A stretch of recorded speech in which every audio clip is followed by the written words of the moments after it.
I don't think you need me to tell you how popular Assassin's Creed 4 Black Flag is. Whilst Valhalla is Ubisoft's most profitable game due to the insane integration of unethical microtransactions, the Assassin's Creed game with the highest sales, that goes to Black Flag. This game often ranks the highest on generic gaming outlets' rankings of the entire series. It's the one game your mate who stopped playing video games a few years ago always remembers was a good bit of fun, and if you need anecdotal evidence, I once had an estate agent out to value my house who, in the process of measuring my office, noticed my Ezio statue and asked if I was a fan of Assassin's Creed, which was harrowing. Making small talk, I asked him what his favourites were, to which, of course, he answered, Black Flag.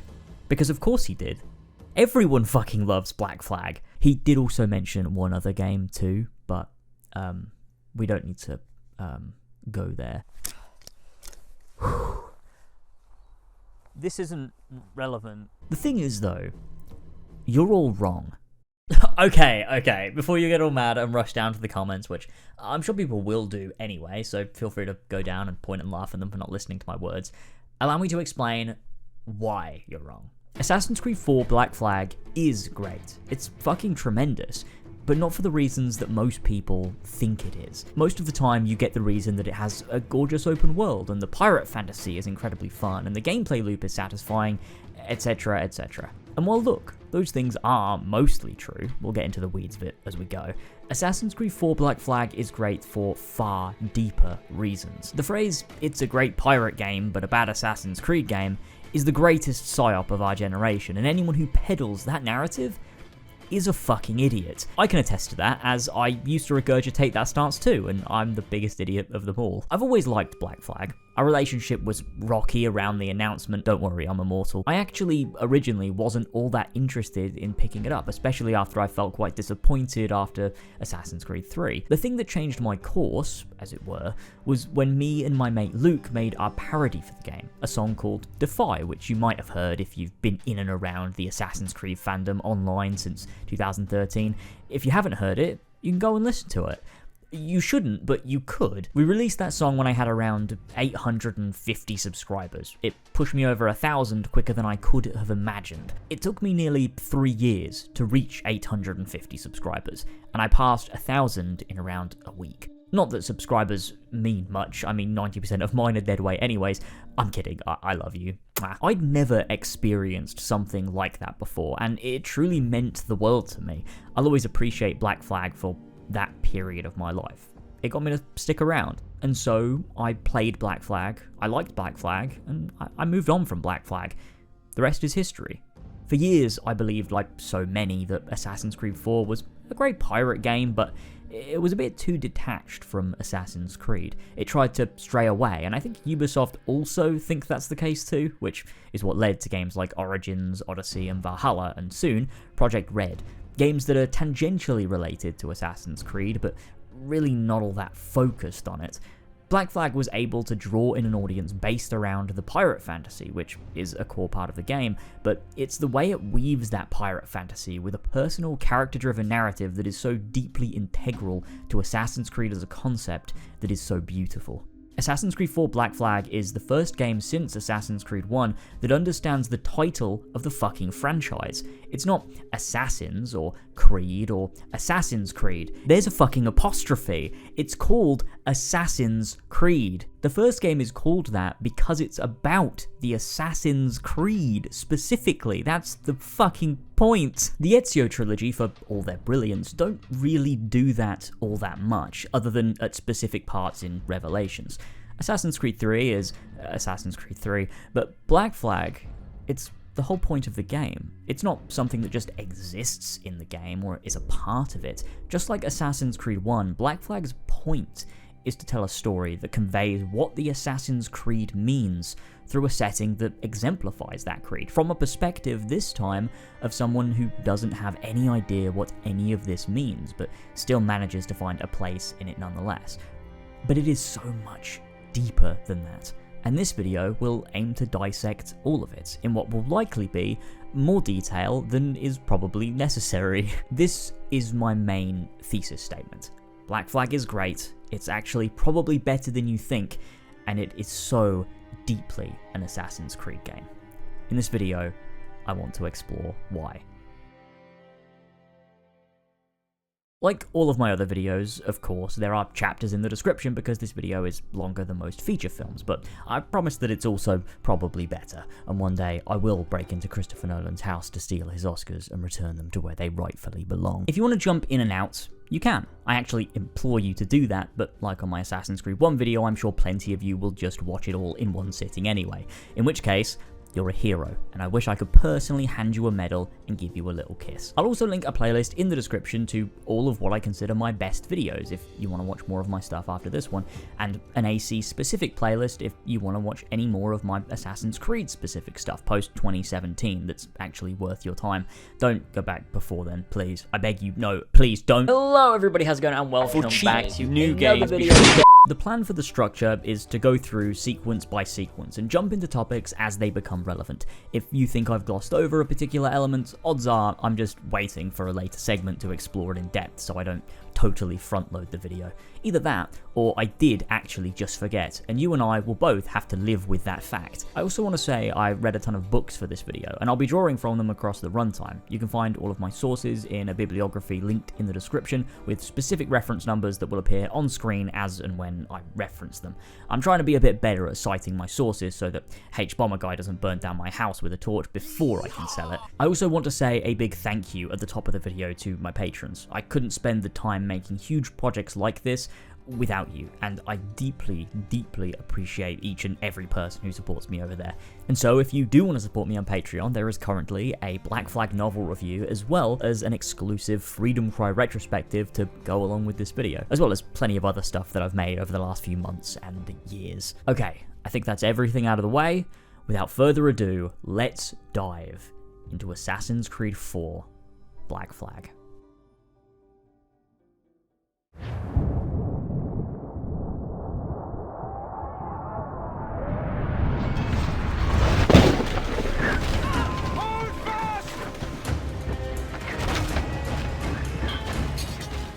Black Flag is the first game in the series to forego the initial recap cutscene. I remember this being jarring when I first played and honestly quite disappointing. While I no longer feel particularly disappointed by this exclusion because I know that none of it will ever matter again, it is still for me a point of criticism. The entire modern day is for that matter, but we'll talk about that as it comes. Assassin's Creed 4's opening acts as a way to sort of detract itself from the almost episodic story structure of the first 5 games and to act as a gateway into the anthology method of storytelling, which is infinitely worse for anyone who was actually into Assassin's Creed. If you weren't into Assassin's Creed, I'm sure it's a lot better for you, but I'm always going to be coming at these videos from the angle of what Assassin's Creed is meant to be, to me, or what originally resonated, and this is a detraction from that. They shouldn't be trying to so strongly appeal to people who don't like Assassin's Creed to the point that they begin to alienate people who do like Assassin's Creed. I know that did happen, but that's not really the point. The opening throws us right into a storm with our protagonist, Edward James Kenway. I keep saying his full name because my name is James and I think that's cool. He's at the very heart of all of this, and a hooded man is standing, lying in wait upon the ship that is set upon his. I think tonally this scene is brilliant. It uses weather to convey the inner struggle of a character like Edward. It creates a sense of confusion, of conflict, of utter chaos before the game begins, which is principal in conveying who Edward is at his core at this point in the story. It also begins to convey, quite simply, how this game will play, what this game is about mechanically. Pirates at sea, in skirmishes, in harsh conditions, in tight scrapes. Darby McDevitt, the lead writer of Assassin's Creed 4 Black Flag and also my crush, has mentioned in a commentary he did for the 10-year anniversary of the game, which I'll reference a couple times in this video, that this opening was a direct contrast to what they did in Assassin's Creed 3.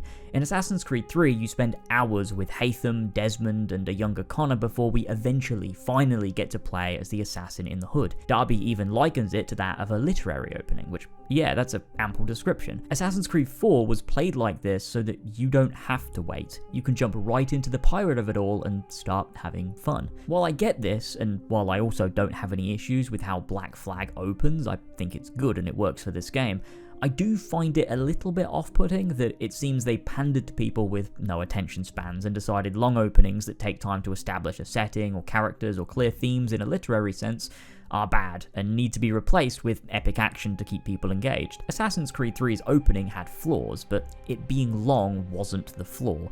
In fact, I think the first 5 sequences of AC3 are pretty brilliant. It's everything after that I find pretty poor.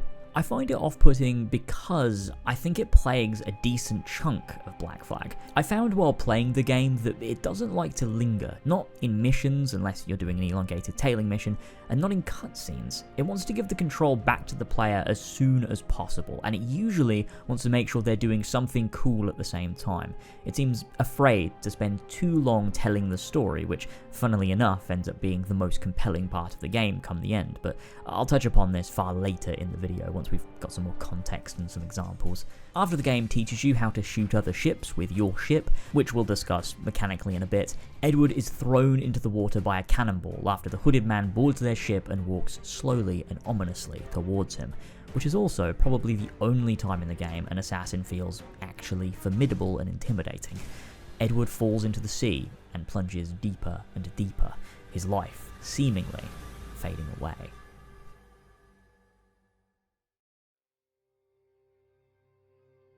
Edward's early life isn't greatly touched upon in the game. There are elements that are implied, and his wife Caroline is used often and for very specific reasons, but Edward's life back in Bristol isn't something the game cares too much about portraying, likely because they were worried that people would end up bored by meaningful character depth and would write bad reviews about how they couldn't shoot thing with cannon all the time, which is fine. I don't think it needed to explore his early life, but the Black Flag novel by Oliver Bowden adds deeper details to the years of Edward's life prior to becoming a pirate that I find fascinating.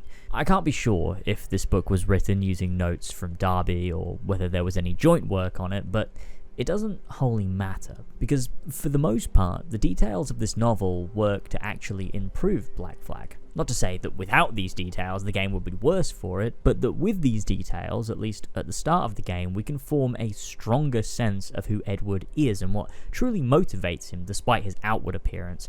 I want to take some time to just dissect what this book does with his character before we move on. I won't spend ages on this, and you can feel free to skip it with the timestamps if you're not really interested. The game doesn't suffer for not knowing these details, but I find them interesting and meaningful, and will judge your intelligence if you decide to skip this portion. I mean, after all, it does require a significantly high IQ to understand. To set the picture for you, Edward was born in Swansea, Wales. However, at a young age, around 10, his family moved to Bristol, in the southwest-ish of England. It's pretty close to Wales, actually. Bristol was super common as a place for pirates to hail from. Both Edward Thatch and the famous governor of the Bahamas, who brought a close to the golden age of piracy, and Templar in this game, Woodes Rogers, hailed from Bristol. Edward Kenway worked with his father on a farm. They kept livestock, had crops, and made just enough to get by in a house that was far from ideal. But they had each other. Edward's parents deeply loved each other. Edward said as much, saying, "It was plain to witness they kept each other going. It was good for the soul to see."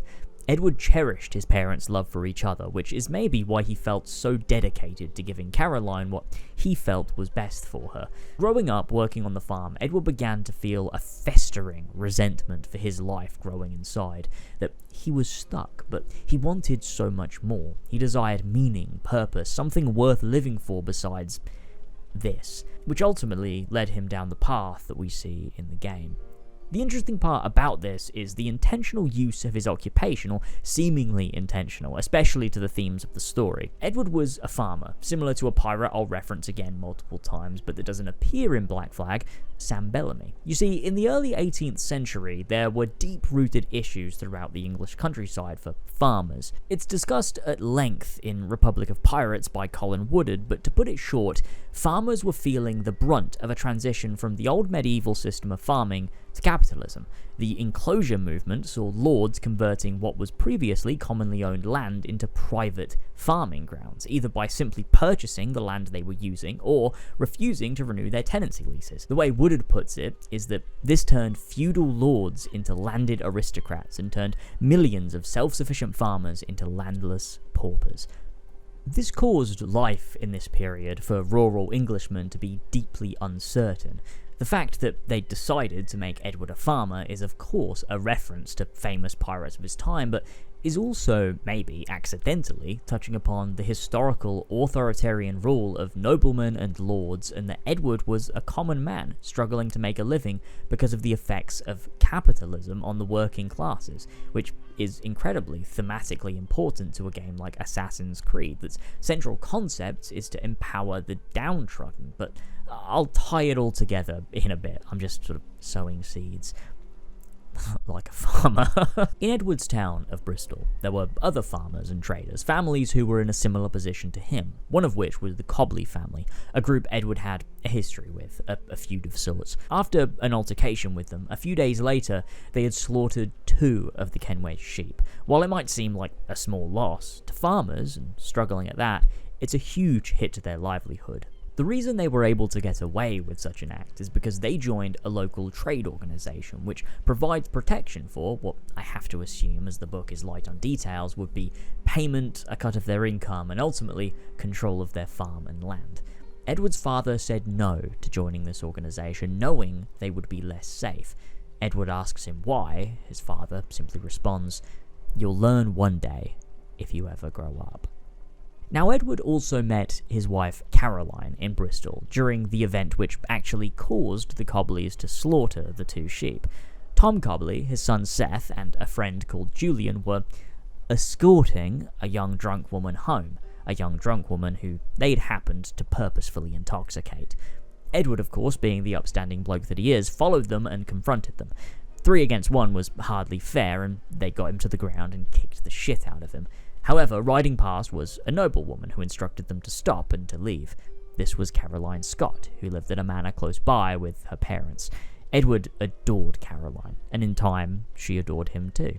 One of the many ways Edward admired her was her love of life, saying, "From her demeanour, I could tell that she, like me, enjoyed seeing life in all its forms." Edward and Caroline began seeing each other more, and Edward eventually proposed. He deeply loved her, and she loved him back. To Caroline, Edward is a much-needed escape from the life paved before her by her parents. She wants freedom, and Edward is the key to that freedom. The issue is that despite Edward loving her in return, he also cannot ignore his want to leave Bristol, to sail the sea, to have real, true freedom from a life that, like Caroline, had been paved before him by his parents, and her status as a noblewoman only spurred him on more to become wealthy, to prove himself as what he believes makes a man a man. And so that's what he does. Around Edward and Caroline's wedding, he's approached by a privateering recruiter to join up, hearing about his exploits of being a tough man who beats people up around town. At first, Edward is in 2 minds, but it's really their wedding day in a lot of ways that makes his mind up to leave. Emmett Scott, Caroline's father, is a man who values above all else status.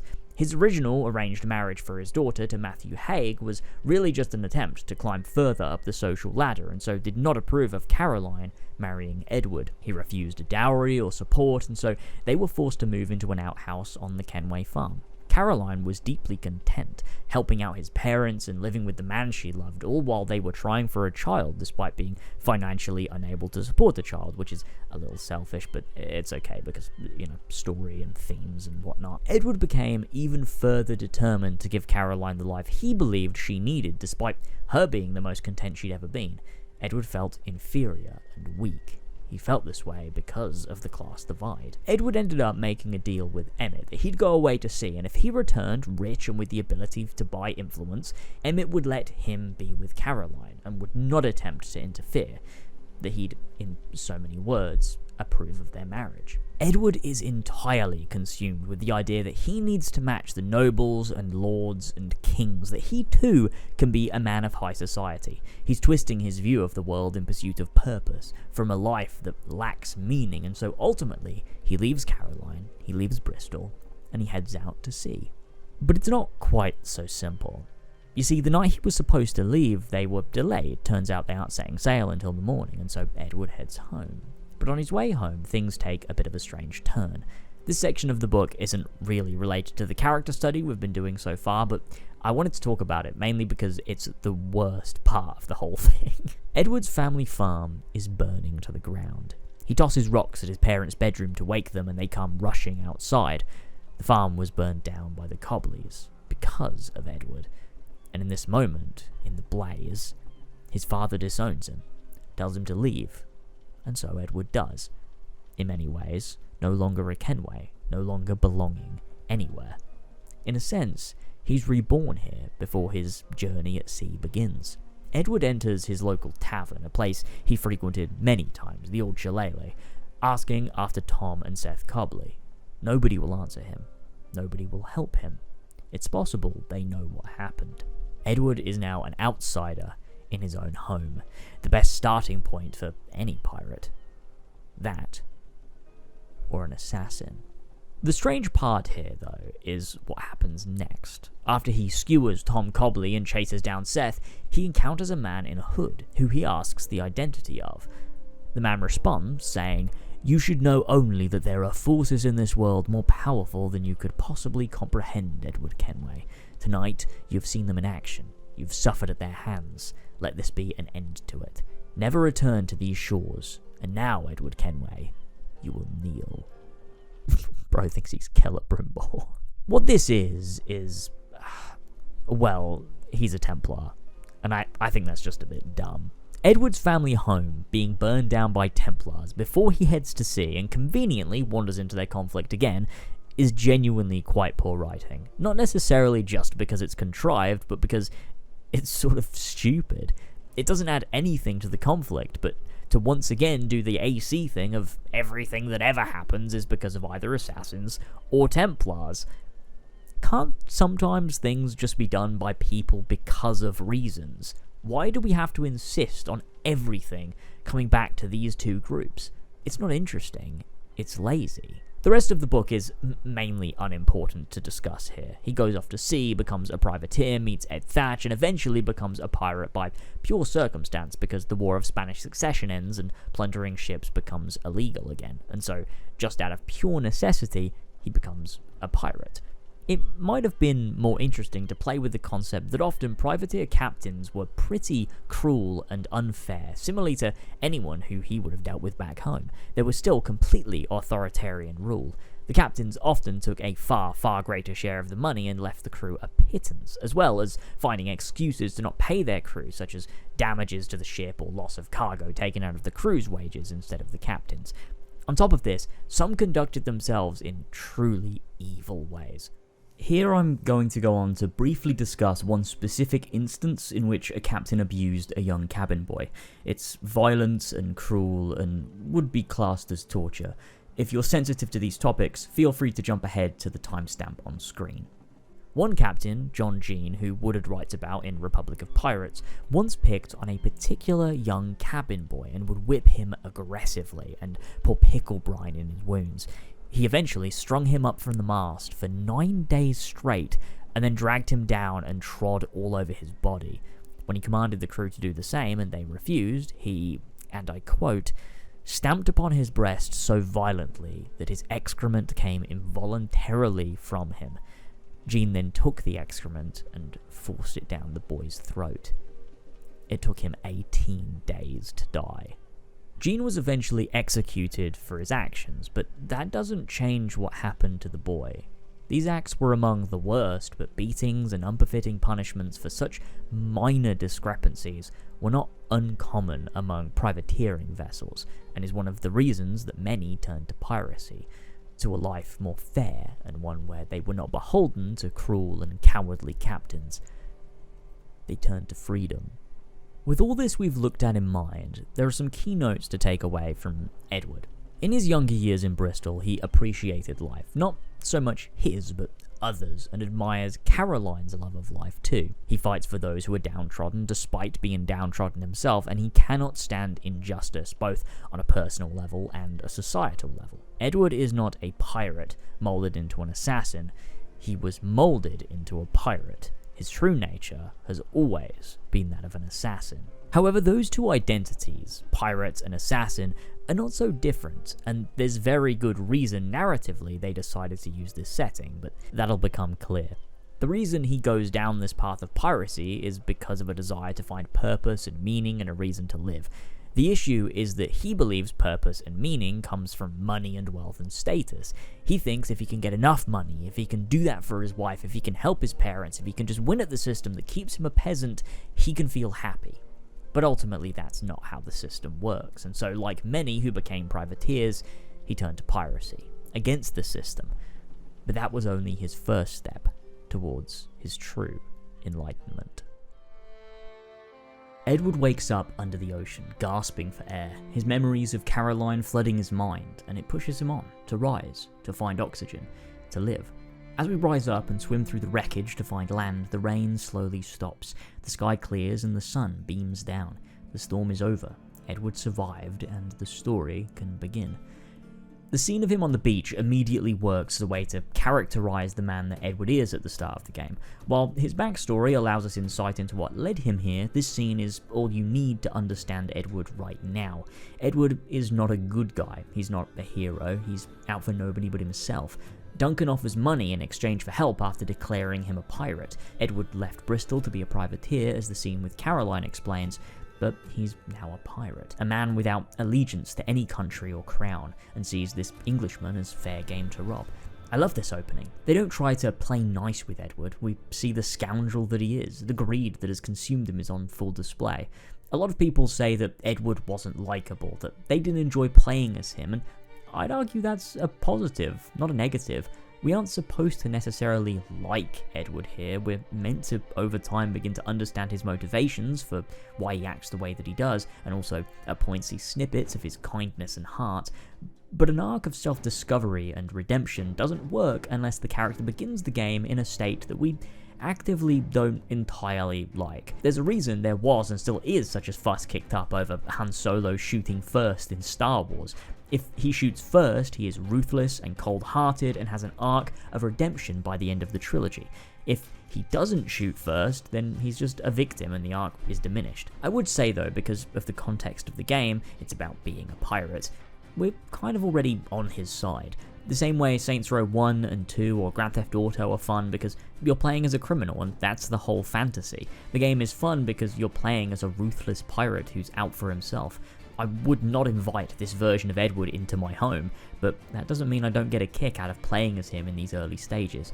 It's only later in the story he becomes truly aggravating to even the player in a meaningful way, but we're getting ahead of ourselves. After Duncan's pistol fails to fire because he's an idiot who thought that an 18th century flintlock would still shoot after being submerged underwater, we begin a chase. The chase works to teach the most basic of mechanics in a way that still pushes forward the narrative. We learn Edward can climb, we learn how viewpoints function as a way to unfog the map, we get to do this little duck under a tree animation that looks so fucking cool every time, and are vaguely introduced to the collectibles, loot, and animals that exist on the various islands in the game.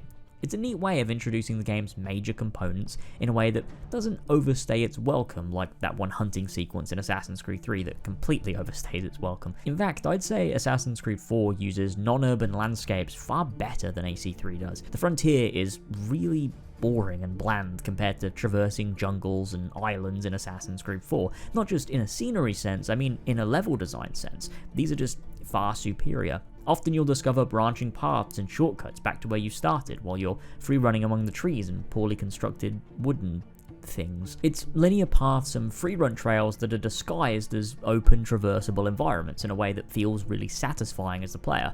I think a lot of the philosophy of these island locations in level design matches the tomb design in the older Assassin's Creed games, but in a way that makes it feel less linear despite actually being linear. After catching up with the hooded man, we take him down in a matter of sword strikes, which, I mean, really? Duncan Walpole is a trained assassin. How did Edward kill him without a fight? I get that it's maybe that he's been at sea, maybe he needs water, maybe he's disoriented, maybe Edward is just really well trained, but that's a whole lot of maybes and not a whole lot of actual answers.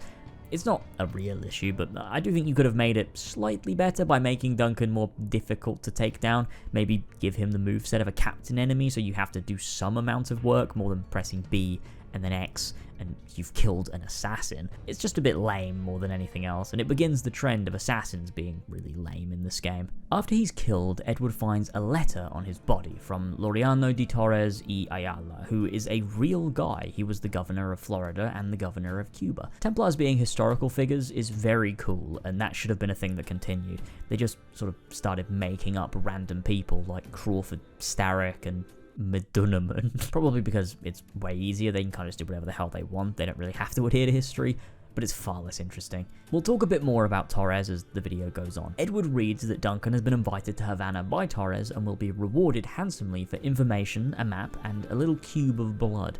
With the whiff of riches under his nose, Edward decides to impersonate Duncan, who luckily none of these contacts have seen in person, and so takes his things and puts on his clothes. The scene mirrors, intentionally, the scene where Ezio puts on his robes. The framing, the animation work, the point is to directly call back, yet create a sense of dissonance. Edward is not an assassin, Edward is a fraud, and is suiting up for all the wrong reasons. This is an intentional perversion of something the franchise has, up until this point, kept as a very sacred and poignant moment. While this is still a poignant moment, as it's the moment that leads Edward to his enlightenment, it's still such a wonderful subversion as we see this man defile something that we've come to see as special. Edward discards the broken hidden blade and immediately after the scene lowers his hood. That's 2 pieces of integral iconography dispatched within moments. In a modern Ubisoft game, this could be read as intentionally insulting, but in Black Flag, it acts as a moment that understands that it's wrong. The game doesn't portray this as good, and it'll be paid off at the very end when Edward earns those robes. Talking of Duncan's robes, I don't like them. I don't have much else to say, I just think they look a bit rubbish. It's just a big coat. I generally think as these games got closer to the present day, the assassin outfits tried too hard to make themselves believable, which makes them a little boring. Unity is the only exception here, with the robes in that game being highly customizable and really quite cool. But on the whole, I like my robes white and red and fucking stylish. I don't want them to look like they can blend in. The whole thing about assassins blending in being cool is that they can look like Ezio does in Brotherhood and somehow still not be seen. I'll suspend my disbelief if it looks really cool. Diving down below, we're introduced to the first historical figure of the game, and one of my absolute favourites, Stede Bonnet. What I love about Stede, and there's a moment later that we'll touch upon this in more detail with, is how he functions as a way to show us Edward's kinder side, the side that he seemingly left back in Bristol, the side that wants to fight for the downtrodden and the needy, the side that saves Bonnet right now. This is such a wonderful juxtaposition of character moments. We flow from the most pirate act, killing a man in cold blood and stealing his stuff, and then impersonating him, to saving a helpless man in need. This establishes the internal conflict of Edward and the ebb and flow we'll see him grapple with across the game. Stede, though, is maybe not entirely an innocent man, especially not by 2024 standards, I'll tell you that much. Stede owned a plantation in Barbados, and like other successful plantation owners, they'd purchased African slaves. Stede's parents soon passed away, and he became an orphan child with a small army of servants and slaves. So what I'm really trying to say here is that we need to cancel Stede Bonnet. What I do find interesting, though, about the real history of Bonnet, at least his origin, is how he had a son called Edward. He even asked people to call him Captain Edwards when he first absconded from his home and set sail to become a pirate. I don't know if any of this was an intentional link to real history by making the first person Edward meets and an integral part of seeing his kinder side be a man who had a son called Edward and was referred to as Edwards, or whether it's just a coincidence, but it's quite nice nonetheless. The thing about Stede is that the game does somewhat warp his origins. In reality, he was a man who set out one day wanting freedom from his life and to go and make his own fortune as a pirate. Less for money and more for the thrill of it all, the freedom. Black Flag implies that it was Edward who coaxed Bonnet into becoming a pirate, and there's quite a bitter irony in that. But I have a larger part of the video dedicated to this when we're saying goodbye to Stede later on. From here, we board our first ship, Stede's little merchant schooner, and we sail off through the cove, which is a wonderfully set up little set piece.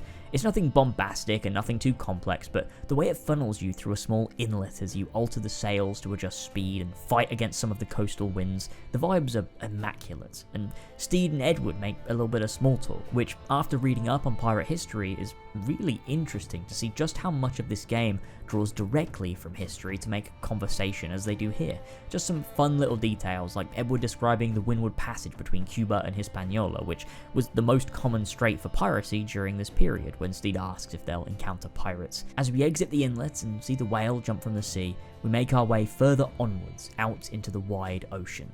And the first prologue concludes.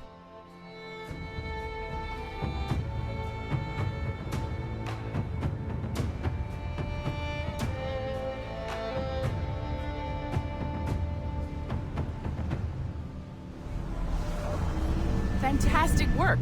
Very promising. All right, easy now. There you go.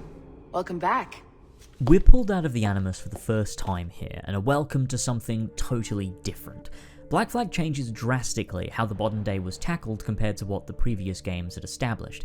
We're a new employee at Abstergo Entertainment in Montreal, the media company under the umbrella of Abstergo Industries, the Templars. Abstergo Entertainment was established in 2012, with the multiplayer of Assassin's Creed 3 being one of their products, and Assassin's Creed 3 Liberation for the PS Vita also being one of their products. They use the Animus and the memories of the past in order to collect data and footage to create video games and films using it.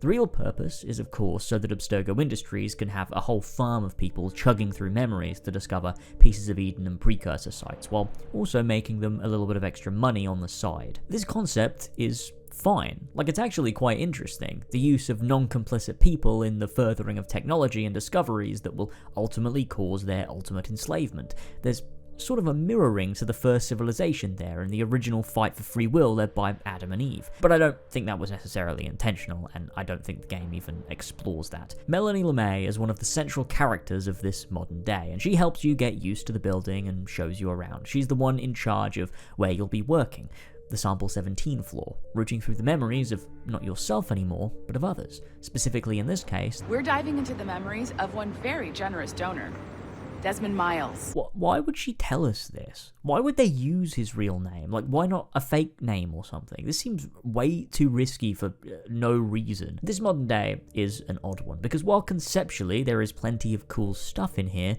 I don't think any of it gels together in a way that is particularly satisfying for the player, either narratively, tonally, or mechanically. Let's start on the topic of the new Animus, the Omega. An Animus which has the White Room resemble waves, because it's a pirate game. This is cool, to be fair. It works as a way to show the entertainment officers care about having the UI be aesthetically pleasing for those who work there, whereas Abstergo Industries do not, and is far more about functionality above all else. It creates a clear disconnect between the arms of the company. More importantly, it allows for the exploration of other people's DNA through the Surrogate Initiative, something we learn the origin of in this game and is one of the parts I really do enjoy. The reason this doesn't work, though, as a part of the game is because it removes the entire reason the Animus was great as a piece of storytelling.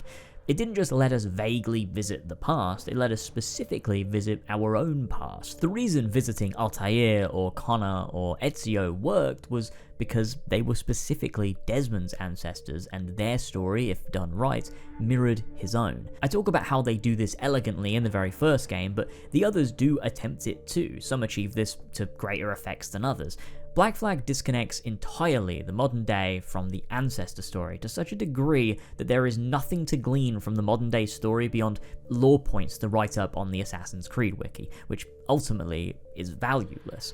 In Assassin's Creed 1, Desmond is trapped physically but free mentally. Altair is free physically but trapped mentally. These arcs mirror each other, and that makes each one doubly valuable. In Black Flag, Edward's story means nothing to a random employee that we control and is not actually a character. It's made worse by the fact that Edward's story would have been so deeply meaningful to Desmond himself.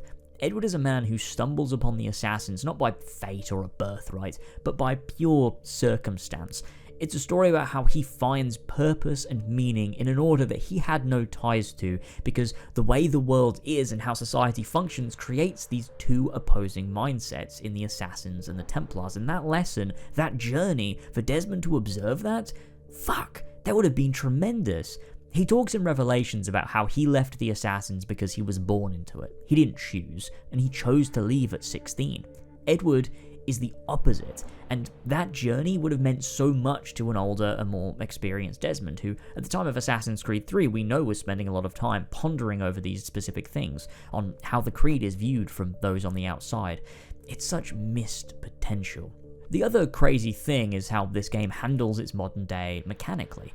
One of the things I always praise Assassin's Creed 1 for is the stark dissonance in genres between Altair and Desmond, both in the gameplay and in the tone. It works to create a true sense of otherworldliness, to give both parts of the game meaning through a difference in gameplay context that still manages to inform each other. Black Flag does half this job. It creates a clear disconnect mechanically and tonally. The genre is completely different. You go from a third-person action-adventure open-world pirate game to a linear first-person walking simulator with hacking minigames and secret information to discover. This is good, like, as basic as it gets, but yeah, this gets it. Modern day and Ancestor gameplay along with tone should be different. It shouldn't be a simple reskin of the Ancestor gameplay that just now looks modern. It should convey something different. The issue here is how none of it fucking matters. The modern day has no story, no themes, it just has stuff happening so the player who is an AC fanboy can hack the computers and read the epic lore. There's no actual substance here that I wouldn't get by just listening to the audio logs on a podcast app or reading the text on a wiki page. This game really begins the slow bastardization of the modern day. In many ways, that began in Assassin's Creed 3 by them just making the Desmond sequences Connor missions with a modern skin, but it's nowhere near as obvious as it is here. The genre switch is not a result of an artistic decision that understands Assassin's Creed 1, it was made as a decision to try to remove the modern day as much as possible, so there is no story or character, it's just events to appease Assassin's Creed fans, and something people who just want the pirate game don't have to worry about. But you do have to worry about it, because the game rips you out of the animus all the time to make you walk around the office and do things we have absolutely no connection to. I don't want to help Rebecca and Sean because I'm just working my 9 to 5 and I don't know who the fuck they are. The real story is whatever they're doing off screen. That seems infinitely more interesting. I'd really love to potentially explore that in the next game. No? Bishop? What? I feel like Abstergo Entertainment also brings light to one of the weirdest parts of the Assassin's Creed universe post-Revelations, which is that people are just being exposed to Assassins and Templars now. Like, they're aware they exist. Like, these ancient orders that work in the shadows and have done since the Crusades are now just known about because Abstergo made Liberation, a game that everyone knows is made using genetic memory.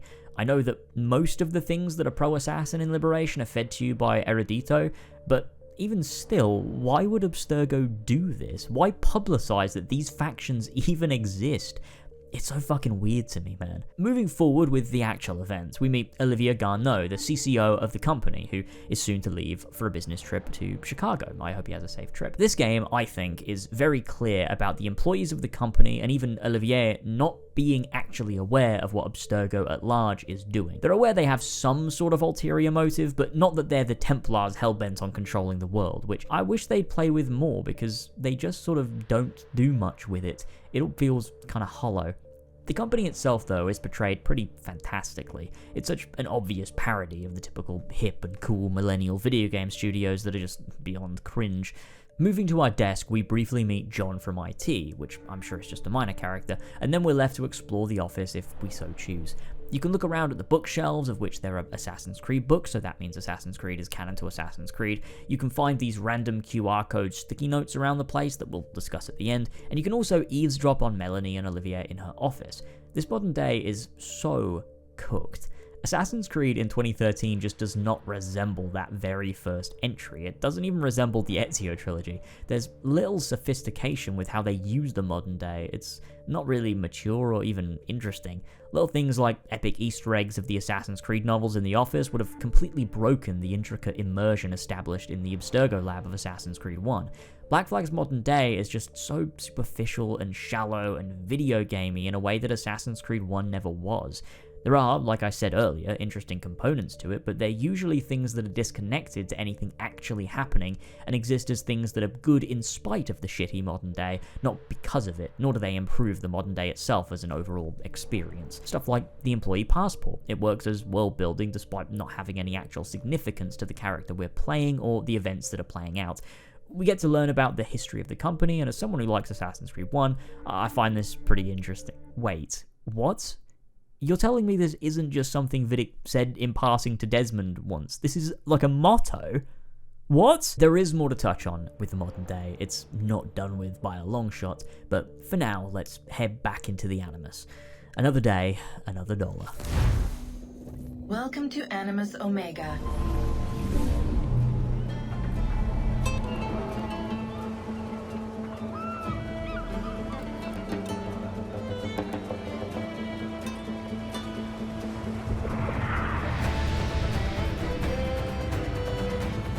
Black Flag weirdly has like 3 openings. This is the second and the one where we get the title card, and I suppose the first time we're let out to explore, but we're still confined to one city, so the game doesn't really start until sequence 3.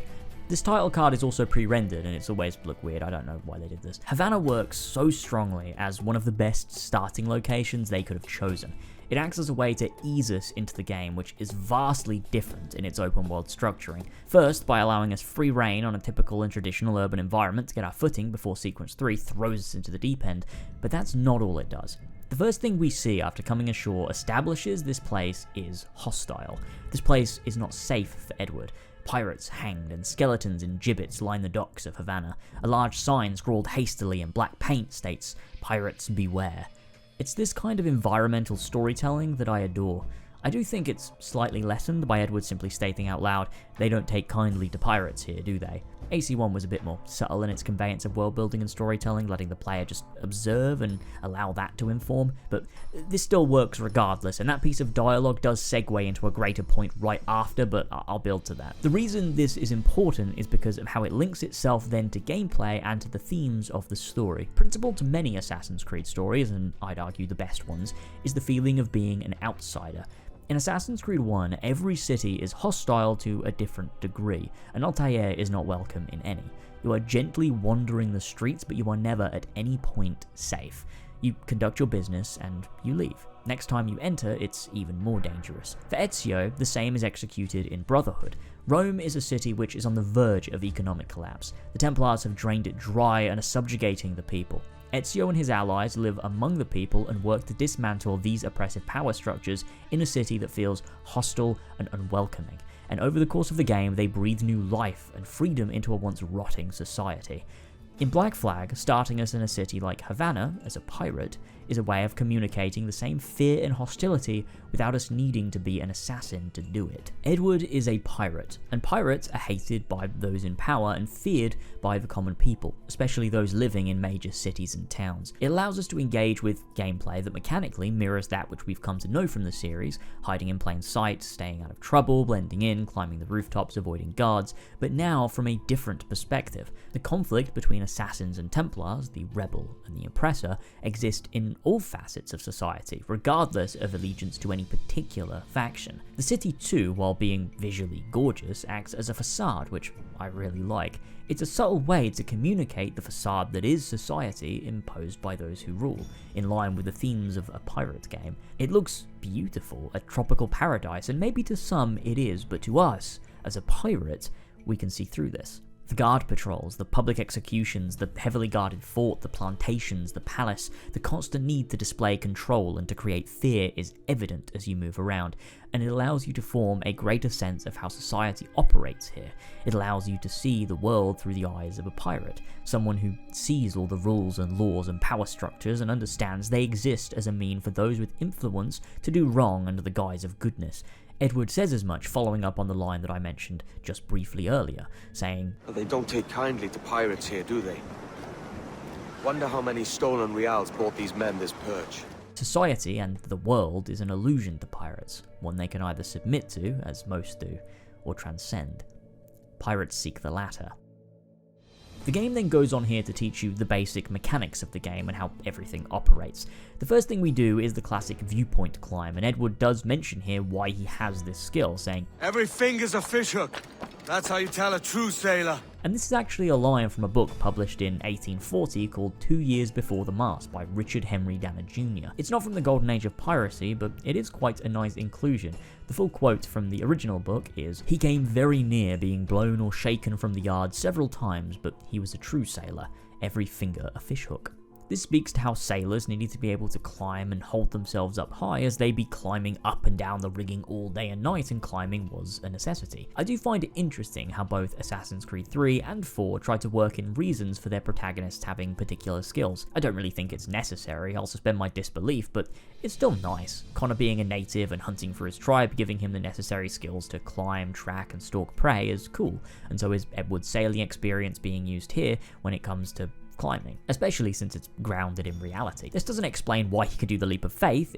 if I can fucking do it. But I mean, the only time they ever explain that is Valhalla, and it's also one of the only games, along with Odyssey, where it also kind of means absolutely nothing for the protagonist to be doing it, so I think I'm fine with these games just letting characters inexplicably do it before joining the assassins, even if it makes little sense. Now, I will say, just briefly, on the concept of synchronization, which, of course, in classic fashion unfogs the map, since Assassin's Creed 1, this feature has existed purely to exist and not for any actual character, story, or thematic reason. I understand most people don't care about that, but I still think it's interesting to look at. In Assassin's Creed 1, and I didn't really touch upon this in my Assassin's Creed 1 video somehow, is that you climb to the top of viewpoints for two core reasons in that game. First is to scout the city, to get above the noise and distractions and to search for information, to use Altair's highly perceptive skills like that of an eagle, and search for investigation opportunities and attune yourself with the city. It's a core part of the gameplay loop and a core part of our character. The second reason is to synchronize. That's why it's called synchronizing, to allow Altair and Desmond to attune as well. These are moments when Altair's mind was specifically clear and focused and allows Desmond to match him, so he's let in, so they're better synchronized. That's the whole point. In every game after, and I don't just mean Assassin's Creed, I mean every fucking game after, viewpoints and radio towers and reach high points that unfog the map exist because open world games have reach high points that unfog the map. Most people forget that Assassin's Creed 1 didn't do this because it was an industry standard, it became an industry standard because Assassin's Creed 1 did it. And AC1 did it because it was integral to that specific and focused experience. Every game followed suit because it was really fucking cool. They just failed to understand why. And Assassin's Creed still doesn't seem to understand why. It's become a utility, it's become a means to an end, not an integral part of the makeup of the game experience. And so I'll always be a little bit sour on this. You can make viewpoints work outside of Assassin's Creed 1. You can give them depth and meaning, but they just don't. They boiled them down to a way to find collectibles and side missions and nothing more. And hey look, that's fine, it doesn't ruin the game, it's absolutely fine, but it's not as good as the first time they did it, because the first time they did it, it was for a reason. I guess this leads us on to parkour, because after jumping down from the viewpoint, we enter a chase, in which we really have to use the parkour system. This is an interesting one to analyse, because of course, we all know, I feel the first 4 games had the best parkour system. It's the most diverse, it gives the most player agency and allows for a real sense of control if you master it. It's why in Assassin's Creed 3 and 4, the multiplayers still retain the climbing engine of the first 4 games, because you need control when playing competitively. They knew it was the better and more precise system because using the Anvil Next parkour engine would have been hellish in a multiplayer scenario. That said though, it doesn't mean I hate it. I dislike a lot of aspects of Assassin's Creed 3 to Rogue's parkour system, I dislike a lot of the aspects of the Unity and Syndicate parkour system. The only one I truly hate though is Origins to Valhalla, because it's a crime against advanced movement. But anyway, let's lay out how this system alters things from the original system, given this is my first retrospective on a game from this era. It probably helps to watch my AC1 or Ezio Trilogy stuff first, but like, you don't have to. I'm going to be using Xbox controls for this because it's what I'm used to playing Assassin's Creed with. The profile system from the originals remains somewhat intact. It's not exactly the same, but it does keep a lot of the basic foundations of the puppeteering system. What this means is that right trigger, while still causing Edward to shift into high profile, is now streamlined to double up as the sprint button, so you no longer need to hold high profile and legs to sprint. You can also climb and jump with this. You don't need further inputs. While this is technically easier, it does feel far less engaging and takes away a lot of the control from the player. You can still alter your sprint speed if you just hold the trigger halfway to jog, so that's kind of nice, although I don't really know how that works with a mouse and keyboard, probably not very well. Jumping is also automated, so if you run at a ledge while holding right trigger, you'll automatically jump if it's safe to do so. If it isn't, you'll just stop. The thing about this is that it's sometimes just wrong. You know you can make it, and the game knows this and gives you an override. If you tap A at the edge or just hold it as you're running like you would in the classic games, you can jump anyway and override that safety net, and it allows you to experiment to see if you can reach the ledge in the distance. If you can't, you can maybe still save yourself with catch ledge, which now isn't tied to the B button or empty hand, it's just done by pushing the left stick in the direction of the ledge you want to catch as you're falling. It's just as reliable, which is good given Unity onwards, catch ledge is pretty non-existent. The issue with this is that you can't catch ledges behind you anymore in this system, only in front of you or to the sides, which is a little restricting in comparison and gives you less options to save yourself or just to be expressive. If all you want to do is drop in the classic games, you'd simply hold high profile and then release the legs button and run towards the edge of a ledge to drop down, rather than jumping into the distance. In these games, you can still do that, but it requires further input from you. Holding B as you approach an edge will drop you to the ground. It feels slightly more finicky because sometimes you'll accidentally dive on a guard and cause detection, and having to hold B instead of just being able to simply release legs and hold high profile is slightly more cumbersome, but it's hardly game breaking. The cool thing about this though is that there are no restrictions, you can just do it anywhere. It doesn't matter how high the building is, and so you can often just dive straight down nice and fast to the floor. And with the decreased fall damage in these games, and health that just recharges, it's rarely risky unless you're ridiculously high up. Ejects are also changed in these games in a way that really fucks with my brain and never would be irritating. In the original games, you could eject sideways and backwards at any height of your wall run.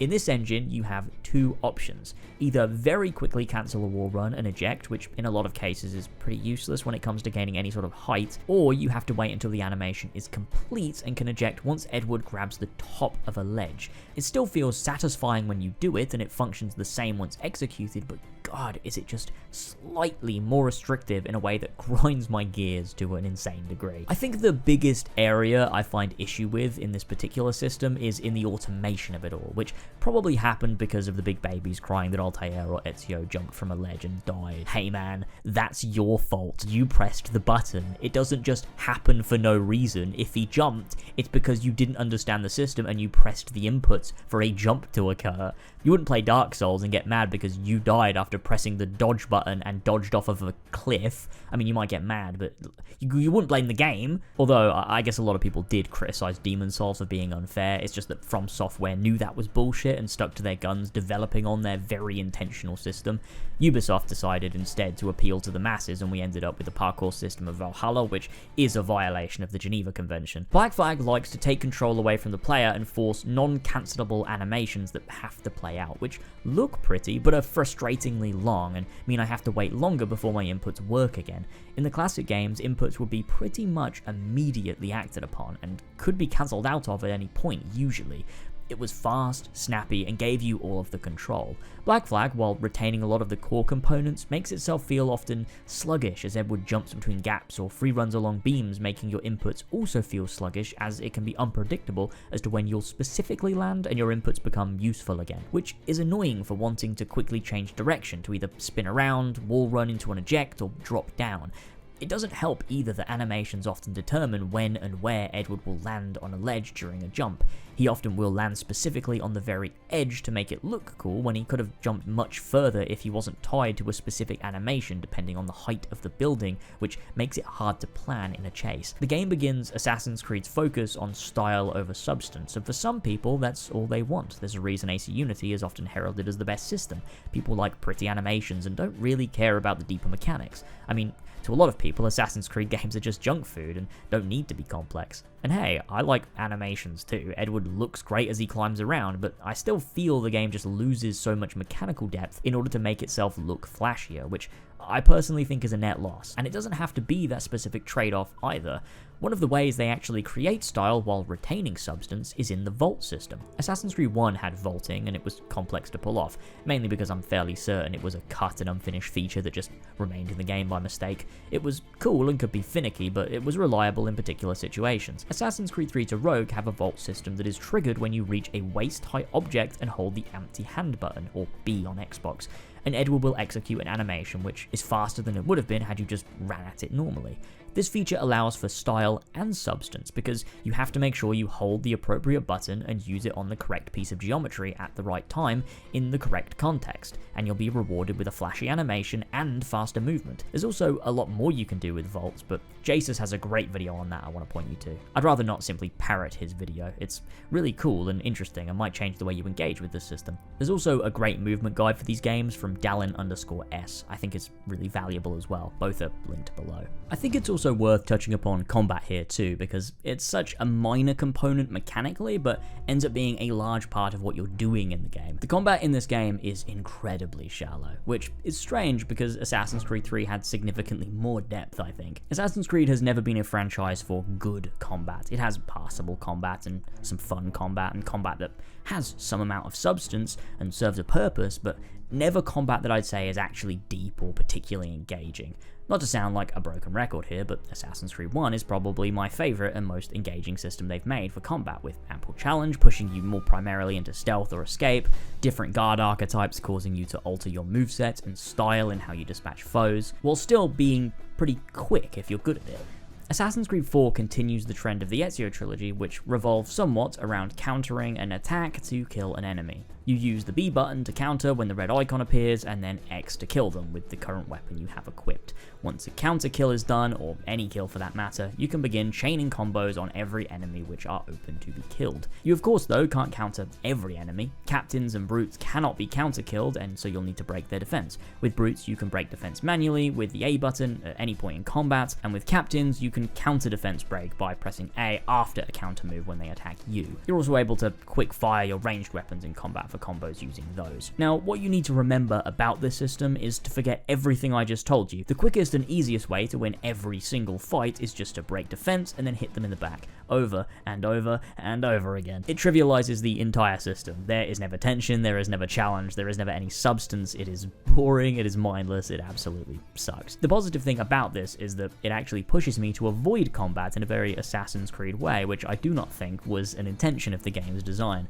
It's just how I play because the combat is so mindless and tedious that I want to avoid it at all costs, which is bad in terms of design, but good in terms of my own personal experience, so take from that what you will. I also find it odd that this game decides to arrest away any sense of personalization where combat is concerned. You can only dual-wield swords, there are no other weapons you can purchase, no way to play in a style that suits you, and in a game about being a pirate who uses all kinds of tools, I find that a strange choice. And as well, what happened to a dedicated block button?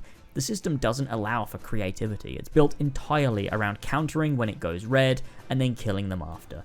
It's beyond boring, and I probably won't talk about it again for this entire video. The other component of this game are the tailing missions that make up about 90% of the gameplay. Havana introduces it as a clear part of the game that will be used a lot, so get used to tailing being the main way information is learned and exposition is dumped, or just how you get from point A to point B in missions for cutscenes to happen. I think there's a later part of this video that talks about tailing and general mission structure, so I'll leave it here for now. I say I think like I'm not the one literally writing this video. Look, it's long, okay, I can't remember all of it. The one thing I will say though, partially related to tailing, is how the Animus functions as a tool for the player within the game itself. I think it's pretty bad. In AC1, the Animus was far less intrusive. It acted as a means to ground you in the science fiction narrative of it all, while adding little touches that actually enhance the Ancestor story without destroying immersion. The HUD was clean, you didn't get 50 pop-ups and notifications, the map was efficient and focused, and it let the game and the world speak for itself. The Animus was something whirring away in the background, reminding you of the looming surveillance and that you weren't alone in your experience, but it wasn't intrusive. Ever since then, through the Ezio games and up to Black Flag, it's become more and more present, to the point where it's actually a disaster to look at the screen sometimes. I've seen people defend Assassin's Creed when people say, I just want to be immersed in the historical setting, but I keep being reminded I'm actually some guy from the future sitting in a machine. And while, to a degree, I do think the reminder that the modern day exists should in some way be present, I don't think over-intrusive HUD and reminders and notifications is the way of doing it. It needs to be subtle and conducive to the whole experience, otherwise it becomes annoying. Let's get back to the story though, because goddamn, this thing is gonna be long. Okay, so Edward heads to meet the Templars after saying goodbye to Bonnet and telling him to sail for Nassau, the famed pirate republic. Don't settle for tedium. Sail for Nassau. Live life as you see fit. Haven't I heard that Nassau is crawling with pirates? Seems a very tawdry place. Not tawdry, liberated. Edward clearly deeply values the freedom of a place like Nassau, so much so that he's recommending other people go there. He's passionate about it. That's important. He also shows his more noble qualities here, revealing to Bonnet that his name is actually Edward. He feels bad about lying to him after he's been so kind. You see little glimpses into the man Edward truly is every so often, and I love that. Heading to the palace to the south of Havana that I mentioned briefly earlier, Edward, assuming the guise of Duncan Walpole, meets with the Templars of this game. I particularly like this setup for a few reasons. The first is because of how we're introduced to this game's set of Templars. We get to know them and immerse ourselves in their world while their guards are down. It's maybe not as compelling as how Assassin's Creed 3 does it in the prologue, but it's still interesting, especially for characters like Torres and Woodes Rogers, who are complex. Julian Ducasse is incredibly one-note, and El Tiburon is not a character, he's just a very strong enemy. But the part I think is particularly interesting is that this is how Edward is introduced to the world of Assassin's Creed. He meets the Templars before the Assassins. He's able to observe how the Templars think and feel, and he's able to understand how they view their opposition. I also find it really cool how the Templars are the ones to arm Edward with the hidden blade and skill set, which ultimately is their downfall. The Templars arm their killers literally, but also there's a metaphorical aspect to this. The existence of the Templars of oppression births factions like pirates and assassins to rebel and fight back. This is just a literal representation of that idea. We learn about their goals and aspirations, with Torres mentioning how when they succeed in their plans, kings will fall, clergy will cower, and the hearts and minds of the world will be theirs. It's interesting because in some ways their goals speak to a similar set of ideals that Edward shares, the idea of dismantling the powers that be. The only difference is how they'd replace the world's leaders. Granted, Edward doesn't care all that much either way about the views of the Templars. It's not as if it would make sense for him to start seeing the assassins as bad, and to add to it, Woodes Rogers does badmouth the pirates, as he was the man who set out and succeeded at bringing them to the end of their golden age. This is also where we learn about the Observatory, a precursor site that allows the use of a blood sample to see through the eyes of whoever it belongs to, a type of precursor surveillance. I think this is such a compelling precursor site, using very real fears and concerns about our modern world inside of Assassin's Creed's context is quite clever. The idea that the government constantly monitors us and can use our phones, computers, and cameras to surveil us is pretty terrifying. We just never really think about it. Taking that concept and multiplying it by 100 with a first civilization surveillance system that can see through our eyes using our blood, it allows it to be artistically interesting while also continuing to play with real world concepts and marry the two so that it has something to say for both the technology itself and how the wrong people could use it. Edward, of course, at this point sees real signs and has to acquire this observatory for himself to make a fortune and sail back to England rich. One of the cooler details about this little meeting is being able to pickpocket the Templars when you're given back control during the exposition dump. I always liked how Assassin's Creed 1 always gave you control. There were no cutscenes in the game, you were always in control and living in the moment through Altair's eyes, which was both immersive and poignant for what the game was saying using the Animus. This scene does that too. It allows you to just walk around during a piece of dialogue. It's not deep, and it's only really this once that it happens, but I still like it a lot. But Darby is right in what he says in his 10-year anniversary commentary. It shouldn't have been an optional objective. It's so much cooler if you just discover you can do it, rather than being told to do it. We go off and we meet the Sage next, the man who is the key to the observatory, which I don't have anything major to say about right now, but we'll do a bit of a deep dive later on. There's some interesting stuff to discuss with him. Although, while we're here, we do encounter assassins. They're lame and can't put up a fight, much less remain in stealth, but I do like how Edward has no problems killing them. I enjoy that the game doesn't find a contrived way to stop us from killing assassins. We just do it because why wouldn't we? It makes the arc much more satisfying if Edward has actually done wrong, that we as an audience are complicit in and maybe actively wish we could have controlled. Edward returns to Bonnet, who is luckily hanging out nearby, and vents his frustrations at how little money he was paid. Only 1,000 reals, worth barely £100, which, to be fair, accounting for inflation, that's around £18,000. Blimey, surely that would have been useful. Why are you getting so mad, little bro?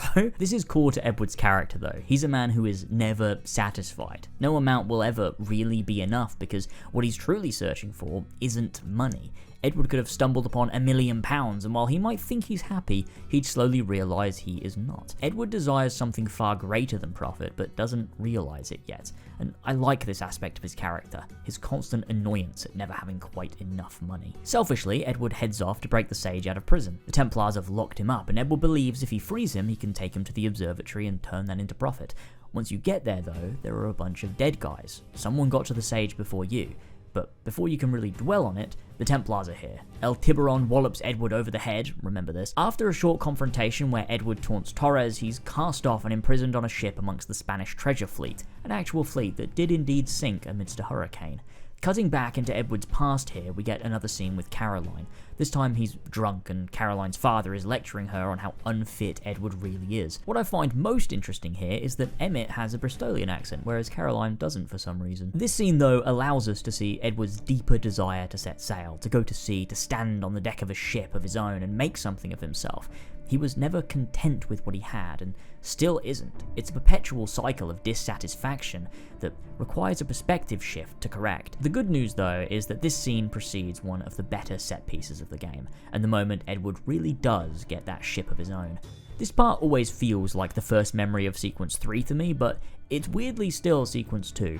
Edward is chained up in the belly of a large ship with another man and someone we'll become very well acquainted with soon. Both of them break free in a manner that feels far too easy, but I'll let that slide, and slowly make their way to the top of the ship. This set piece is so wonderful, from the fact that you start below decks and work your way up, from the bottom to the top. The way that the storm slowly builds, the swinging from ship to ship and gathering of a crew to eventually culminate in sealing a brig and sailing off deeper into the storm, which was a real historical event, like I said before. It's just such a good way to start your pirate fantasy on the high seas. This is also where Edward gets his new outfit as well, one which is far, far superior to that of the Duncan Walpole robes. I'm not 100% sure where this outfit came from though. I think the Duncan Walpole outfit was just these robes with a coat over the top, and Edward added some leather armor and took the coat off, but I'm not really sure. It feels too different, and I have to imagine maybe it was just a bit of an oversight or some inconsistencies in design. I like these robes a lot though. They're far from my favourite of all time, but they suit Edward as a character, and the general design is pretty sleek. Usually though, I tend to throw on the brown coat for most of the game, up until right at the very end as a sort of self-created piece of character development. As he sheds his pirate qualities and becomes an assassin, I remove the brown coat. I don't know, I enjoy doing that. Getting to the brig though, the crew takes their positions and we sail into the storm, avoiding rogue waves and water spouts, which is a core component of navigation when you end up in a storm, as we try to outrun the Spanish fleet, all of which sank that day. All but us. And with that, safe and sound, Edward shakes hands with his newfound friend Adewale and proposes that they set sail for the Pirate Republic of Nassau. And with the newly acquired Jackdaw, that ends Sequence 2. This is the third and final opening of the game, and where things finally, truly begin. And I've done it again. The prologue took us over an hour. Fuck!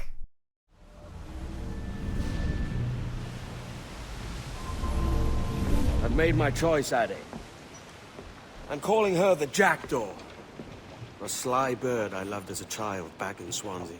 The Jackdaw, named after a sly bird from Swansea, is the name of Edward's ship, and it suits it remarkably. Jackdaws are incredibly intelligent and somewhat mischievous birds, but in folklore, often, the jackdaw symbolizes foolishness and folly. Regularly in Aesop's fables, jackdaws are used in this way, and one of these particular fables even appears in the game toward the end, but we'll tackle that later. I think though this choice is quite meaningful. Jackdaws are often associated with greed, but it's a common misconception. Jackdaws are actually incredibly generous. They have a kind nature which actually strengthens their bond within their community, and they build strong family connections to better thrive. I have to assume this was done on purpose, rather than just being chosen due to the bird being a mischievous fella from Swansea. The idea of it being misunderstood by general folklore is incredible symbolism. Edward is seen as greedy, as selfish, as pretty damn foolish, but the truth is that he's just running from his true nature, a nature which is kind, giving, generous, and deeply rooted in family.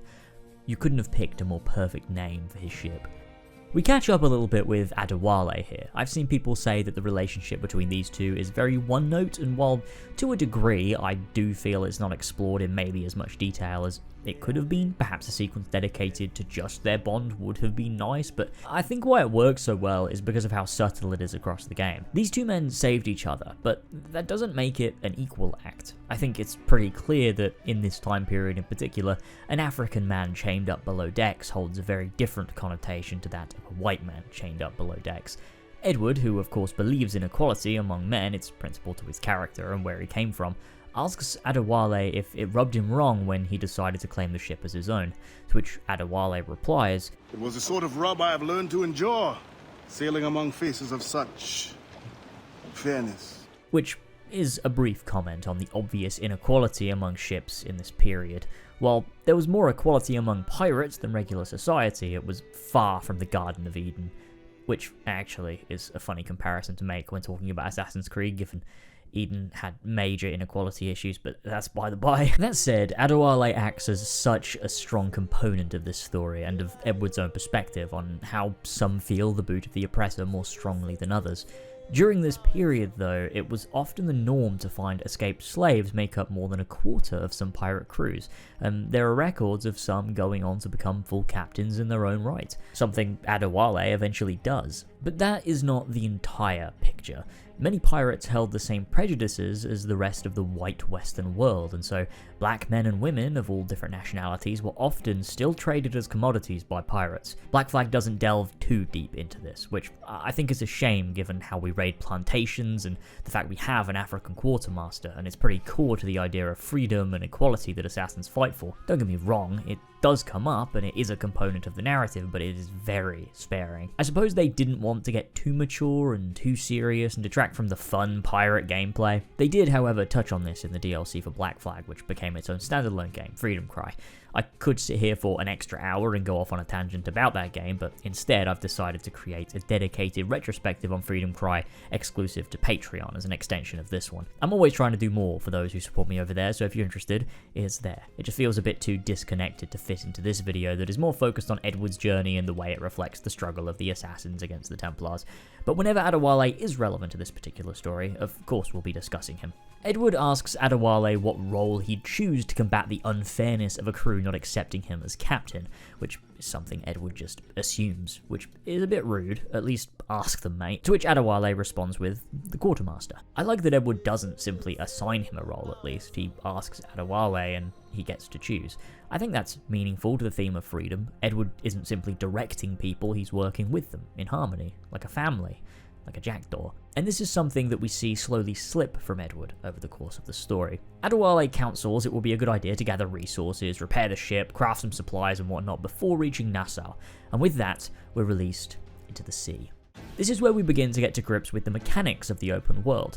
There's more to discuss about this thematically, but it'll be more appropriate a little bit later on. The world exists as somewhat of an overworld, with mini locations spread throughout and major locations as areas you have to load into. Obviously today you can do this without loading screens, but maybe not to the detail and specificity to which Black Flag does. We've seen games like Odyssey tackle this formula without needing loading to enter cities, but those cities are in no way comparable to the detail we see in Black Flag. It'd be interesting if one day we can see a large open world to the scale of something like Greece was in that game, but with the handcrafted detail of traditional Assassin's Creed cities dotted throughout the larger world, but that's unrelated conjecture. The loop of this game revolves around sailing the sea on your very own customizable pirate ship, jumping off your ship at minor locations, grabbing collectibles or loot, and then hopping back aboard your ship to sail elsewhere, all while engaging ships as you see fit. There's a real pirate sandbox to this loop that feels quite satisfying and engaging to a degree. You leave the open world, do major missions in particular locations, and afterwards you're dumped out again to meander until you see fit. Where regular Assassin's Creed gameplay focuses on you navigating an urban environment to reach the next mission marker, Black Flag switches it up and creates a greater sense of freedom and diversity. You engage with the traditional gameplay more because it's sparing, and often your choice. The ship gameplay is then allowed to flourish because it's not 100% of the game. These two sides of the experience offer an overall package that allows itself to be constantly refreshing, and I think that's very clever. Things that became standard, like parkouring through a dense city, are now only one aspect of the game world, and there's something about that which is particularly alluring. Sorry to bring up Odyssey again, trust me, it bothers me more than it bothers you, but where that game fails, other than in every other area where it fails, is that Athens doesn't feel particularly different in design to somewhere like Kefalonia. There's just more of it for longer, rather than a totally alternate design style. I think that's what's so engaging about Black Flag, is that you can be sailing the sea, looting ships, exploring uncharted islands or jungle locations, and then decide to switch it up and sail to Havana, dock up at the port, and then go around wandering these tight streets and dense crowds. And there's this greater sense of world and context to it all, like man, I can just leave if I want to. I can get on my ship and go outside of this city. I can leave what usually in older entries was the entire game. It's like if the kingdom wasn't shit. And this brings us back to what I said earlier about Havana. It's meaningful that the cities are built as hostile locations, because outside of the cities are anything but. It's boundless freedom that creates contrast and depth. It allows you, like Edward, to want to get away, to sail off into a vast sea of distractions. Like I said before, I have more to talk about with regards to the themes in this open world, but I want to save it. I think it'll mean more later on. I have it planned for like sequence 8. Trust me, it'll mean more when we get there. The actual world itself, on like a historical to fantastical ratio, is a bit more in line with something like Treasure Island than it is Pirates of the Caribbean, which was intentional, of course. Assassin's Creed is supposed to take place in a slightly altered real-world history, and we know Treasure Island was an inspiration for the game. But I think it's more than just inspiration. Both stories use real history as a basis to tell a compelling story and have something worthwhile to say using the real setting but with slightly fabricated elements, which allows the world to feel compelling but also to feel authentic. In regards to things you can actually do in the world, a lot of it is built up by collectibles. Chests, animus fragments, animals to skin, Mayan stela, viewpoints, treasure maps, shanties, and messages in bottles. And while I can admit this is where collectibles got a little out of hand, and we've all seen the meme of Unity's map, this is an actual crime that should come with jail time. However, and this is a leap I will concede, but I think these collectibles, and even the idea of seeking them out, are the best contextualized collectibles in the entire Assassin's Creed franchise. The reason is you're a pirate. Of course you're going to want to collect all this shit. 210 chests scattered around Rome in Assassin's Creed Brotherhood. There's never an ounce of context as to why Ezio would want these or why they would exist. But hundreds of chests all over the West Indies? I will always go and grab them because why wouldn't I? I'm a man of fortune, so I must seek my fortune. Same goes for messages in bottles or treasure maps or literally anything that isn't the animus fragments. They all feel conducive to the overall fantasy, experience, and narrative. They've characterized Edward as someone who, no matter what, wants wealth and money and will go to insane lengths to do so. And so of course I'll jump off on an uncharted island and see if I can grab a chest. I'll go aboard a sinking vessel and grab their loot. I'll grab the shanties to improve crew morale. I'll get the Mayan keystones to acquire valuable armor. I'll go on a quest for buried treasure in the hopes of more riches because the game has done such a great job to put me in the shoes of someone who cares. And so I care too. I think it's really neat in a similar way to how Assassin's Creed 1 is really neat with how it contextualized some of the core elements that later become franchise staples for the sake of it, like viewpoints. Collectibles in Assassin's Creed have never felt particularly integral to the actual experience or narrative. They've just sort of been there, whether it's the flags in AC1 or the feathers in AC2 and Brotherhood and 3 or the animus fragments in Revelations. The closest they came to giving collectibles story weight probably was the feathers in AC2, and even then I can't really relate to collecting 100 random bird feathers because your mother won't stop praying in her bedroom for 30 years. That's maybe a little bit reductive to what's actually going on, but even still, it's not contextualized as well as Black Flag. The feathers feel contrived rather than an integral part of the game's story or themes. But in AC4, every collectible, other than the data fragments, is a core part of the world and Edward's journey, of this frantic desire to do whatever he can, no matter how pointless it might seem, to garner wealth. It even works on a deeper level because over the game, the crew and even Adewale become more and more disillusioned with Edward and what lengths he'll go to and what he'll do in the pursuit of money. And I think by that point, you'll have done a lot of side activities and collected a lot of the collectibles, to which the annoyance of your crew is even more warranted. You keep dropping anchor randomly to go ashore and wander random Mayan ruins for your own personal gain. Yeah, I'd fucking leave you on an island with Black Bart too. No other Assassin's Creed game would be significantly worse for removing the collectibles. Most would probably be better. Nobody wants to collect 128 fucking cockades, Unity. But AC4 would be worse for it. And I think that's neat.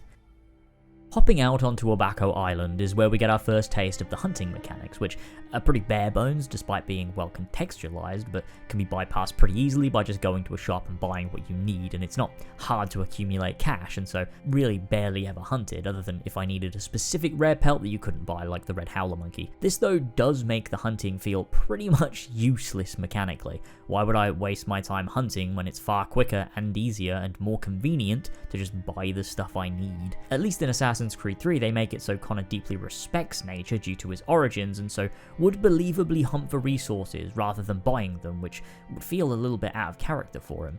although none of this is better or worse than just buying your armor and gear from a blacksmith anyway. It would have been nice to have to hunt to upgrade your gear, because finally getting the resources to get the best armor or all 4 pistols feels super satisfying if you head out into the world and find the right animals to skin, but you have to self-impose that rule to get the satisfaction, otherwise just grab it all from the general store and be done with it in moments. Also, you can kill turtles, and I didn't know that they weren't used for crafting. You can't even skin them, so I murdered this turtle, and I felt really bad about it. Whales and sharks can be used for crafting though, and while you can buy the resources from shops all the same, if you're going for 100%, you have to engage with the harpooning minigame, which is lifted right out of Resident Evil 4. I feel like I don't have much to say about this, like, it is fine. You just throw the harpoon at the guy and it can be harder or easier depending on which you do, and if you upgrade your harpoon and boat, you're golden. It's a little bit of fun, but not super riveting. I don't know how you'd greatly improve it though, and I don't care that much. I do want to know though why rowboats couldn't be a part of the game outside of this minigame. Like, why can't I lower a rowboat from the jackdaw and use it to go ashore instead of having to like dive in the water like a fucking lunatic every single time? You could even have it so you could like bring a couple crewmates with you to shore for help if there's some enemies, creating a strong sense of camaraderie in the game. The gameplay loop, however, lives and dies where plundering is concerned. As a pirate, of course, you want to plunder other vessels. It's like the main draw, and so Black Flag offers that. A lot of time will be spent fighting other ships, boarding and taking all their loot. There are 2 phases to this. The first is initiating combat itself. Ship combat was introduced in Assassin's Creed 3 for some reason, but of course is far more fitting here. You've got your chain shot, which you can shoot from the front to slow enemies with minimal damage, round shot to aim and do precise amounts of damage, heavy shot to do high damage but is not one you can aim, so it's a bit of a trade-off. You have to make sure you're level with the enemy's ship before popping it off, which can often leave you more open to a counterattack, but can do pretty mental amounts of damage. You also have your swivel guns, which you can aim at specific weak points after you've used your main cannons to do additional critical hits, your ram, which acts as a way to simply drive your ship into theirs and do damage that way, and later on, your mortars, which can do heavy damage at long range to multiple ships at once. All of these elements, as well as your own hull strength, can be upgraded multiple times using money and resources plundered from other ships, and so as you progress, you're able to tackle harder ships and gain more resources. This is the first time Assassin's Creed became an RPG, and while it's not that deep, to be fair, Assassin's Creed never becomes a deep RPG, it is the first time they added a rudimentary RPG system into the game in a way that is systemic and part of the world itself. In combat, you have to judge an enemy vessel, usually using a spyglass to check its level, decide to engage, and then destroy it before it destroys you. Pretty basic. What makes it engaging is when you've got multiple ships to contend with, you have to remember to brace at the right time, try and maneuver in such a way that you're not leaving yourself open, and to time your weapon usage to deal damage to enemy vessels, and it's so much more fun than the usual hand-to-hand combat, which is where the system can often feel lacking. Of course, this system is far less realistic than ship combat actually was. The ships can turn incredibly quickly and move incredibly fast, because if it was more like real life, then every ship battle would sometimes take days, which might sound kinda cool until you have to learn all the slang to properly captain a ship, such as lift up the skin and put into the bunt of the slack of the clues, not too taut. The leech and foot rope and body of the sail, being careful not to let it get forward, under, or hang down abaft. Then haul your bunt up well on the yard, smoothing the skin and bringing it down. Well abaft, and make fast the bunt gasket round the mast, and the jigger, if there be one, to the tie. That's an excerpt from the Seaman's Manual by R.H. Dana of 1844, transcribed by David Cordingley in Under the Black Flag. That's where I got that from. The issue with multiple ships in combat, though, is how you can exploit the repair system. If you have one particularly strong ship and a few lesser powerful ships, if you get those ready to be boarded and then go all in on the stronger ship, once you're almost dead, quickly start a board and the large ship will just stop shooting at you as the boarding takes place. Once you've finished the board, use it to repair your ship and then go in again on the big guy, then rinse and repeat until you've won. I feel like you could have circumvented this by having the ships regain all their health once you board, so it means you can't cheat like that. You have to commit and be strong enough to win. I don't know if that would fix the whole issue, but I don't know, I'm just throwing ideas out there. Once you've damaged the ship enough though, it does become ready to board. You can also sink it anyway and loot a smaller amount of the plunder if you want, but boarding grants you 100% of what's on board, and a greater range of options afterwards. Boarding is not that great. It's fun the first few times and there's a novelty to it, but it often feels on rails, tedious, and a little lackluster. With smaller ships, you can often cheese it by using your swivel gun to take everyone out, and on larger ships you end up engaging far too much with the incredibly shallow melee combat to dispatch 15 or 20 guys and then climb to the top and kill more guys or cut a flag. It's fine, it's not egregious, but it can get insanely boring, especially in the late game. This system is the most fun when you're just casually engaging in it a few times between missions. It feels organic, fun, and a nice distraction from the main story, especially when you're gaining money and loot that you can use for noticeably better stuff. The fantasy of it all is just so compelling. It's when you reach the end that it starts to feel more of a chore than a fun gameplay loop, even more so if you're going for 100%. You also get used to how on rails the whole thing is, and it starts to feel fake and less organic, which can detract from the fantasy and the fun, but I can't be that mad. It was 2013, and this was a huge feat despite the limitations. From fighting ships, you end up with notoriety, which is a long staple of the Assassin's Creed series by this point. I think this is a fun concept, but generally just it kind of sucks. It's interesting that the more you plunder, the more you'll likely get set upon by pirate hunters. Like, that's quite cool, but it's just how you lose the notoriety that feels kind of shallow. You can do it after boarding, choose to lower notoriety, or you can simply go to a port, pay a guy, and you're good. It's very similar to in Odyssey, but in that game you can literally just do it from the map, which is worse, but this is still shallow. I think it's probably because Assassin's Creed 3 tried to do something a little bit more complex and everyone went, oh no, consequences to playing recklessly, I have to do effort now to remove it, I can't do it, my brain can't do it. And so they just decided to go, whatever, just let him bribe some bloke and get rid of it. If anything, just removing notoriety from the game may have been the better option. I feel like I've been really negative here, but despite the flaws and issues and shortcomings of this game, it still delivers on the thing it set out to do. A world in which you feel free, in which you are a pirate on the high seas, taking things and exploring and plundering where you see fit, with meaningful gains from doing so, and this was just solidified on my way to the Pirate Republic of Nassau as my crew began to sing. Let's ride this squall! Shorten sail! Get off the squall! Ease the spanker! Hold down!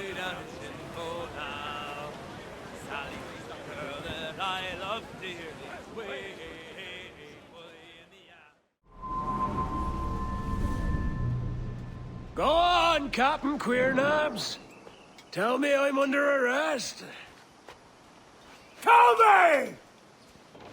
Them your breads. Fly away, boyo! Back to your master! Aye. We was privateers together before the wars ended. I'll see you ashore. And this is Nassau, the infamous pirate republic of the Bahamas established in the early 18th century and lasting until 1718, an event we do see play out in this game. The reason this location is so deeply important and where all the themes and the setting and the Assassin's Creed of it all starts to come together is because of what Nassau represents, both in reality and in the game. I think Assassin's Creed 1 is so compelling in a lot of areas because it doesn't just set itself vaguely in history and then tells an Assassin's Creed story. It's firmly using history quite integrally in its narrative, which allows the story to have something actually to say about our reality. I don't mean Assassin's Creed should focus primarily on history, that's never been something I feel is the point, but it needs to choose a setting that bolsters the narrative. They should be in harmony. The Ezio trilogy does this far less. The settings are cool and they work, but are more backdrops for a fictitious story to take place on top of. There are some closer links to Assassin's Creed themes in the Ottoman Empire, it's something Darby is particularly good at doing, but Assassin's Creed 4 is one of the best at this. Pirates was not a mistake. It wasn't random, it wasn't a coincidence. Pirates work as a real-world example of a group that rebelled against oppression, a group that are more infamous than any other for rebelling against the societal structures that kept them in squalor and standing up against that, and they're often seen as the morally correct group in media for doing so despite their crimes. One of the core reasons for a place like Nassau existing is the legacy carved into contemporary media by Henry Avery, a privateer turned pirate whose story was twisted and exaggerated and turned into a hero's journey of a downtrodden man who stood up against king and country and became a man of fortune. A man who was always fair to his crew, who always gave them an equal share of everything they took. This legacy, made famous through plays and books and word of mouth, started a domino effect that led to the formation of Nassau and the golden age of piracy. The core fundamentals of Nassau were that of freedom, of a self-elected government, of equality and independence from the oppressive nature of life back in Europe or the American colonies. To quote Colin Woodard again, Nassau was a pirate republic, a zone of freedom in the midst of an authoritarian age. Despite the differences in nation, race, religion, and even language, they forged a common culture. They ran their ships democratically, electing and disposing their captains by popular vote, sharing plunder equally, and making important decisions in an open council, all in sharp contrast to the dictatorial regimes in place aboard other ships. Pirates actively held these views too. It wasn't a coincidence. They weren't just criminals who, through a particular lens, looked like men fighting for a cause. They believed in their cause, quite strongly. There's a great quote from Sam Bellamy, who I mentioned way earlier, who was a farmer like Edward, who eventually became a pirate. During one encounter with the captain of an English vessel, a man named Beer, Bellamy stated, "Damn ye, you are a sneaking puppy, and so are all those who will submit to be governed by laws which rich men have made for their own security.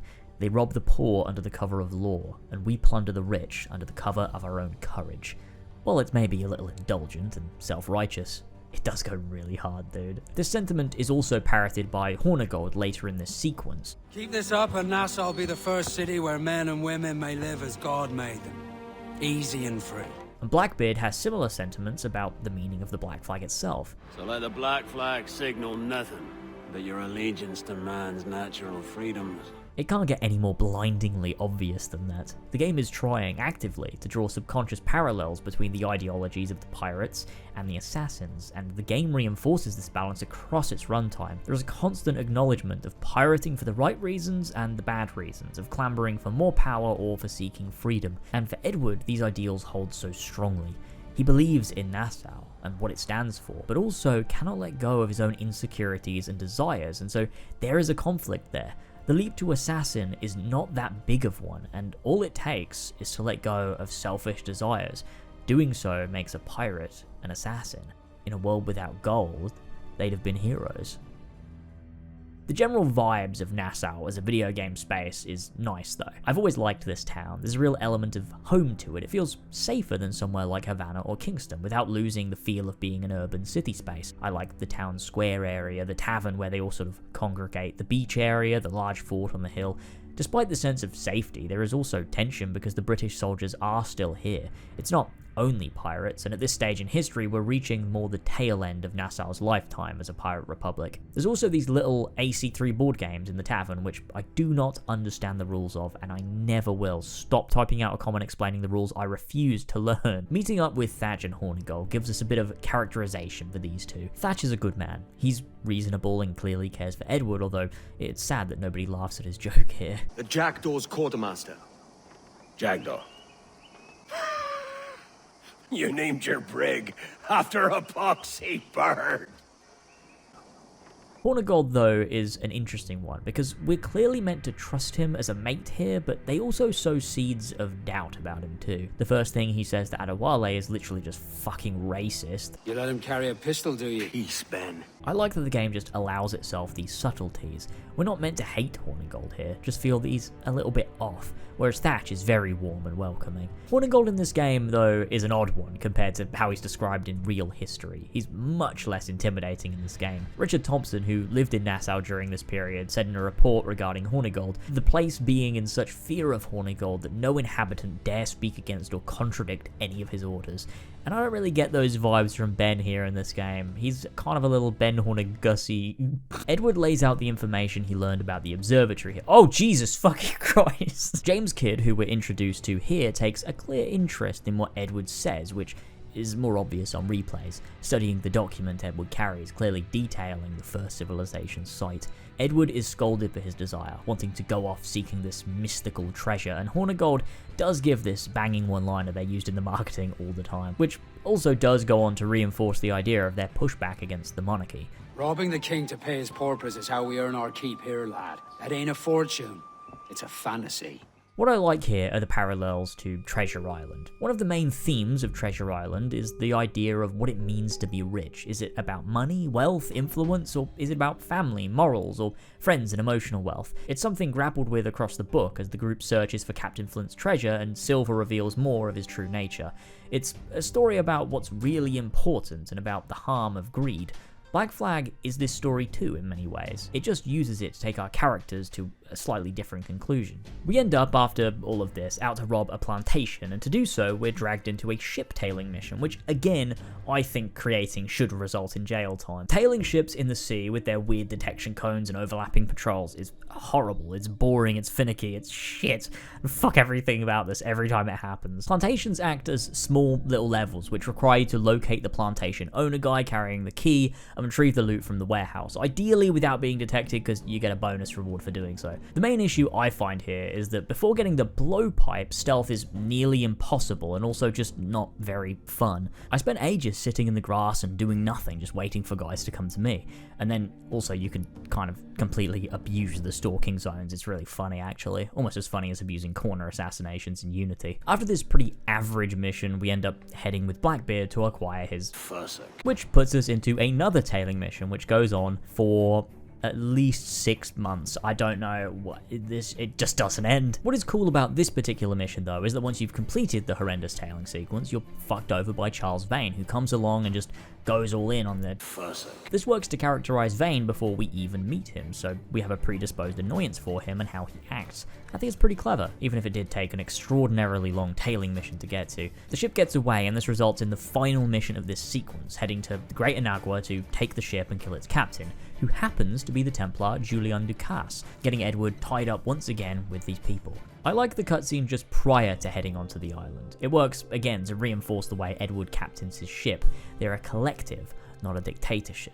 The mission itself is actually a pretty cool set piece. I really like starting at the rear of the island, working our way through the ruins and the jungle and this gorgeous view. You can even see Ducasse's Fursuit. It's when you get to the main dock area that things become a little skewed.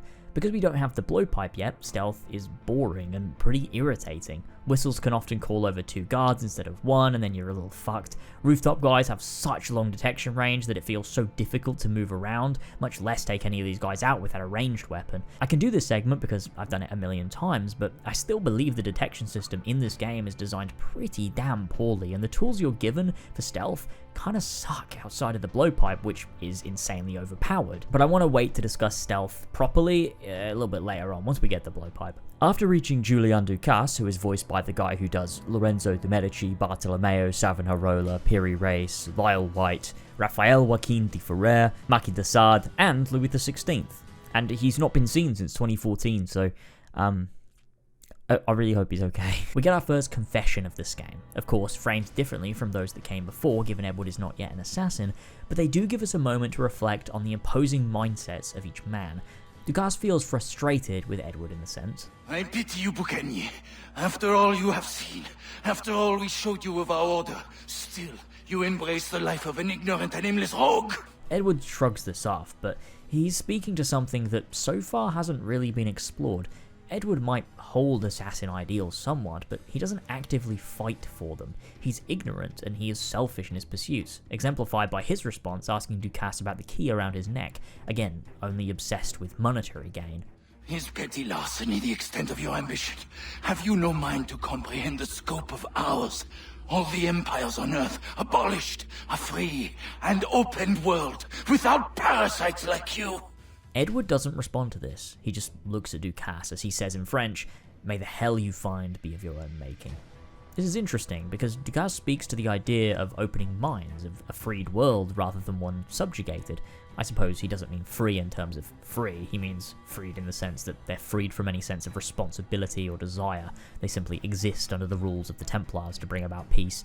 There isn't a great deal to really analyse here, as Edward doesn't respond, but I think it's clear he's acknowledged what was said.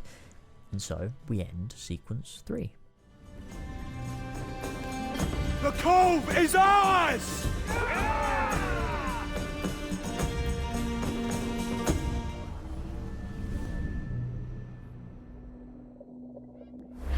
Hey. I just saw you were logging out, so I thought I'd stop by and give you something. A little welcome gift. We're pulled out of the Animus again now, and this time Melanie was right behind us, like a fucking hawk, waiting to give us some exposition and menial tasks to complete. She mentions the little statues by our desk, which are rewards for completing tasks at Abstergo Entertainment, and you gain more by doing more stuff in the Animus, completing sequences and side activities. I believe there's some even tied to the multiplayer. It's an odd feature that doesn't really matter at all, but I quite like it in a world-building sense. I don't know, there's something about this pointless little feature that adds nothing to the game that just has a bit of soul and grounds you in Abstergo Entertainment, which is quite nice. Melanie also mentioned these are rewarded because they have no official bonus scheme, which is pretty funny and sounds like something Ubisoft could possibly actually do. Olivier wants to speak to us about something, and so we head up to his office on the top floor of the building. When we head into Olivier's office, he's on the phone to Letitia England, who was also in the Assassin's Creed Revelations multiplayer, and they're discussing some important business between Abstergo Industries and Entertainment, and he finishes the conversation right in front of us so that the player can learn epic lore. After the phone call, he gets down to business, basically telling us we need to focus on the Observatory. Some bigwigs at Abstergo Industries need information about it, and it's our job to gather as much data as we possibly can. As the player, we obviously know more as to exactly why, but the character doesn't, so this passes as a pretty normal request. The thing I can't work out is why Abstergo would want the Observatory. It's a pretty rudimentary surveillance system, one that is nowhere near as efficient as what they have. I mean, at this point, Abstergo owns the company Bloom, and they're developing the CTOS, currently being used in Chicago, which before long will be worldwide. On top of that, they already have access to tons of surveillance equipment across the globe. We see as much in how they track down Desmond. I can't fathom what use the Observatory would be to them. We also know from Assassin's Creed 1, Abstergo had several crystal skulls that they called the Mitchell-Hedges communicators, because Mitchell-Hedges found them, like in real life, except in Assassin's Creed, they work to help the Templars communicate across long distances. I guess it's always worth having more, but I can't fathom why they'd be so desperate. They can already surveil people. Why do they need super ancient tech that requires people's blood to do it? I also have more to say on this, and it totally breaks any remaining need to find the Observatory, but we'll talk about that when we get there. It's really fucking funny though. That'll probably be in like 3 hours though. I try and remember this, I don't know.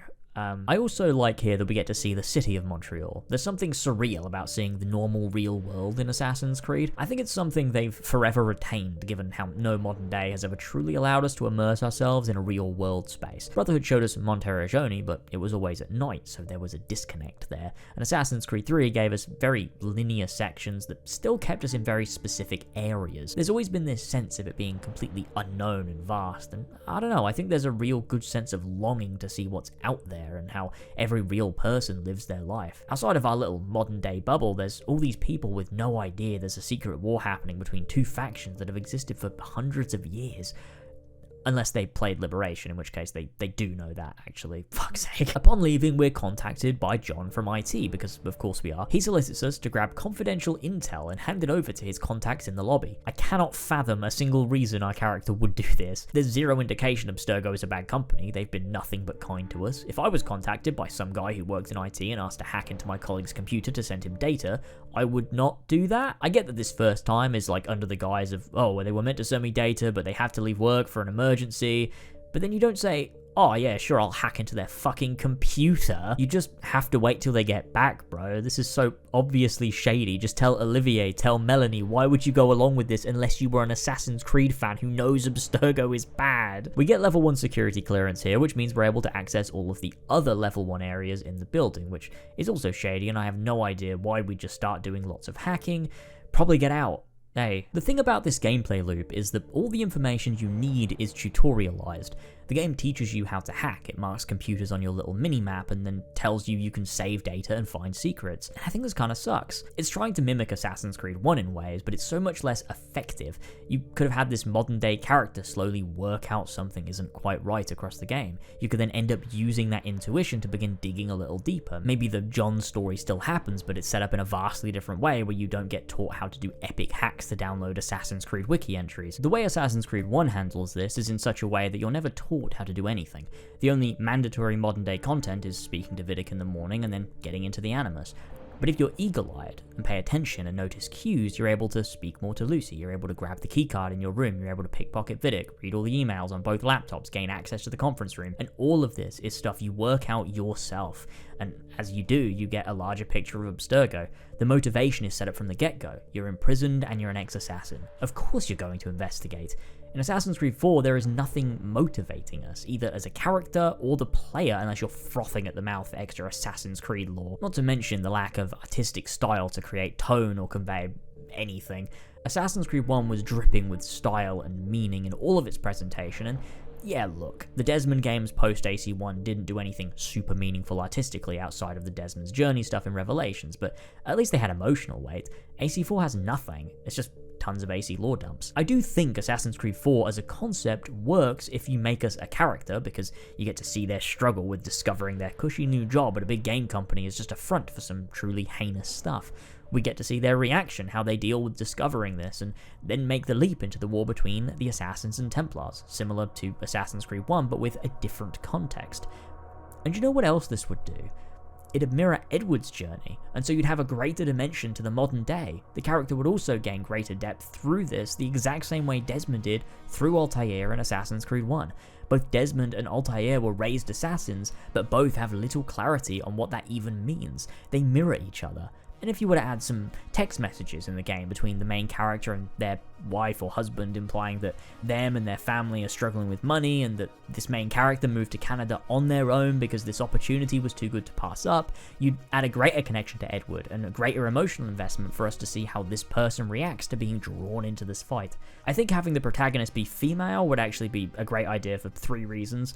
First, it's an opposite to the station of Edward. Give her a husband at home opposite to Edward's Caroline. Second of all, there's a link then to the Subject 1 audio diary you can find in the game, a man who was reliving the memories of Aveline and the strange conflict that comes with experiencing life as the opposite sex. And third, you can tell the story of Eve, similar to what they did with Layla but with ample setup, planning, and without 4 games of meandering bullshit in between. You create a connection to Desmond right from the start. You get us invested. You make it meaningful with multiple dimensions linking ancestor to modern day, and have Rebecca and Sean searching for Eve, for this special secondary character that is the yin to Desmond's yang. Where you take this is anyone's guess. I'm not about to write out an entire treatment, but if you then spent another 4 games building to the conclusion that Valhalla had with ample setup, games that don't suck, maybe an Edward sequel, maybe with this new modern day character you could use Xiao Yun, there's tons of possibilities. But I think it would be infinitely better than what we got in Assassin's Creed 4. Okay, let's stop daydreaming on the could-have-beens and get back to the actual events though. After the hack, we get access to the video itself, the post-mortem report for Desmond Miles. The most amusing part of this is that Rebecca, Sean, and William did literally leave him there. I know AC3 implies the temple is like, I don't know, gonna harm them somehow, but I mean, it's clearly fine. Could they not have gone back inside after Desmond did the arm thing to recover his body and his stuff? Hey, even if the temple was gonna fall to rubble, couldn't they have, like, taken his things? Like, why didn't he hand them his bag? They aren't issues that mattered in Assassin's Creed 3, assuming the temple sort of sealed itself and crumbled, but knowing that it didn't do that, and people could just go in if they decided to, makes the ending of Assassin's Creed 3 even more silly, given nobody considered Desmond's body could be found. Taking this file down to the lobby, we meet up with Sean and Rebecca. They're having a back and forth, pretty nicely in character, no real analysis I can make, just a regular scene with characters we know.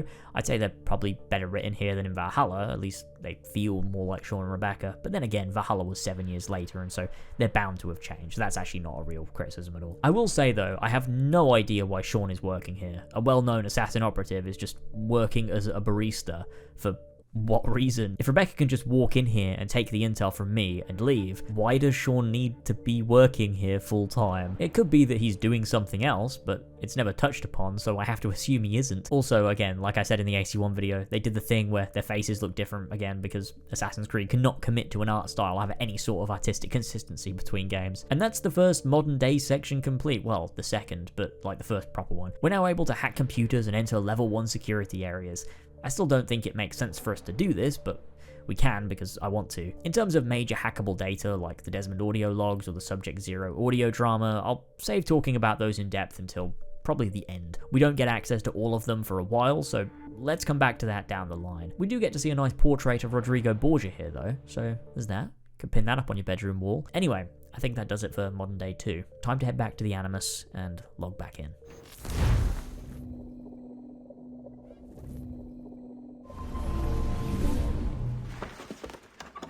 Oi. Where you going, the market? No, My parents have asked me to come live with them, and I'd like to. This flashback is Edward thinking about the night Caroline left him, to return to her parents because of Edward's neglect. In his pursuit of riches and wealth, he ended up emotionally neglecting his wife, and it led to her leaving. This is where we get a greater insight into Edward's self-delusions, believing so strongly that if he just returns with money, she'll fall back into his arms. This, of course, isn't true. I think the moment he left Bristol, she was finished with him, and for him to just return rich would compound her negative feelings. The only real thing that would get her back is if Edward acknowledged his mistakes and realised all he ever needed was her. Sadly, he only realises this when it's far too late. James Kidd wakes Edward up from his afternoon snooze, and this begins one of the more poignant sequences in the game. We now have Great Inagua, a place that Edward calls home for the remainder of the game. We'll talk more about it mechanically in a bit. Edward considers here one day hopefully being able to convince Caroline to come out and live with him, which would be really damn nice. But this is the first time we see one of Edward's major flaws in the story he's telling himself about his motives. Edward now owns land. He has a manor on a hill which is sizable and a whole town which he runs himself. Why doesn't he just write a letter to Caroline now? Tell her what he has and ask her to move out here with him on their own island. They could be happy and alone and content. I don't understand why he has to specifically return to England to be with her when he has all he needs right here, right now. What this implies, obviously, is that Edward also has his own pride and ego tied up in this. That actually, he doesn't just want to do this for Caroline. He clearly also wants to do it for himself. He wants to swagger into Emmett Scott's manor with enough money to simply buy the house for himself and kick him out. He wants to show off, to gloat to the people who thought less of him, to pay for his parents to have a farm and a home they can be proud of. He doesn't just want money enough for a nice life with Caroline. He wants to be seen with the money, and this is the first real inkling we get of that less than noble motivation. We get to know James Kidd a bit here, obviously later revealed to be Mary Read. I'll call her James for now though, until she becomes Mary in the story. When Edward brings up his wife, Mary tells him to keep it a secret, that people don't respect the man with higher commitments. And this is true, most pirates didn't respect the man with family back home, that he still cared for, mainly because he could leave at any moment. He might care too much about them to truly be committed to the crew and often opted not to sail with married men. But what this also does is create a bit of a dichotomy between the assassins and the pirates. They may hold similar ideals about freedom and tyranny, but where one is all about higher commitments than rum and plunder, the other is not. It's again toying with the true selfishness of pirate freedoms, despite how sanctimonious they may often conduct themselves. This is where we move on to explore the island, and is also where, I remember on my first playthrough, I started to get pretty invested. My first playthrough is actually on YouTube, if you want to go and watch it, but be warned, I was a kid, so don't expect any deep insight or mature commentary, but if you're interested in seeing what a younger me felt about the game, I'll link it below. It's mainly just me going, oh man, that's so epic, because they like name dropped Altair or something. Being introduced to the Mayan Keys collectibles, where you use eagle vision to match up shapes and shit, which is, you know, it's fine. Mary talks about Edward's natural perception. I just called her Mary again, didn't I? Have I been doing that since I said I wouldn't? Fuck, it's really hard to call her James when I know she's not a James. And I would know. Anyway, she talks of Edward's natural perception of the world, which she can see, something that was valuable to assassins, that being eagle vision. This game is where they explore the idea that actually eagle vision is not a first civ trait, it's actually a human one. The ability to combine senses to view the world differently. Every human has the ability locked away, but some naturally take to it more than others. Edward is one such individual. Edward's description of it too is really insightful, the idea that it's like seeing sounds and hearing shapes. It just articulates the mechanic in such a deeply interesting way that I think is incredibly compelling. He also weirdly says he thinks it was in some way related to his dreaming. I have no idea what that means. I can't figure out what he's talking about and how perceiving the world through eagle vision would in any way be related to his dreaming. I also find it really interesting how Mary describes it. What you feel is the light of life, of living things past and present, the residue of vitality, come and gone. I think this is meaning to say that eagle vision comes from the same place as genetic memory, that Edward is tapping into the past without use of the animus, and it changes the way the world is perceived because of his ability to see history in a way, which implies, is eagle vision actually the sixth sense, after all? Is it a watered down version of the first civ's ability to read time? Maybe these things were linked all along and I just wasn't looking hard enough to understand that connection. Mary finishes by saying, any man's senses can be tuned well past what he's born with, if he tries. Which, while an interesting way to look at eagle vision, is also clearly a metaphor for Edward's growth. Edward is capable of opening his mind and perceiving the world through an assassin point of view. If he tries, he doesn't need to remain narrow-minded. I like this. Heading through into Ducas's manor, we find the Templar armor locked away behind a metal grate that needs 5 keys to open. We have 1 that we got from Ducas, we just need to find the other 4. This functions just like the armor of Altair in Assassin's Creed 2 or the Romulus armor in Brotherhood. Revelations had special armor, but it wasn't tied to keys like the aforementioned games, and AC3 didn't have anything at all. It's nice to see this return, even if the Templar armor is not good and I never wear it. This whole special armor thing has never been done better than in Assassin's Creed 2 though, which is kind of wild.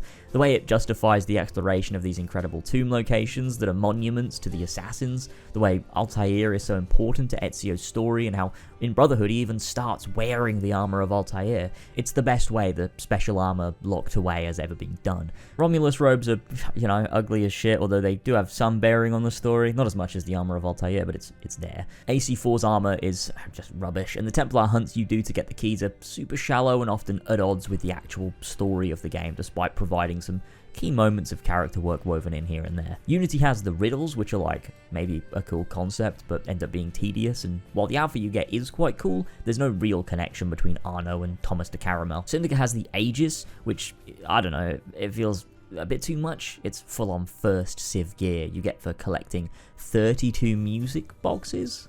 What? Origins has the Isu armor you get for doing all of the stone circles, and while they're nice character work for Bayek, I failed to see the connection between them and the Isu set of gear. I don't know if Odyssey has anything, I've purged that game from my memory, but if it does, I'd bet my firstborn that it's executed horrendously. And Valhalla has like a bunch of rare armor, but I can't remember there being a set locked away or anything. I don't know why I just went through all those, but the point being is that it's never been done as good as Assassin's Creed 2, and if you don't have a real reason for it to exist in the game, maybe just don't put it in, or find a way for it to work narratively. Because while this sort of does, they don't really do enough with it. If the Templar hunts were better and the armor was less shit, I'd probably like it, but sadly it's neither of those things. We will be talking about every Templar hunt across sequence 6 to 10, so that'll be great fun. I do like how this greatly characterizes Edward though. Mary is clearly frustrated that Edward has caused harm to come to the assassins by selling the map to Torres, and encourages him to go and warn them. Edward agrees, but only if it leads him to the other keys. It creates this moment of tension and conflict between Edward and Mary. She's irritated by his selfishness, and Edward gets to display yet again how he's so consumed by the idea of money above all else. We head down to the Great Inagua docks, and Kid is leaving, and invites Edward to Tulum after they have a bit of a back and forth about her knowing more about the Observatory than she lets on. She also says this of one line, which I really like. I think this cove suits you best, Edward. Better than that costume does. Edward responds to this saying they're pirates, they take what they want and they become who they like, to which she responds, But that look ain't you. It's not who you are. This is such a wonderful piece of setup. It begins us in questioning Edward's true motivations, his own ideals, what he even cares about. The idea he's masquerading as something he is not, both in the pirate he is trying to be, but as the assassin he dresses as. He's truly at heart not a pirate, but his actions also mean he's not an assassin. He's sort of in limbo, but it also sets up the eventual payoff that comes far later down the line. Kid leaves, and our next meeting will be in a few weeks' time in Tulum. For now, let's discuss Great Inagua, our new home. This place acts as the classic location to renovate that has to be in Assassin's Creed, because Assassin's Creed 2 did it, and so when you're Ubisoft, you can't remove features ever, even if they probably don't fit. Like Ezio going full capitalist and creating a monopoly on all the shops in Turkey. There's really not much to renovate here, and it doesn't provide much benefit to do, so it's pretty lackluster, especially after how in-depth the homestead was in Assassin's Creed 3. The part I like about Great Inagua though is how it acts thematically for Edward as a character.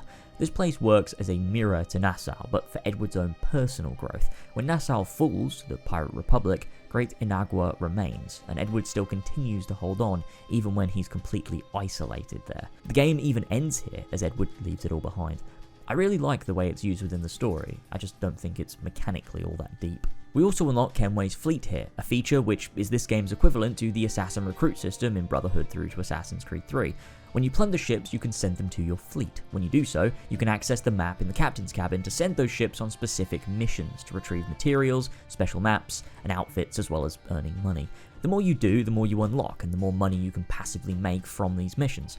I think this is, on a basic level, a fine addition and works as this game's replacement for assassin recruit missions, because again, when you're Ubisoft, you can't remove features ever, even if they probably don't fit. Where this system chokes is the fact that you have to engage with it for 100%, and not just that, you have to complete every high level and late game level to do so, meaning you have to be engaging with this over the course of the entire game, otherwise you are going to be grinding this by the end. Even if you start engaging with it at the beginning, you're probably still going to be grinding at the end. You have to be making sure that you're always getting stronger ships, and some of these missions can take 48 hours to complete.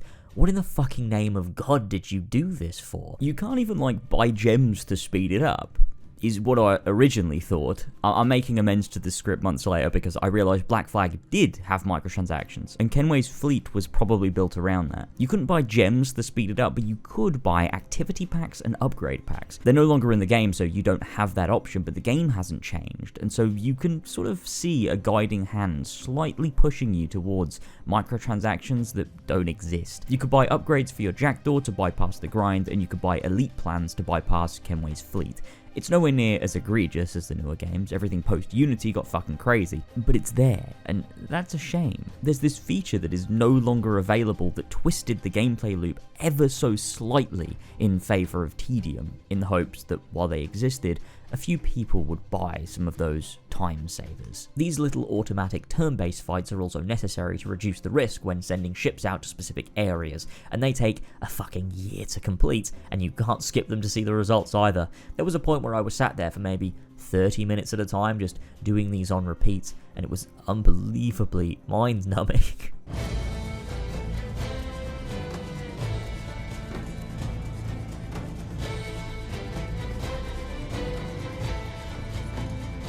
Yeah, I'm on TikTok. I post great content such as this. If the companion app still existed, this wouldn't be as bad because I could access the fleet from random locations that are not my home. I wouldn't necessarily enjoy it, but it would be more efficient. Sadly though, the app closed down a long time ago, and so you're left with an even more cumbersome feature than it was at launch. It's also completely bugged on PC, so I had to download this mod file thing that fixes it because it just wouldn't launch for some reason.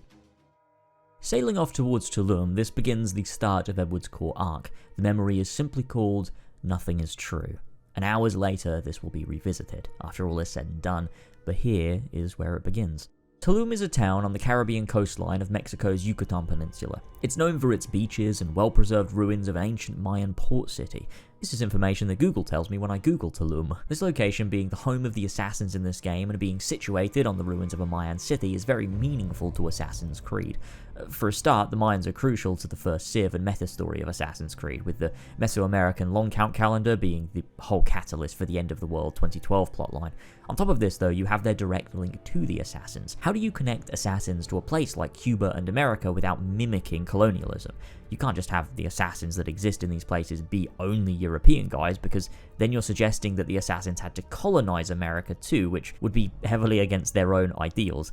Instead, the Mayan assassins act as a bridge. Their people came into contact with the assassins from Europe, and instead of the assassins being separate and working only in colonial areas, they actually joined with the Mayan people because of their desire for freedom and to fight back against the Spanish. Eventually, over time, some of the Mayans simply became assassins, and so you have a branch of the assassins in this game that actually represent an underrepresented and oppressed group, which is exactly on the money for the assassins. The major negative about Tulum is that these assassins are never seen as formidable, like ever, and I've mentioned that earlier in the video. Edward makes his way through this area outsmarting all of them, stealth takedowning so many, sneaking by them all. They absolutely suck. If you're ever put up against an assassin in one of these games, it should be a challenge. You shouldn't be able to so easily do this. Not in stealth, not in a fight.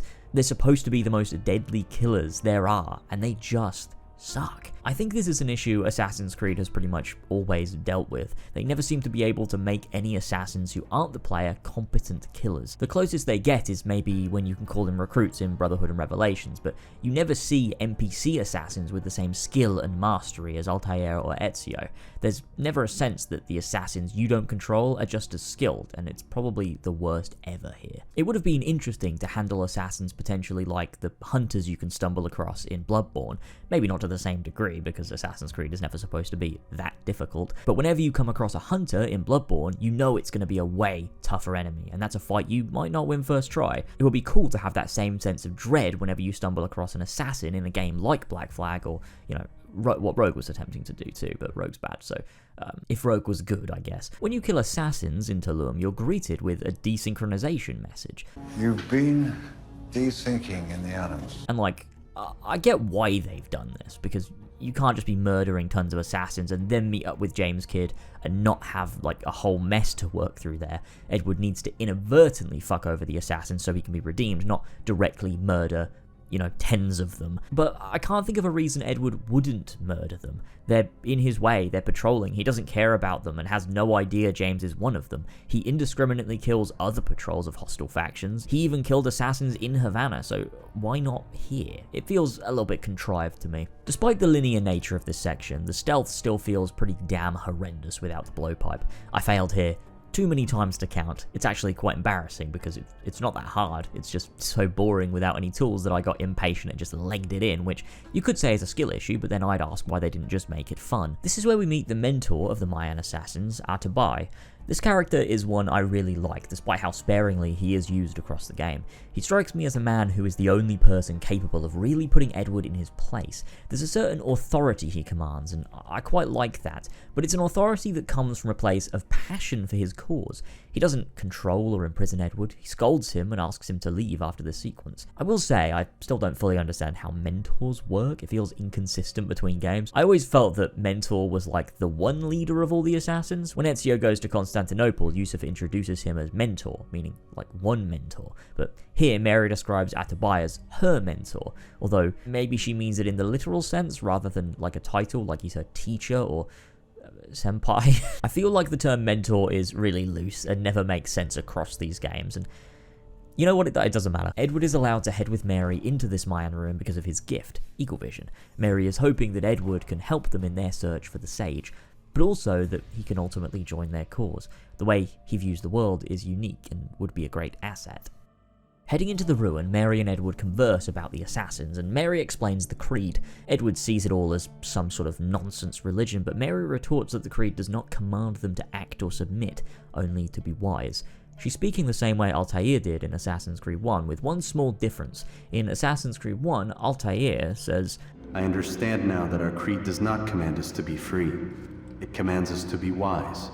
However, now, due to the assassins' obvious fight for freedom, to say it doesn't command them to be free would be a little bit silly. I understand that in the context of AC1, Altair is saying it doesn't command you to do whatever you please, but I think the way Mary explains it comes across as a slightly more developed understanding of nothing is true and everything is permitted. This is something Edward fails to understand though, stating similarly to Altair at the beginning of Assassin's Creed 1 that he's a fan of the idea of everything is permitted, doing whatever he so chooses, which again comes back around to the similarities yet distance between pirates and assassins. Pirates too believe that everything is permitted, but only in the most surface level and shallow sense, that you should do whatever you want. But as we know, the assassins see this differently, and everything is permitted implies so much more. It's a provocative phrase that demands thought and consideration as to its true meaning, something that requires experience that Edward hasn't quite got yet. I like the setup of this tomb section because really that's what it is, a tomb like the Ezio trilogy. I wish they'd done more of these, to be honest. If you had more Mayan ruins across the world with parkour sequences and puzzles to solve, all to receive a gift, maybe instead of the 26 Mayan keystones, or however many there are, you had 6 tombs spread across the world that acted as assassin tomb mission types from the Ezio trilogy, or the Captain Kidd missions from Assassin's Creed 3. That would have been genuinely quite cool. Completing this puzzle reveals the face of Roberts, the sage, the same man Edward saw in Havana. I think this proves to Edward that there's more going on than he understands, but this is only a small drop of what's to come. I'll have more to say on the sage far later, I promise. I'm just waiting until he becomes a little more relevant. Exiting the ruin, we're presented with the blowpipe, finally, and the scowl of Atabai. We take the blowpipe and we clear out the area. Finally, stealth becomes somewhat dimensional. It's still never that deep and is perhaps one of the weakest stealth systems in the franchise, partly due to the lack of tools and partly due to the lack of engaging level design, but regardless of why, it still feels lacking. The The game doesn't often use social stealth. Even in cities, it almost feels like a feature that doesn't even exist. The game almost never encourages blending, which I guess makes sense given the framing of the narrative. You're a pirate, so why would you? I mentioned earlier the detection system can be pretty whack, and the only stealth tool you have is the blowpipe. No bow like in Assassin's Creed 3, no throwing knives like in the Ezio trilogy, other than one-time knives you can sometimes pick up off the floor to use. You have just a blowpipe and your hidden blade, which you'd think demands more creativity, but it doesn't, because the way enemy layouts and controls are designed leads you to pretty much just standing off at the distance and just putting everyone to sleep and then going up and finishing them off. Either that or using the incredibly overpowered berserk darts. It's a sorely lacking part of the game that never gets any deeper than this. It's no longer tedious given the blowpipe, but it's also never particularly engaging or fun either, other than in very specific circumstances where the level design is made in such a way that it actually does feel a little satisfying. After clearing Tulum of these horrid men, you're once again confronted by Atabai. Edward reinforces his misunderstanding of the Creed, to which Atabai ignores and banishes him, demanding he leave. Afterwards, Kid and Edward have a bit of a conversation about the nature of the Templars. Edward asks what their cause is. Clearly, even at this early stage, he is curious about why they fight, already sowing the seeds of what's to come later. Kid talks about how the assassins kill people, those who would want to control everyone in the name of peace and order. Edward associates that with Ducas's dying words, to which Kid says, You see? It's about power, really. About lording over people. Robbing us of liberty.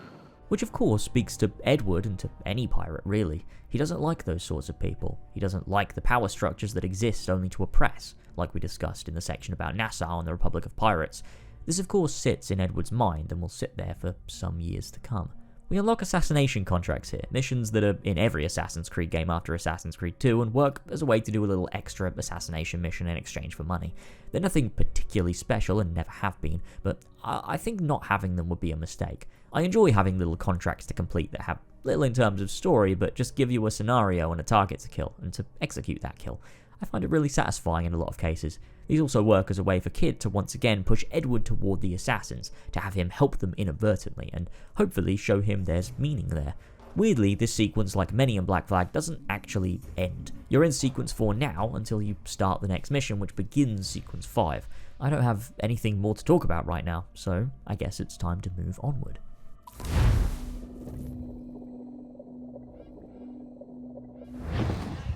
Stinks the same as every other squat I've robbed this past year. Oi, oi. Why the long face? You falling in love? With your blouse. Finally, we meet Charles Vane and Jack Rackham, two of the more infamous pirates that there were. I mean, all pirates were infamous, obviously, but these guys, they're often known as being pieces of work. I originally had a segment of the script that went into the exploits of both of them, but honestly, I kind of had to cut it.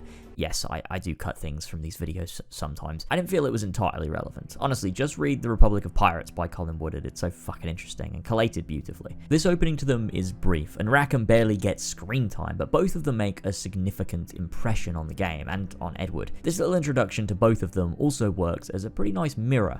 They don't understand Nassau and its integrity or the values held by the pirates who live here, despite them being important to Edward, similarly to how Edward fails to understand the assassins despite it being important to James Kidd.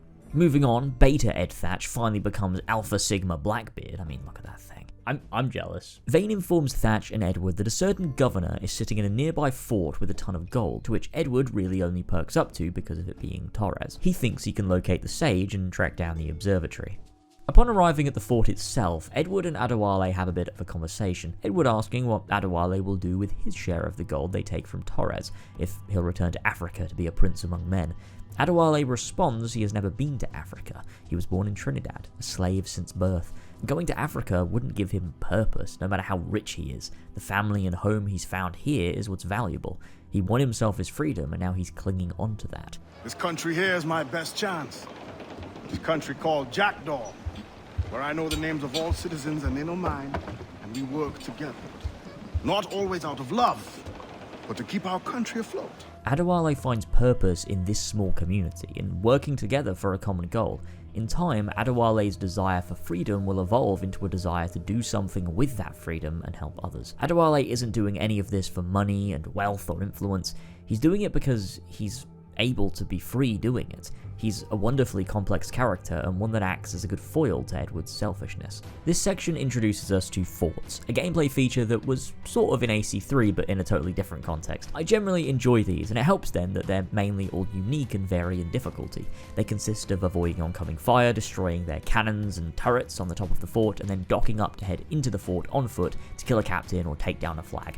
The loop is sort of similar to that of regular ship combat, only forts are stronger and they, of course, aren't mobile. I think a design that marries ship and land gameplay is one of the biggest strengths of this game's design. Once you take over the fort, it becomes friendly and offers shops and a way to reduce notoriety, but also will tag key points of interest within that region on your map if you wanted to spend some time mopping everything up. It's essentially the high seas equivalent to viewpoints in land gameplay. I think while I enjoy forts, and I like that they then reward you with a better understanding of what's in that region, it still suffers from the classic Assassin's Creed problem of having tons of markers and then clearing everything like a checklist.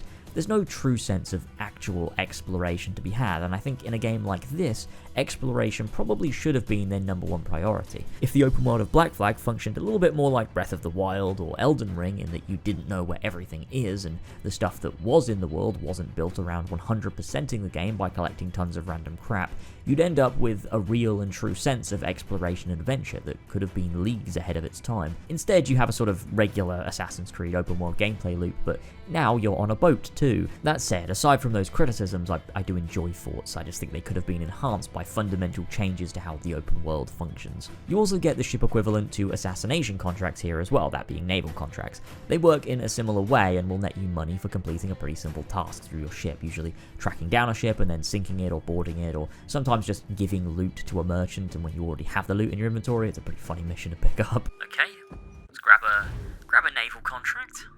Sweet. Alright, back to the ship. Wonderful crew, let's head out. Wait, hold on. Shit, no! Quick! Go! Ah! Here you go, buddy. There you go.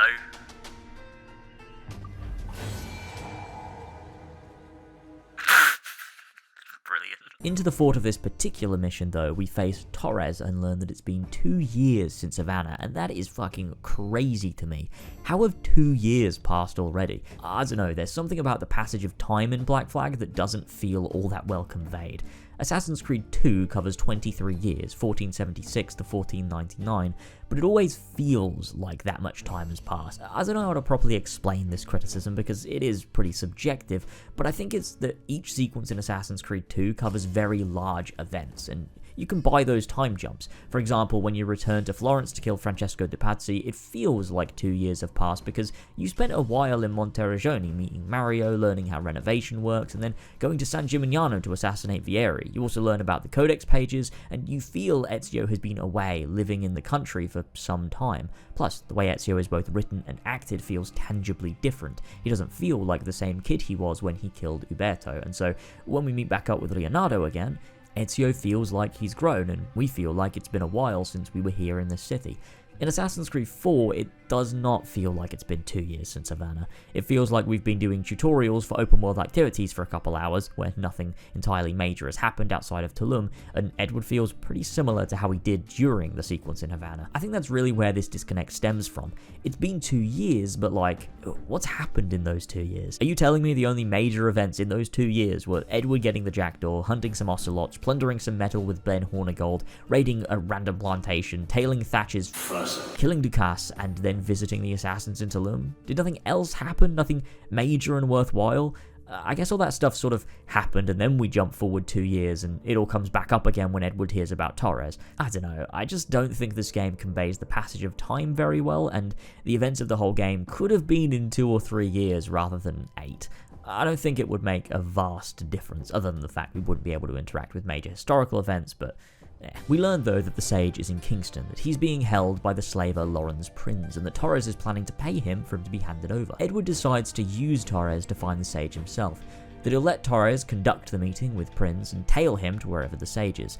Yeah, that's right, we're doing some more tailing. It's really exciting. It really is just an excuse to dump out some historical facts. Every one of these tailing missions sounds like an excerpt from a history book. Much has changed in that short time, you know. None called me governor, for instance, or I quit that post last year. Other stories about you too, sir. You were a governor in Florida for a time. I am one of a number of civil servants in my family, a long line of politicians. Speaking of stories, Prince, I've heard it said you were with Henry Morgan the day he sacked Panama. Let's talk about Kingston first though, the final major city location we visit in the game alongside Havana and Nassau. I generally find this city a little lacking. I think while it's obviously based on reality and designed to follow how the city really looked, I just don't think it particularly serves the story as well as both Nassau and Havana did. Nassau acts as a place that stands for freedom and liberty and is reflected in its design. Havana acts as a place of hostility and reflects that in its design as well. I've already discussed both at length. Kingston is just Kingston. It does act as what is essentially just one huge plantation, and so it's just another facet of how the civilized world causes oppression, and that's interesting, but I just don't find it's as strong as Havana is, and so I find myself lost for things of substance to really discuss with regards to Kingston. This sequence culminates in the tailing and assassination of Lawrence Prince in search of the Sage, who Edward inadvertently frees and loses track of once again. During the tale, I do find it interesting how Torres discusses the concept of slavery. I find your bearing appalling, Prince. I believe all thinking, feeling men deserve respect and opportunity. Ah, you Spaniards. Your long ties to the Moors have diluted your blood and softened your heart. This is not to say I believe in the natural equality of all races or sexes.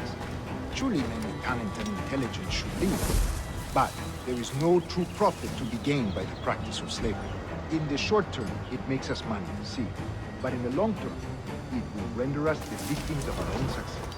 This is the sort of shit I loved about Assassin's Creed. In Assassin's Creed 2 on Brotherhood, Torres would have been slavery's #1 fan, but Darby understands the careful balance between Assassins and Templars, that the most compelling part is that the Templars are not just evil, horrible, cartoonish villains, they're actually quite intelligent, and so of course, with their greater knowledge of the world and of history, often do not agree with the practice of slavery, in the sense that it exists in the world they live in, not based on race or gender. They do, however, of course, believe in the slavery of men's minds indiscriminately, that the wise should lead and everyone else should be told what to think. But Torres doesn't see that as slavery, he sees that as peace. It's a true and honest representation of the Templars that we haven't really seen since Assassin's Creed 1. There are parts, of course, in Assassin's Creed 3, but this feels so true to the way they were portrayed in 1191. The issues I find with this, and I guess this is a bit of a tangent, is that the reason the Templars being so morally grey in Assassin's Creed 1 was interesting and meaningful is because it allowed Altair to view the Assassins differently, to see the order he was a part of through a totally different lens, and to use that to fight back and correct the Brotherhood, to fight for freedom instead of whatever it was Al-Mualim was fighting for.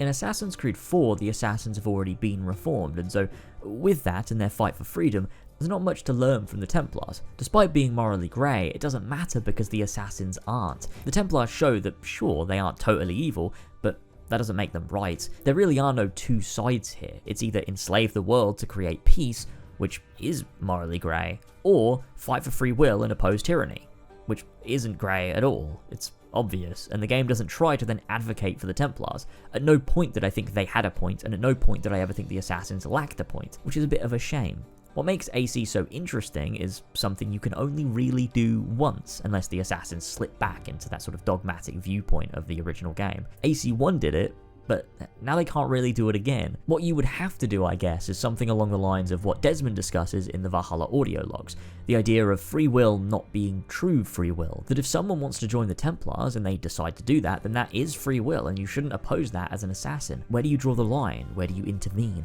As Sean says, within the creed are the seeds of its own destruction. AC4 doesn't touch on any of this though. It's far more focused on Edward and him finding purpose within the Assassins, and to do all this on top would either muddy the waters, confuse the story, or detract from the point. I do think if we had another game with Edward, it could have been interesting to see him look at the creed and its hypocrisies and dwell on those. Have that be the inner conflict to follow this one. Sorry about that tangent, let's get back to this whole deal. This is where James reveals her true identity as Mary Reed. May the best man win. Your name's not James, is it?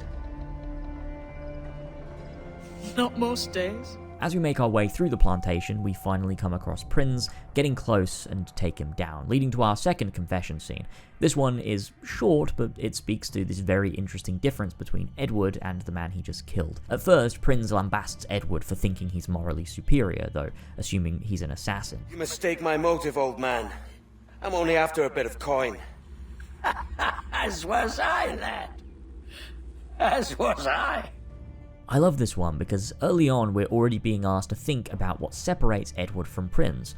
Sure, we know Edward is not a slaver, nor does he endorse slavery. I mean, his quartermaster is African, a man who used to be enslaved. But then again, both of these men are simply after a bit of coin, turning a blind eye to injustice if it means it will benefit them. Edward was going to take Roberts and to use him, just like someone taking a slave, and he was going to take him from a slaver for money. Adewale even has a go at Edward once you reach Kingston, clearly feeling somewhat betrayed. I'll be watching all from close by. No, Kenway, you run this scheme alone, at the risk of losing the faith of your crew.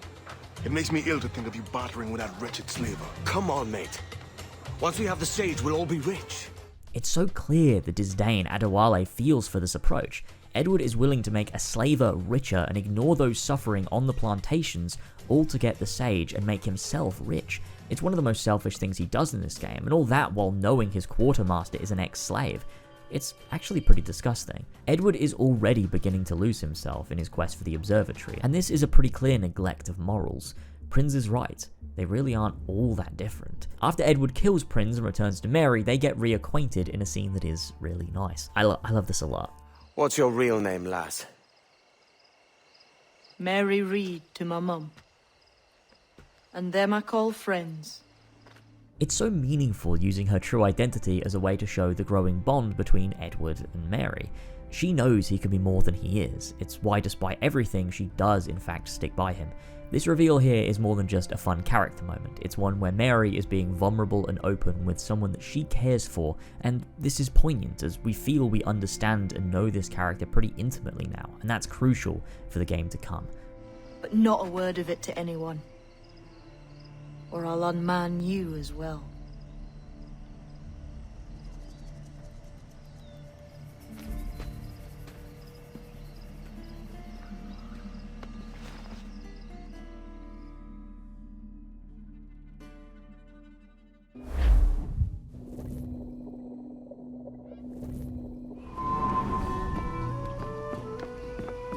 Another? A rum flip this time. And where'd I find fresh eggs in this wretched town? There's little else but piss and insects. We're introduced here to Anne Bonny for the first time, a character who gets little screen time until the latter portions of the game, although I do like that she's introduced early to give her some precedence and to strongly characterize her. I feel that Anne displays a lot of complexity as a character, but at the same time ends up as rather flat in a lot of ways. Not in the negative sense of flat, but in the sense of flat I discussed in my Assassin's Creed 1 video, a writing technique explored by E.M. Forster in aspects of the novel. I'm not going to explain all of that again, but just know that when I say flat, I don't mean bad. I mean intentionally given less dimensions than other characters so that they inform the story rather than complicate the story. It could be due to a lack of screen time or an inability to integrate her meaningfully into the story, or maybe she was always supposed to be more of a means to greater explore Edward rather than being a character with incredible depth in her own right. That doesn't mean there isn't depth, just that she feels a lot less interesting than, say, Blackbeard, Adewale, or Mary. She feels a bit more akin to something like Stede Bonnet, a character with clear motivations and a strong sense of character, but one we don't greatly explore outside of Edward's perspective. This isn't necessarily bad, like I said a moment ago, but I do wish perhaps we could have seen a bit more of her, because I really like her and find her compelling. That, and she's Irish and has red hair, which I clearly have an affinity for as a Neanderthal man. Her hair is actually like full-on red though. Sometimes it even looks a bit pink. I don't know quite why they didn't make it a realistic gingery colour, because there's no reality where this is natural. Not that dyeing your hair is an issue, obviously, just that I don't think that she would. Historical accounts describe her as having red hair, so for her to actively dye her hair more red would be an odd inclusion, unless she did dye it and she wasn't naturally that colour. But then why dye it bright red? Maybe it was. Where would they have gotten this information from?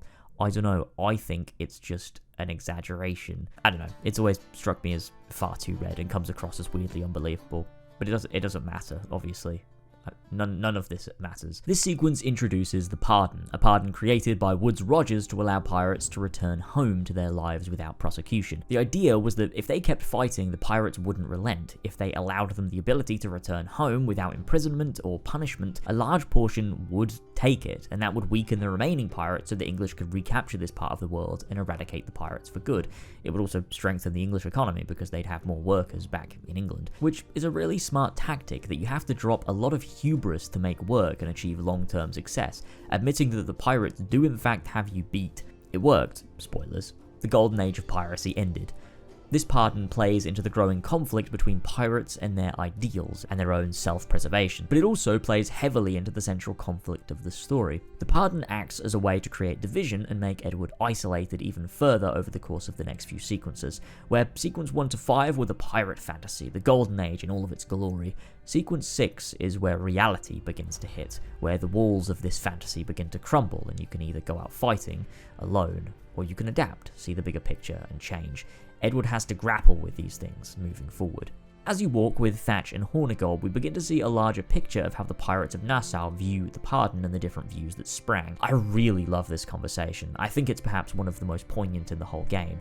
It's clear Ben is more concerned with not drawing the ire of the English and even says to lay low and not do any piracies, to which Thatch promptly refuses the idea of. He's not going to sit and let the king force him into acting a particular way, directly or indirectly. Ben asks a pretty good question here too, that being, "Look around you, man. Is this cesspool worth dying for?" To which Thatch responds very quickly, Aye! It's our republic! Our idea! A free land for free men, remember? So maybe it's filthy to look at. But ain't it still an idea worth fighting for? This is so clearly an allegory for the Assassin's fight. It might be filthy to look at, the killing, the bloodshed and the loss, but it's an idea that is worth fighting for. Freedom always is.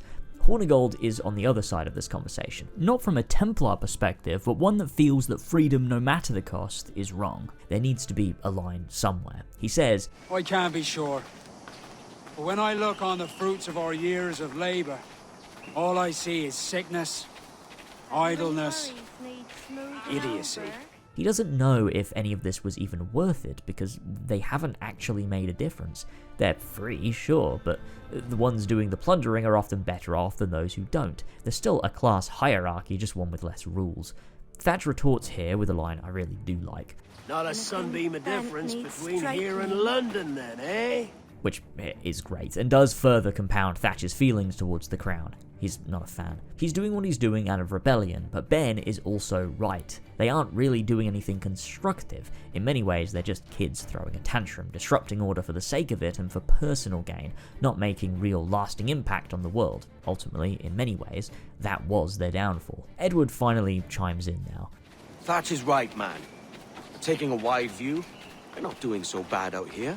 The sun, rum, and leisure as far as the eye can see.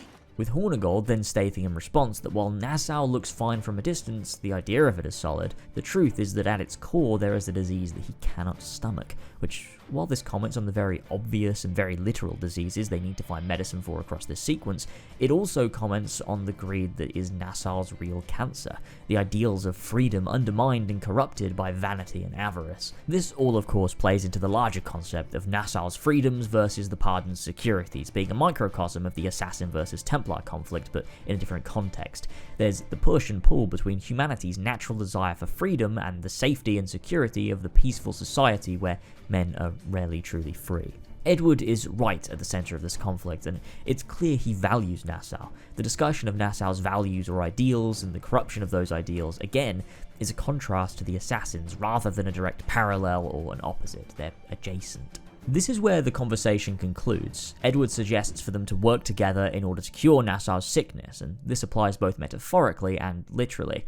The entire sequence is focused on gaining medicines to help the people of Nassau. It's a way to show the latter portion and end of Thatch's career in a lot of ways, and focuses heavily on his morals and some of his regrets, and works subtly to guide Edward. Before we get into the weeds of all that, let's discuss the first of the 4 Templar hunts. You could say I don't need to do this, I could simply have glossed over it in the sequence 4 bit where I'd briefly mention them, and you're right, I could do that, but I do stay awake at night over the fact I briefly skimmed over the 2 missions in AC2, and so now everything I do is unnecessarily thorough. First of the hunts I did was on Taino, for the Master Assassin Opia Apito. Look, these missions are usually very dumb. They're structured like Odyssey side quests and written super lazily. It's very obvious this wasn't Derby. The stark drop in quality between the main story and these Templar hunts is almost unbelievable. First of all, why a Master Assassin would require our help is beyond me, once again displaying the assassins in this game as the least formidable people of all time. And second of all, why is she competing with me in a race to skin animals? What? Why? This isn't compelling, it's just stuff to do. After this, she begins to trust you, which is super epic, and you have to go and locate Alvin, who's hiding away out here on this island, which explains why I haven't heard any of his music in some time. We do another tailing mission, because of course this game only knows how to do boat and tail. We find this dude who runs away, and we have to chase him down because the master assassin we're with is useless, and then the bloke tells us where our actual target, Marquez, is hiding out. We go to the island, and after tailing this guy to the very far away destination, we... What the fuck do you mean? We finally take out Marquez in a very typical assassin fashion, that being using explosive barrels to annihilate our foes. Finally, we do kill Marquez, and to be fair, the confession here is pretty good. It's a bit shallow, but it's pretty good. It's essentially just a pushback from a Taino assassin against the Templars, believing they could claim these islands and make them better, improve them through industry to give the lives of the tribes more of a chance in the growing world. But in the process, it would rob them of freedom, and this makes the Templar angry. Opia obviously disagrees, but has probably had a few too many shots of tequila, so I can't make out a word she's saying. You believe we wasted freedom by being free? But she does go on to say, You die a prisoner of your Templar Moors. Which is a fucking brilliant line. I do love that. With that, we have our second key. Only 3 to go now. And the quest just sort of ends. We don't get any follow-up with Opia, nothing at all. It just ends. It's over. That's the whole thing. It has maybe one interesting piece of dialogue, and the rest is a waste of time that I did anyway. So who's the real fool here? Back to the good game. We're on our search for medicines. I'm aware of how that sounds. Steed reappears here for the first time since Havana, which is a bit mad because that was 3 years ago. Bonnet is a constant reminder, like I said, of Edward's kinder side, the side he thinks he left back in Bristol. I will say, Edward doesn't seem hugely shocked that he's here, which I personally would be, but still, it's nice to see him. In real history, at this point, Bonnet was hanging out with Thatch, which is a whole other story in of itself. Again, check out Republic of Pirates by Colin Woodard if you want. From here, we have our first diving bell mission, a new component of the open world now that we've purchased a diving bell. It was used in this time period in deep waters around the ocean because, of course, you can't stay down there for long enough or you'll drown, it's too deep. The interesting part about the reality of these diving bells, not explored in Black Flag, is just how dangerous they were. Divers had to make sure to exhale all of the air from their lungs before being pulled up, otherwise their lungs could rupture and they would die painfully.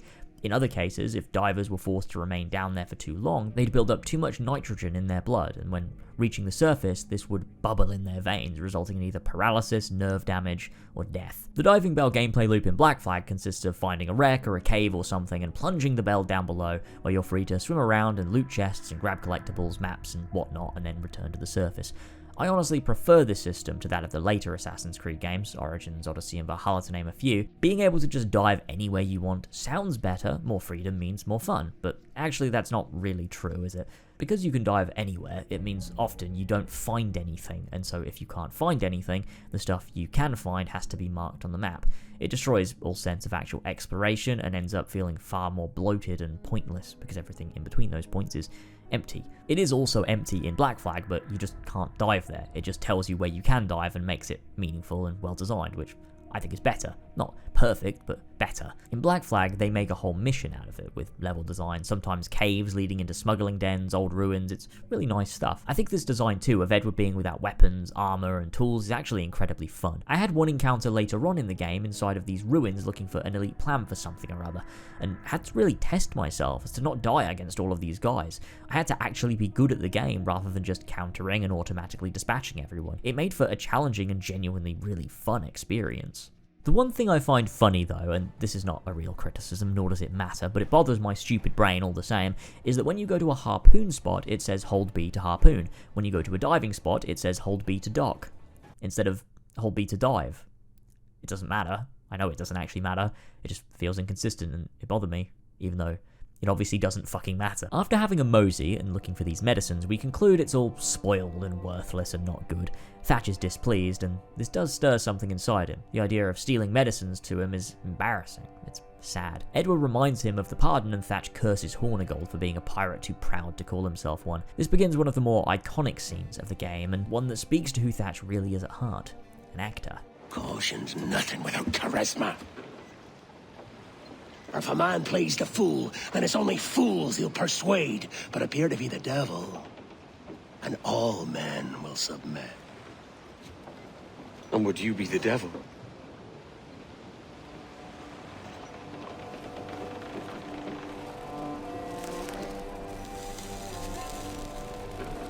an audience. Aye. It's all a big show. Give your quarry something to fear. Some hellish thing from a fevered dream. And men will drop to their knees, pleading for their lord before all else. Oh god.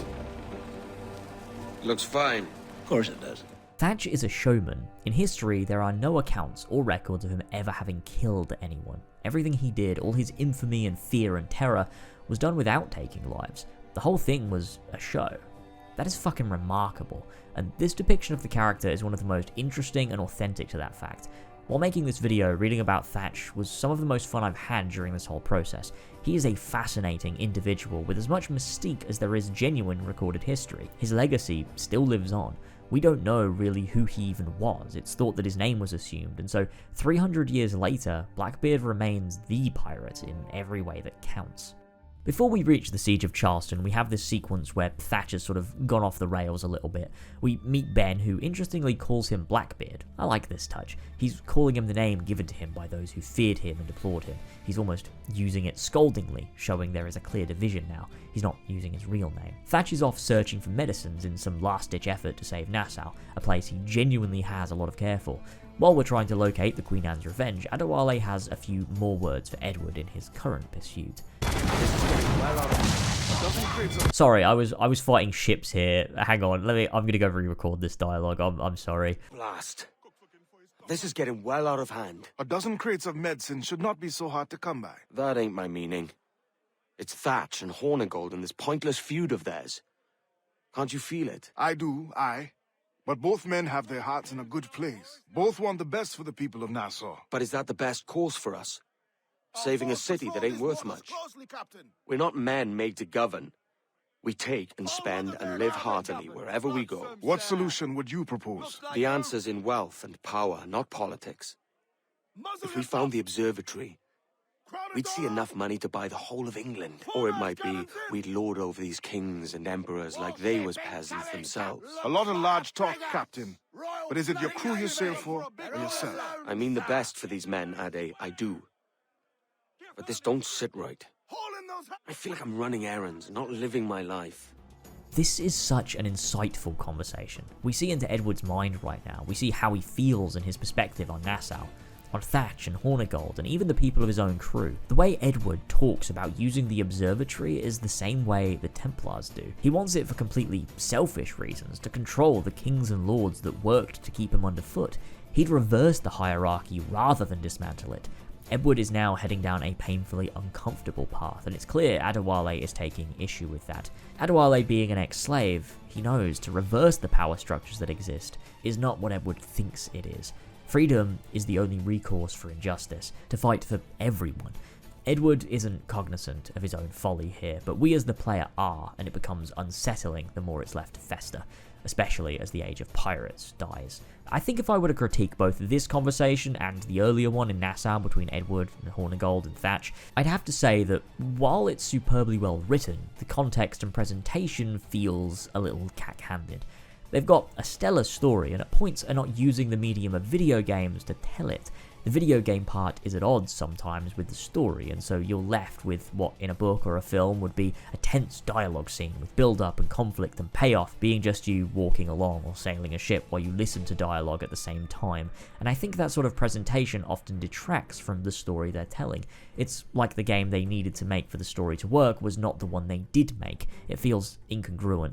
I mentioned earlier, but I do have a larger part planned later to discuss mission structure and story presentation, so I think I'll leave that for now. After finding Thatch, I did want to touch upon here that we get to sail a man of war, which is fun. I believe originally there might have been a plan for Edward to be able to collect ships for his fleet and then to be able to sail them if you so choose, but instead we ended up with just the Jackdaw, which I think is better. It serves the narrative far more than other ships would have, but I do like that we at least get to have a go on one of these big boys. Once this is all wrapped up, we finally head into the Siege of Charleston, but just prior to this scene we get one final meeting with Stede Bonnet. This is the last time we see him. Heyo, Bonnet! Flying your own flag at last? Yes. Yes, Blackbeard cut me loose, sadly. Time to have a go at this myself. Well, that's grand. Yes, it's for the best, I think. I should have some wild stories when next we meet. Edward, your constant friendship has been my most treasured find on these seas. Well above gold and silver and rum, I prize the courage you have inspired in me this year. Thank you, sir. A fair good morrow to you.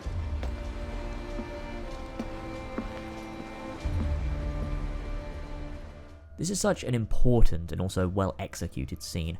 For a start, the sunset as he sails off. Not only does it look fantastic, but it conveys the sun setting on their friendship. But there's also a bittersweet twang to this as well. In this game, Edward is the one who instilled in Bonnet courage and a desire to live freely. That pushed him to become a pirate, a path which ultimately leads to his downfall and a death. In reality, this wasn't the case. Bonnet became a pirate for his own reasons, but in this game, they make a point here that Edward was the one who changed the course of Bonnet's life, and ultimately, in a way, killed him. Now, this isn't just an outright negative, it shows Edward's desire to change the lives of those around him, to help people choose their own fate and not simply meander in the life they were handed. But it's also a double-edged sword, because in doing so, he sealed Bonnet's fate. There's just two sides of the coin here. Edward's sense of self and morality and passion for freedom pushed Bonnet to take up a life he never would have otherwise, and he cherishes that deeply. But at the same time, it led to his death. It doesn't make a statement either positively or negatively on this, but I think it's very clear it plays deeply into Edward's journey. Here it's seen as a great thing he did for Bonnet, but in retrospect, was it truly? Pirates seek the freedom to do as they please until they're killed. Assassins seek the freedom for those to choose their own path, and for that to bring peace. It's an interesting one with Edward and Bonnet's relationship, I think. Moving on, we reach the final stretch of this sequence, the Siege of Charleston. Thatch has abducted people from the town and is demanding medicine as a ransom. He's incredibly desperate. Edward says he'll head into town and find the medicine and bring it back. It's a brilliant set-piece sequence, other than the bit before the set-piece where you slowly meander through a well-lit swamp as the boat you're tailing can't see you. This is genuinely really silly. I always assumed that in reality the swamp must have been darker and they don't represent it, but like, come on. This is silly. This also comes back to my earlier point about rowboats. Why are there no rowboats? We could have fucking tailed them in a little rowboat, for crying out loud. I also noticed here sometimes the stealth music sounds a bit like Aka Underworld, which is really cool. Brian Tyler did some bits and bobs here for sure. Once you finish the boat tail, you end up doing another tail on foot, which, while yes, it's another tailing mission, I generally quite like this one. There's a particular atmosphere, a route to work through, cool little segments that play out in between, like the dude getting eaten by the crocodile. I think this is pretty neat. Once the tale is done though, the chase sequence begins. You chase the bloke with the key to the medicines through the town while a storm rages on. There's lightning and crocodiles and rain and collapsing buildings, and also, when you get to the end, if you wait a little bit for the guy, you can initiate this cool animation that nobody ever sees because you rarely get here. You've probably already caught the guy by this point. Back to Thatch, we deliver the medicines and of course let the kidnapped people go.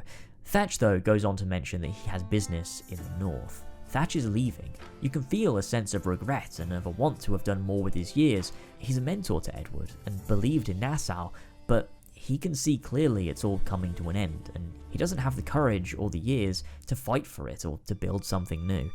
He's defeated in many ways, and wants to simply be comfortable and live out his remaining years in peace. There's more to explore with Thatch and his motivations and ideals, but we'll touch on that in Sequence 8. And for now, we move on. This wraps up Sequence 6, and it's time to again be yanked out of the Animus for uninteresting tasks. We'll meet again, lad. In this world. Or the one below.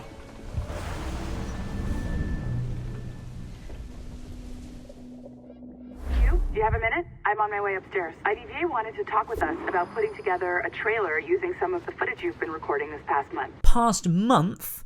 I'm fucking sorry. I get that these games often span larger lengths of time than are depicted, but a whole ass month! The longest modern day span, discounting anything after AC4 because I literally don't care, was Assassin's Creed 3 from October 31st to December 21st, 2012. But at least with that, you can get out of the Animus often, there's tons of emails to help convey the passage of time and orient yourself, new dialogue all the time, the Juno sections, the actual modern day missions which have Desmond travelling around the world.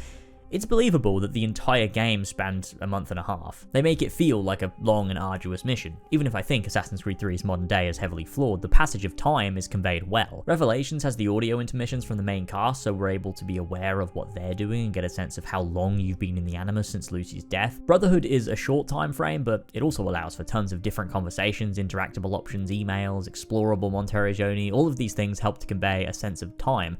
Even little things like them going out and buying food and then seeing that food on the table, or the emails about Rebecca's yogurt being stolen. It all helps to convey the time passing. AC1 obviously is the most literal and the best, by having you sleep every day to literally convey the passage of time, as well as Desmond's imprisonment and the monotony of that situation. The only one that feels as weird as AC4 is AC2. Weeks passing and only one modern day section between escaping Abstergo and the ending. That one felt pretty hard to believe. It was obviously an overcorrection after AC1 was unfairly criticised for daring to convey story through unconventional means that doesn't appeal to the ape brain. I'm glad Brotherhood decided it was too much of an overcorrection and gave us what was one of the most memorable experiences they could have. We head with Melanie to meet with Olivier about putting together a trailer for something or whatever.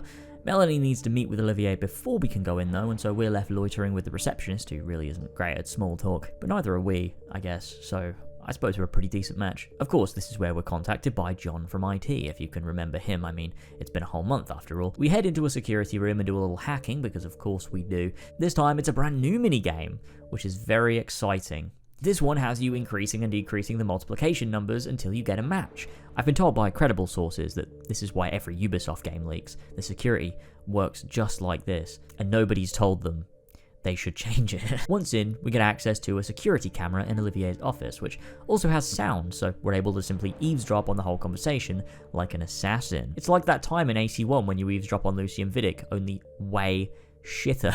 Sorry if I'm coming across as a bit irritable. I'm just kind of sick of talking about this modern day. It's so unbelievably boring. This is how people without a brain must feel when playing the modern days from AC1 or the Ezio trilogy. Letitia England is on the line and encourages them to seek out more information about the Observatory, and has a bit of a spiel about how dirty money buys clean hospitals. A cool concept, and one that would have been good to explore rather than it being like just a line she says, like she's totally aware of her own practices and leaves us with no nuance. We now have to break into Olivier's office to find out more about the classic shareholders meeting in Chicago, which Olivier will be heading to soon and that he'll definitely be coming back from. Here, John threatens us with telling everyone what we've been doing, and I have a few questions about this. Oh, what? You don't like that idea? Well, how about I blow the fucking whistle on you, hacker? I own you.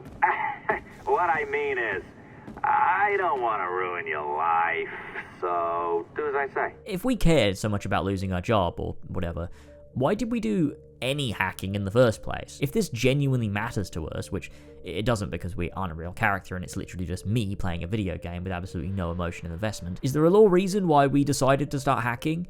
Are we stupid? The only reason I can think of as to why I would start hacking for no reason in this office was if I was actually a husk controlled by an Assassin's Creed fan in a video game. Anyway, in Olivier's office we get a few new details. Actually, we get a whole load, but I'm only going to talk about a few of them. First off, we get a look at Desmond's ancestral lines, which, while interesting, doesn't really mean much in hindsight. It's interesting to note Ezio and Connor belong to William, whereas Altair belongs to his mother. It doesn't really mean anything, but it's quite a cool little bit of information. There's also the discussion or point of whether this is invasive or not. They're taking memories from employees and using them to create mass-marketed products for public consumption, and while they have the consent of the living descendant, they don't of the ancestor. And while sure, it might seem simple that it doesn't really matter because they're dead, isn't it a bit violating to take someone's real and sometimes private memories and turn them into consumable products for capital gains? When I was reading through this, I found myself thinking, yeah, actually I've never really thought about that aspect of the surrogate initiative. Is it wrong to do this? One aspect that is obviously wrong is the dissection of Desmond's memories from his corpse, but isn't it wrong even if you're getting consent from someone alive today? Not all the memories are theirs. Using those memories for historical and scientific research is one thing, but for action movies or video games, seems quite unethical and adds a strangely complex layer to Abstergo entertainment that I hadn't considered before. This also goes on to play into the idea of meaningful research into history and the human mind for both posterity's sake and science, or to create meaningful meditations on the human condition, but instead they're making generic pirate games because that's what makes the most money. It's almost as if the Animus technology could be used for many great ambitions, but they're held back once again by the desire to turn a profit in the easiest way possible, appealing to the lowest common denominator. This is doubly interesting in retrospect given where Ubisoft ended up. Assassin's Creed 1, while still being an action game, is a deeply meaningful meditation on so many aspects of the human experience and the society we've cultivated and live in, the harm caused to those at the bottom of a hierarchy that exists to perpetuate inequality and stifle true freedom. Assassin's Creed Odyssey is obviously not. They could have used the medium of video games to tell introspective and meaningful stories that contribute something to the world and have something of real and genuine depth to say, but instead they slowly realised that doing that doesn't sell as well as making bloated 100-hour pseudo-RPGs with constant dopamine hits and hundreds of overpriced microtransactions. That was obviously the better financial option because that's all that matters, and creating meaningful art is a waste of time. This email chain in AC4 talks to that concept, and it's pretty ironic. AC4 as well uses this almost as a red herring. The game looks like a pirate game, I mean, it is a pirate game, and Ubisoft could market the hell out of that, but inside is actually a really poignant and personal story that had a lot to say. It's a Trojan horse in many ways, and I find that to be pretty interesting. Okay, I think that's all I have to say here. Let's head back down to Rawl and Shebeka and deliver them the data. A conference in Chicago, very nice. Thanks for this. We'll be in touch. Ciao, Rebecca. Text me. Stuff it, Hastings. How satisfying that They know what they're doing. Anyway, it's time to head back to the Animus, although with level 2 security clearance we can actually go around and grab a few epic pieces of lore. I did have a whole section here about some of the collectible bits you could find, and I'm gonna be real, I didn't find it that interesting when I was reading back through it. And so I think what I'm gonna do from now on is talk about the modern day in terms of what's actually happening in the modern day. I don't really want to go through and list all the different pieces of lore. You can go to the wiki if you care about all the little individual bits of lore. There were some interesting things, but I just can't sit here for like 20 minutes listing them. I can't do it. I think that this needs to go. So, I mean, look, hey, if you really cared about hearing what I had to say about the Desmond pack or the Abstergo pamphlet where they say, give us your blood, then you'll live the rest of your life wondering what I thought about it. It wasn't much. Anyway, let's move on to sequence 7.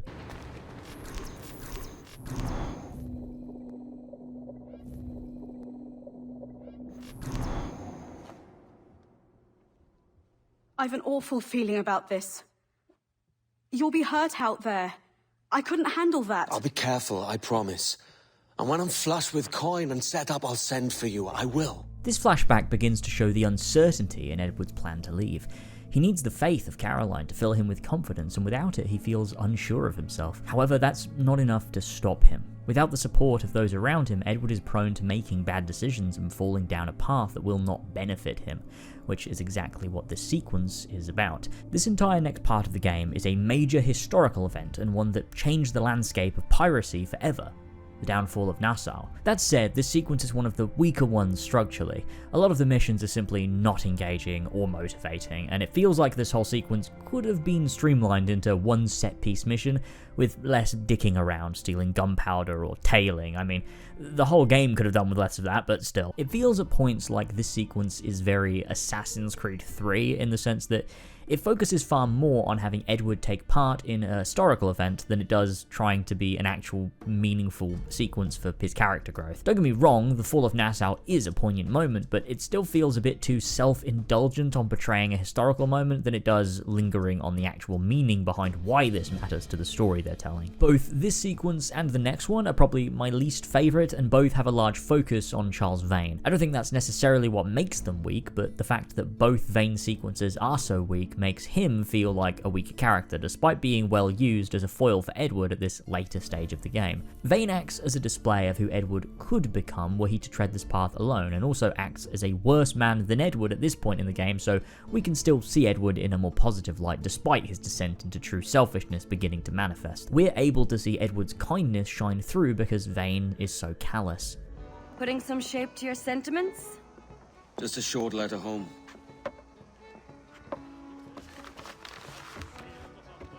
I reckon she's past caring anyway. Oh, you're a hard heart that should be softer. Here, Edward shows his clear care for Caroline, yet feels insecure, uncertain, and so discards the letter. This is a point in the game where he feels more isolated than ever after Thatcher's gone and Hornigold seems to side more and more with the British. He has the island, he has the money, but he yearns for more and doesn't feel he can write to Caroline until he has everything he needs. Edward, of course, believes this means more wealth and more riches, but in reality it's not. He can't write to Caroline until he discovers his purpose, and that realization doesn't come until much later. Woodes Rogers arrives in Nassau with Commodore Chamberlain and a message for the pirates of Nassau. We desire a parley with the men who call themselves governors of this island. Charles Vane, Ben Hornigold, and Ed Thatch. Come forth, if you please. Hear about the king's pardon, I reckon. What the hell is Hornigold doing? Lily-livered punk! This begins one of the many tailing missions of this chapter to learn more about the pardon, and once again acts as a means to just sort of flex a bit of history knowledge more than to actually do anything that meaningful, and boy does it go on for a while. A whole 5 fucking minutes, and when you're just standing around listening to historical exposition, it does feel like an eternity. Heading into the fort though, we do get to see a bit of the division created among the pirates due to the pardon here, with Hornigold and Vane and no Thatch to mediate, which ultimately is what causes them to completely fall apart. Hornigold with no real backbone at all and a selfish desire to see himself in a better position, and Vane with too much fire and rebellion and also a selfish desire to see himself in a better position out of spite. Both of these men might have different views, but both are deeply selfish, and that is the downfall of this free society. There's more to say about Hornigold as well as Burgess and Cochrane, but we'll talk about those a little bit later on. Before we team up with Vane to break through the blockade and leave Nassau behind, there's another of the Templar hunts, and you best believe it's just as cooked as the last one. We meet with Travers, and it seems straightforward. We're sent out to take out a Templar that's been hanging around and causing trouble, so we head off and we hit him with a berserk dart because it's the best way to kill an enemy in stealth. But oh, what's this? Upton wasn't a Templar? Oh my, this is quite the situation we're in. Turns out these guys are brothers and went into business together. One of them, Vance, the one who tricked us, is in love with one of the multiplayer characters, Jing Lang, who is also a Templar. He doesn't want to believe she's a Templar because he's madly in love, and so his resolve as a grown adult man is to have his brother killed so he can run away and marry this lady, which sounds totally reasonable. Later on, because Upton is so upset that his brother is being a shady boy, he's drinking at the tavern and he's completely fucking plastered, so Edward comes along to escort him home and... Wait, what? Why did this fight start? There was no initiation, there's no cutscene, there's nothing. You just leave this scene and suddenly you're in a fist fight. Dude, these are absolutely Odyssey quests before Odyssey was a thing. What is going on? This entire quest is absolutely horrendous. Upton is drunk and rambling and talking complete shit. Mate, the Father, the Son, and the Holy... What's the third one again? He pisses in the street.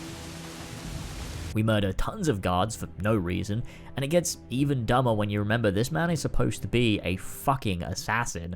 Why did they make this? Why is every assassin in this game completely useless? Oh, please help keep him safe. Sober up, mate.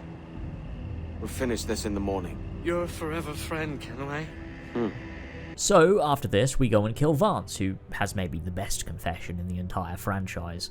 Traitor! It takes one to know one.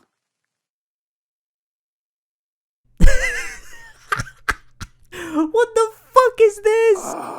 This is when Jing Lang appears and we chase her down and murder her too because we can't stop ourselves. The crazy part here is that sure, we get the key and we stop the Templars, but she reveals the map she gave to Vance was fake. She stole the real one and it's with her husband, which never comes up again. We don't tell Upton, we don't track it down, it's just totally and completely irrelevant information, and I cannot understand why they wrote in the map if it has no bearing on anything even happening. Sure, it sort of gives us a greater sense of world outside of Edward's selfish search for the keys, but in that case at least tell Upton, inform him, have him standing nearby so he hears that.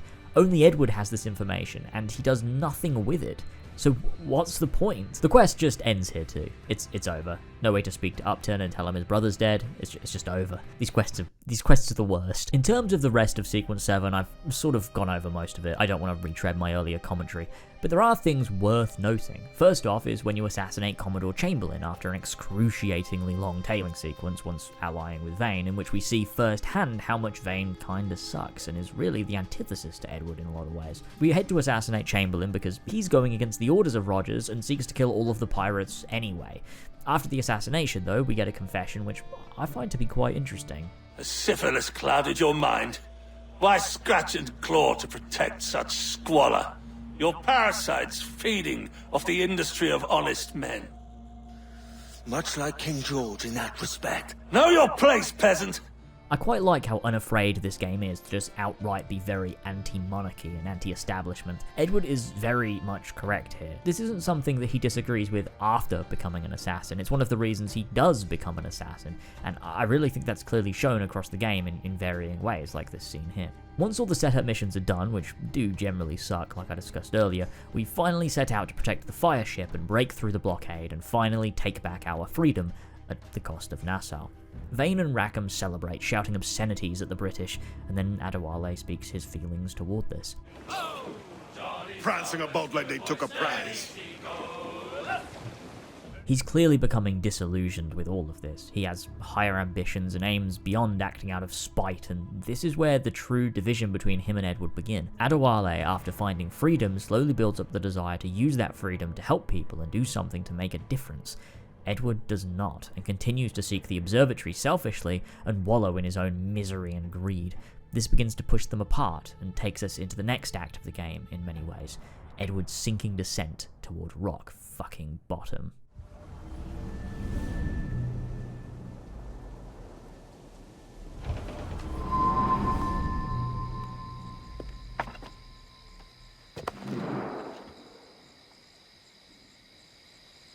Oh, hi, kid. You missed quite a time. Aye. Pity about Nassau, and Blackbeard flying the coop. Edward is living in complete disarray. He's drunk, he's lazing around, he's pushing away his friends who care about him, but he's not yet hit rock bottom. In many ways, you could see Edward's descent as an allegory for addiction. He's obsessive about money, he's obsessive about getting more and more riches, and in doing so, he pushes away anyone and everyone who gives a shit about him. But more than being a possible allegory for addiction, it's also a clear illustration of greed corrupting. The system that kept Edward under its boot slowly molds him into an insufferable and selfish man. He's becoming the very person he came out here to escape, to rebel against in the first place. Edward has always talked of lording over kings if he can get enough money. He's always had this twisted desire to flip the hierarchy and live like a king himself, regardless of those who end up hurt. And in many ways, this path he's heading down is leading him close to that goal, but further away from who he truly is, and reaching that goal, of course, wouldn't bring him the satisfaction that he believes it would. Mary is frustrated with him because she cares, Adewale too. Both of them can see Edward going down this path that will lead him to utter ruin if he doesn't change course, but Edward is stubborn, and he'll have to lose a lot more before he begins to realise the true consequences of his actions. This is also where, as the player, at least for me, I began to become frustrated with Edward. Not all the time, but at many points from here until the end of Sequence 10, Edward is irritating, he's pig-headed, and we are forced to go down this path with him. It's similar to the way we view Altair at the start of Assassin's Creed 1, a man who is far too arrogant to see his own folly, but we as the player can see it quite clearly. And while that makes him good at his job, being an assassin, we can watch as the layers slowly begin to fall away as we play. With Edward, we've already seen the man he is, but this new persona, that's one he's slowly adopted over time. Now that we're back in the open world after Nassau, and now we have a new perspective on Edward as a character, let's finally discuss the thematic significance of the open world being what it is. A large body of ocean filled with uncharted islands, jungles, fishing villages, ports, plantations, towns, and cities. To many pirates and buccaneers, the ocean was an escape from something, or a call to something else. Perhaps they wanted to make something of themselves. Perhaps they wanted to get away from working on a farm like Edward, or a factory in the big city. Maybe they worked on a port and would see ships sliding into dock and dreamed of leaving behind a life they feel isn't for them, to sail on an ocean of endless possibilities, to make reality of their dreams. But for many seamen, it turns out that it wasn't all that it was cracked up to be, and for pirates especially, given the high percentage of pirates who took the pardon and went back home to England. Sea did not serve as a method to reach their goals, it served as an escape from a life they did not like. This open world space, the sea, the emptiness, the sporadic islands and distractions are intentional, and they inform the story. Where in something like Assassin's Creed 1, the world itself is focused and its environment inform aspects of Altair's journey, the historical period and the themes through Acca's ruins, or the so-called unity often found in Jerusalem. The ocean in Black Flag acts as a vast empty space of uncertainty which Edward traverses for the entirety of the game. Every island or location is a distraction from that uncertainty, heading into a jungle to collect some treasure, hunting lizards on an uncharted island, stealing from a plantation. They're all distractions from the waves of uncertainty that linger during general travel. Black Flag uses the perspective of a character like Edward and the physical, mechanical pirate fantasy video game as a contrast to each other. The player wants to go off and do all of this cool content. They want to plunder and explore and discover. It allows you an immediate and simple connection to Edward, a man jumping from distraction to distraction. But when it's all done, when you've got every real you can, when you've collected every single animus fragment, found every message in a bottle, you're left with only the emptiness of a sea. And you're forced then to think, to reflect. Unlike the sea, the vast uncertainty of Edward's life goes so much deeper. Edward believes if he just gets more loot, if he just steals more money, if he just keeps going and going and going, eventually he will reach a point where he can settle. But it never comes. The truth of it all is that the money was a justification to the world in his unconscious search for purpose and meaning and to do something that matters. But the distractions make that so hard to see. The sea makes it clear. As I've gotten older, I find myself lingering more in these spaces themselves, in real life and the representation of them in-game. It's easy to distract yourself from your problems, from confronting yourself, and that's why during this playthrough of Black Flag, more than ever, I found myself just sitting in the emptiness, in the uncertainty. I think that this in so many ways connects you with Edward and his journey. I would sit at sea and consider heading to Havana or Kingston, but I needed a few minutes longer to just...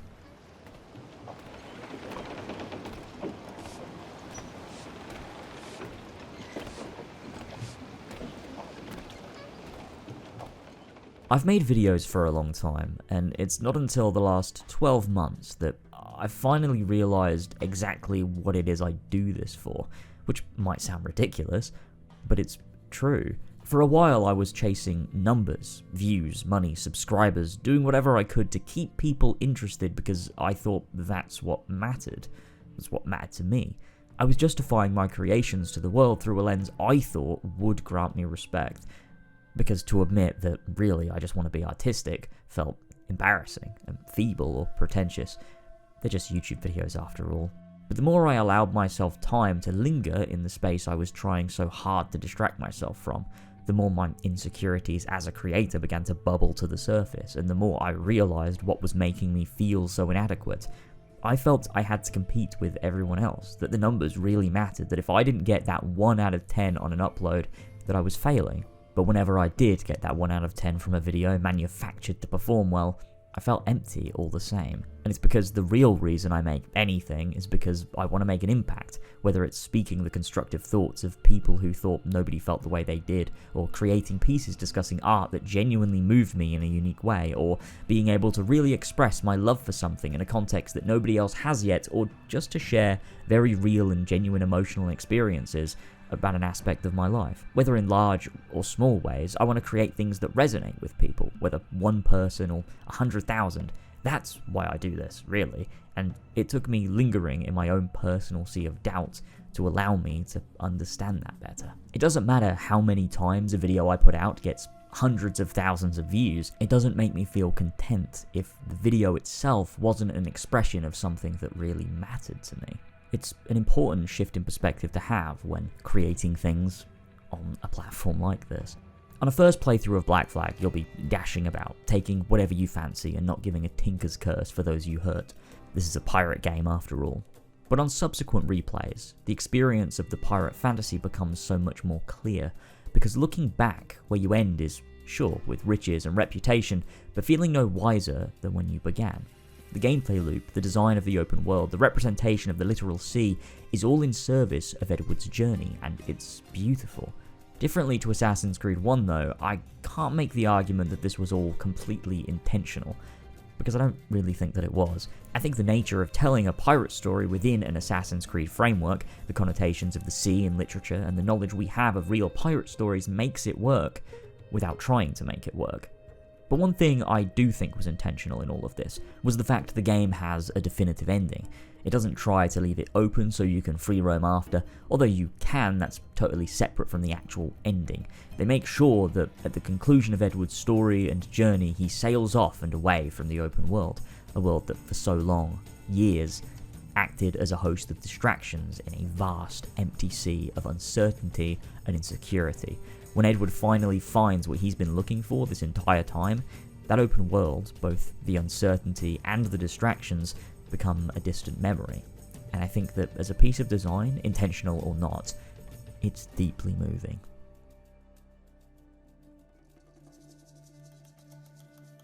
Moving on from that to something far less meaningful, we have yet another Templar hunt. Do I regret including these yet? Maybe, very possibly, but we're doing it anyway. This one is with Rhonda, an assassin in Havana who, yet again, is completely and totally incompetent. Her and Edward seem to have some sort of history, and years ago I used to think it's because you do meet her in the main story, and this takes place after that, so they recognize each other, but that can't be true, because the Templar hunts are very clearly set before Edward becomes an assassin, so it seems him and Rhonda must just have a history together anyway. History that is vaguely touched on and not all that relevant. The game makes you defend the Bureau here, which is not a very interesting gameplay loop, and for some reason revolves around placing barrels of gunpowder as traps, which is really classically an assassin move. I remember when Altair methodically blew people up with haphazardly thrown barrels of gunpowder. That was super epic. Valhalla also references this with the DLC skill tree, known as Assassin Gunpowder Barrel. Next, you locate a pickpocket. You chase him, and you steal his letter. What's in the letter? Something about storehouses and gunpowder. Very cool. Just as meaningful as any pickpocket in AC1. That's for sure. These missions, I've said it before, but it's just random shite. They do not build up a sense of the state of the city, who your target might be, of who the assassin in the city even is. They're just random fucking tasks until you kill a guy that you don't give a shit about. In Assassin's Creed 1, every investigation was methodical and acted as a means to learn more about the district, your target, and their effect on this district. You learned how you could approach, what sort of man they were, and how to tackle the assassination when it came to it. In AC4, you just run around doing the most banal tasks, learning nothing of note, and then you kill some guy because the game says so.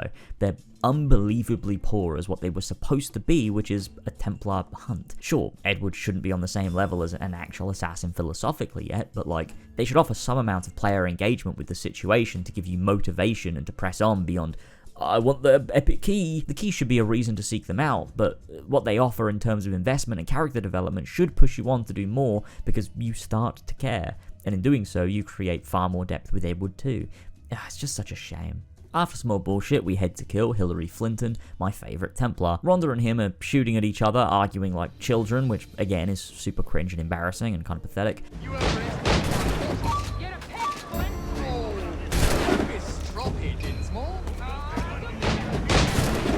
And then we stab him and he's dead. Clearly, Rhonda and Flint had a romantic history, and that's cool, but also don't care. We get the key, the confession ends, it's over. No follow-up, that's it. Brilliant stuff once again. Let's fucking move on. Heading up to Florida to find Thatch, we begin the classic E3 demo mission, which is always an exciting point in any one of these playthroughs. The mission allows us to see a regretful and older Thatch who no longer wants to do this.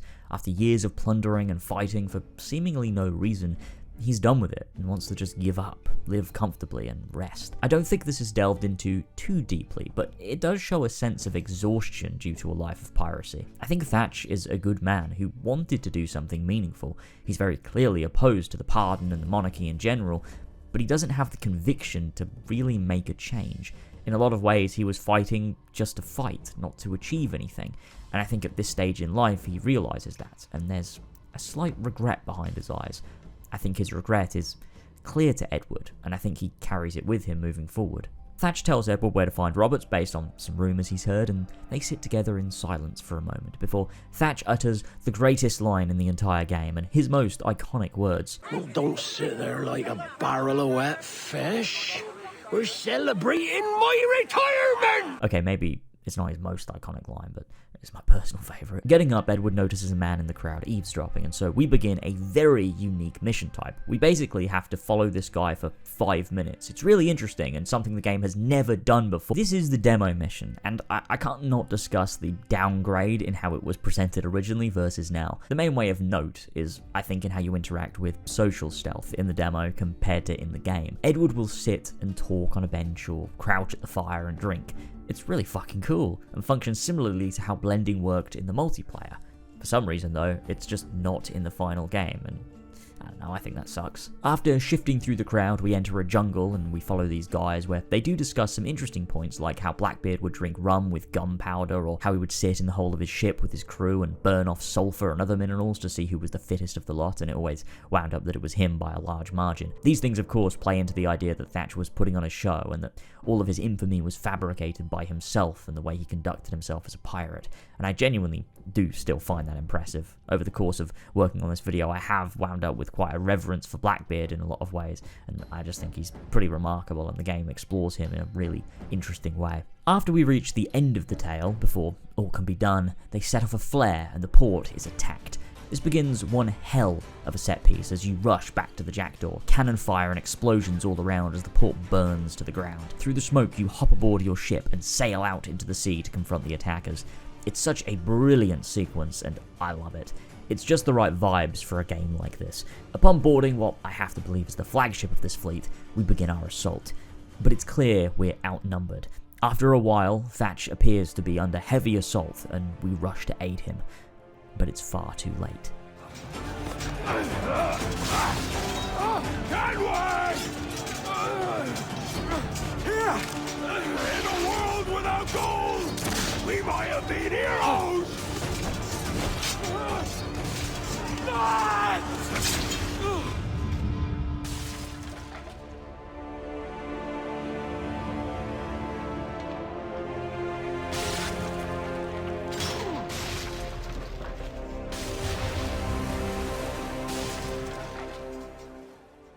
This moment is one of the most poignant in the game and contributes heavily to the themes, Edward's journey, and who Blackbeard was at his core. His final words, which I've used earlier in this video, "In a world without gold, we might have been heroes," says 1,000 things. As I've mentioned across this video, the one trait that held back pirates from making meaningful changes to society and being essentially like real-life assassins is their selfishness, their greed, and in this moment Thatch speaks to that, whether to voice some regret or to push Edward on to do more or just to get it off his chest. He says those words and is immediately cut down.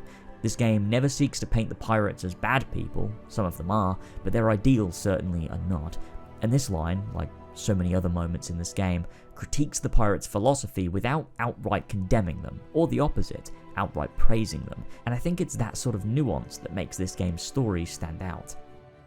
There's a theory, and I will say while it's not baseless, it's not entirely well backed up, but I do find it interesting, especially in this context, that Blackbeard himself was a Jacobite. To briefly explain that concept, Jacobites were supporters of King James II and his descendants, the House of Stuart, who were deposed by the German House of Hanover in the early 18th century. I can't pretend to know the exact history of it all because it's really complex, but in short, Jacobites were not fans of the House of Hanover and were in support of the House of Stuart, who they believe were the true claimants to the throne.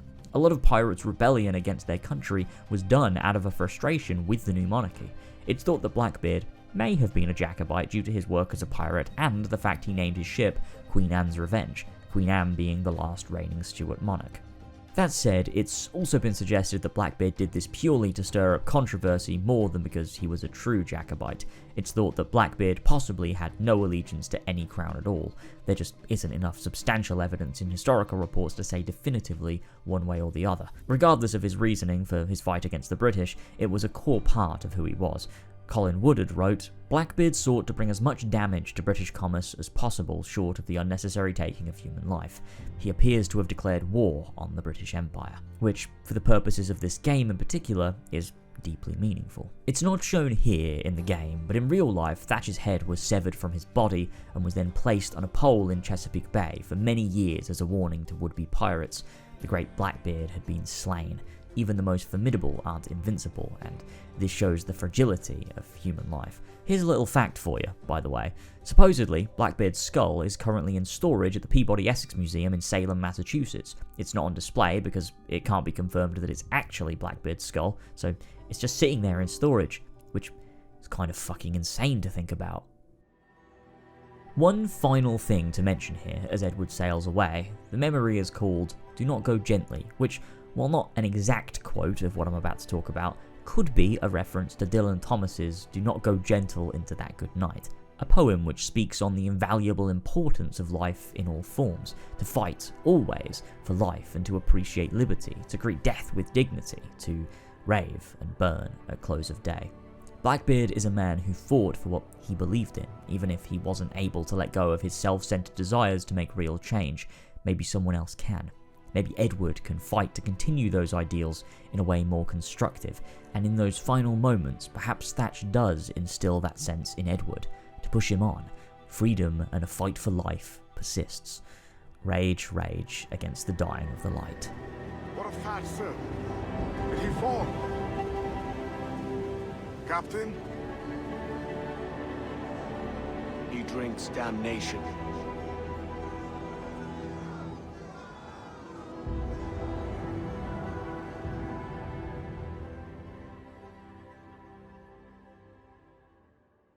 The rest of this sequence, sadly, sucks. All of this is swept up and dealt with so quickly without giving ample time to linger on how this has affected Edward. There's a small chat with Vane, which doesn't particularly say a lot. So Thatch has been topped. Fuck's sake. And we're immediately on to searching for the Sage again. I feel like it would have been incredible to have some sort of reflection here for Edward, something that gives this moment weight, but the game is too afraid to take things slowly and has to throw you right into another exciting pirate mission. This does now begin Edward's true descent into obsession, though. We team up with Charles Vane and Rackham in search for the Princess, a slave ship where Roberts is supposedly being held. To do so, we want to locate a group of slavers to get information, something Adewale obviously has issues with. He even has to remind Edward not to sink the ship because there are innocent slaves aboard. Vane, of course, can't not blow his load early, and so we're forced into combat, blah blah blah. After this, we learn the Princess sails out of Kingston every few months, so we have our info, but before we can act on it, Rackham leads a mutiny and takes over Vane's ship, leaving both Vane and Edward stranded, and intending to sell Adewale into slavery, which is incredibly fucked and irredeemable. And this begins one of the most inconsequential and rushed portions of the entire game, just so we can do a historical moment where Vane was marooned for a bit, and Edward is also with him because, of course he is, we have to be involved in major historical events all the time. The sequence on this island is one that I just don't care for. There are a few little tidbits that are cool, like how we see Vane's descent into pure raving lunacy, a path Edward could possibly fall down if he keeps on his current course for the Sage forever, and also how they differently view the world. Edward says, "This island's crawling with food if only you'd care to look for it." I am looking, Louse. Found some just here. Which, weirdly, I think is supposed to illustrate how they view the world and life itself. It's subconsciously showing how Edward can find value anywhere. If you just look and appreciate the life we all have, there's so much worth protecting and seeing. Vane can't see that. His greed and selfishness has entirely consumed him. After a chase across the island, which, look, Black Flag missions are kind of designed awfully. I said this earlier, but the game they made and the story they tell do not go hand in hand. Assassin's Creed 1 is maybe the only game in the series where the gameplay, world, and entire structure feels purpose-built to work with the narrative they're exploring. That's not to say the other games are totally egregious, most of them do a really good job, but none feel as specifically crafted as AC1 does. Parts of Black Flag work, like the open world, but the actual missions themselves feel like they tried desperately to work on random tasks for the player to play with gameplay that are vaguely sort of related to the story at hand, but really are just a means to reach the next cutscene. At times they do cool missions that feel worth playing, but a lot of the time it feels like if you cut out the gameplay and just watch the cutscenes, you'd kind of have a full picture of everything, and that kind of sucks. The gameplay should really be the core thing that works to convey events, with cutscenes being the connective tissue between them,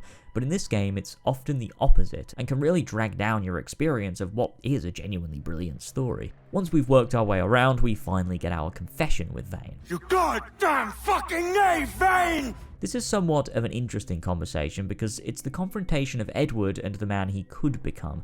It's quite clear he deplores this outcome and condemns Vane for his actions. He speaks to Hornigold's desire to be a man of ambition, that at least having ambition is better than being nothing but a selfish degenerate. Edward, though, can't see the irony here. He believes his search for the Observatory is a noble one, that he has worthwhile ambition, but it's the same spiral that led Vane here. I quite like that. He's deeply flawed, and despite his clear moral position being greater than Vane in this moment, his ambitions are no less questionable. And with that, Edward is saved. A ship arrives just at the right moment, and we're free in the most rushed turn of events in the entire game. There is some merit here, like I said, but my god if it isn't a messy sequence. But that's it for Sequence 8. The next begins our true quest for the Sage.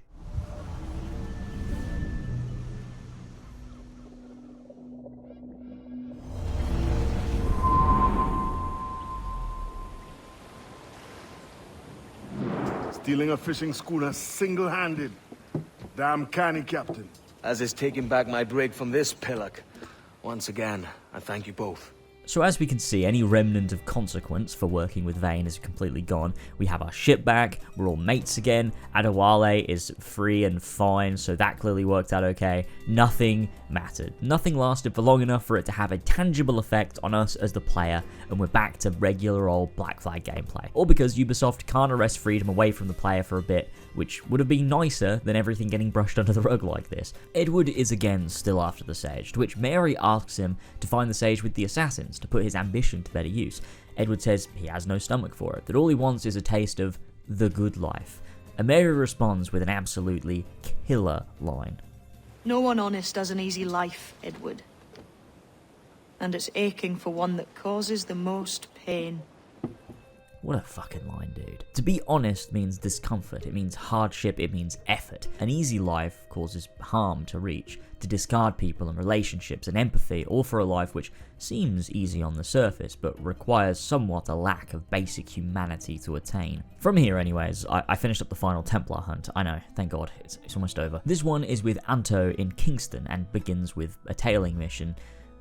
I mean, what did you expect? I will say, though, this one is the best of the 4. Not of the 4 tailing missions, the best 4 of the Templar hunts. There are way more than 4 tailing missions. There's this one moment where Edward seeks to leave. He doesn't believe there's a Templar behind this and doesn't want to get involved, to which Anto responds, All affairs of freedom are assassins' affairs. Edward doesn't have a witty retort. He just looks down, silent. Anto asks him for his price, to which Edward seems surprised, asking, what? Anto then says, A man without principle must be moved by coin. How much do you need? Edward asks for information about the key, and it all just continues, but in that moment, that one line from Anto, I really think it's a cool character moment for Edward. This slight confrontation on the man that he is and the way that he acts, I like it a lot. After this mission, the Templar doesn't show up, and Edward again acts as if he's going to leave, to which Anto responds with, When you discover your conscience, or admit how badly you want the key, there will be a next time. This guy is absolutely ripping into Edward's icy exterior, trying to prod at the man deep inside, and he does actually get through. In the next memory, after the Bureau is attacked, Anto needs more help and says that he has no key to give Edward, but he'll pay him, to which Edward says, No, the key can wait. Whoever did this, I want to teach them a lesson. This comes across as a personal vendetta and vengeance, but I think secretly Edward has learned to give a shit for once. The man he is deep down has come to the surface for just a moment, and it's fucking great. We track down Kenneth Abraham, who is the only one of these hunts that isn't a multiplayer character, which is a bit strange. We kill him, and we take the final Templar key. He has an exchange with Anto, reminiscing on their long battle and how despite all his troops and army and funding, Anto wins, and he responds saying, You lack the conviction to win. Which I think subtly points to Edward's path. He has no real convictions currently, he just serves himself and will ultimately lose, as he does. But once he finds a truer path, once he begins to find convictions and wear them well, he finds victory. While this is the best Templar hunt, it still kind of struck structurally, and I've romanticized it a bit here for the script.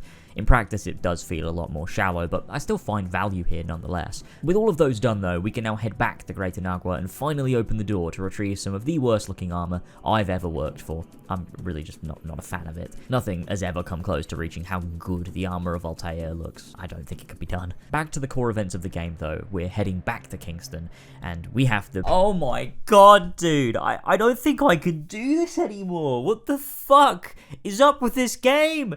And tailing for minutes at a time.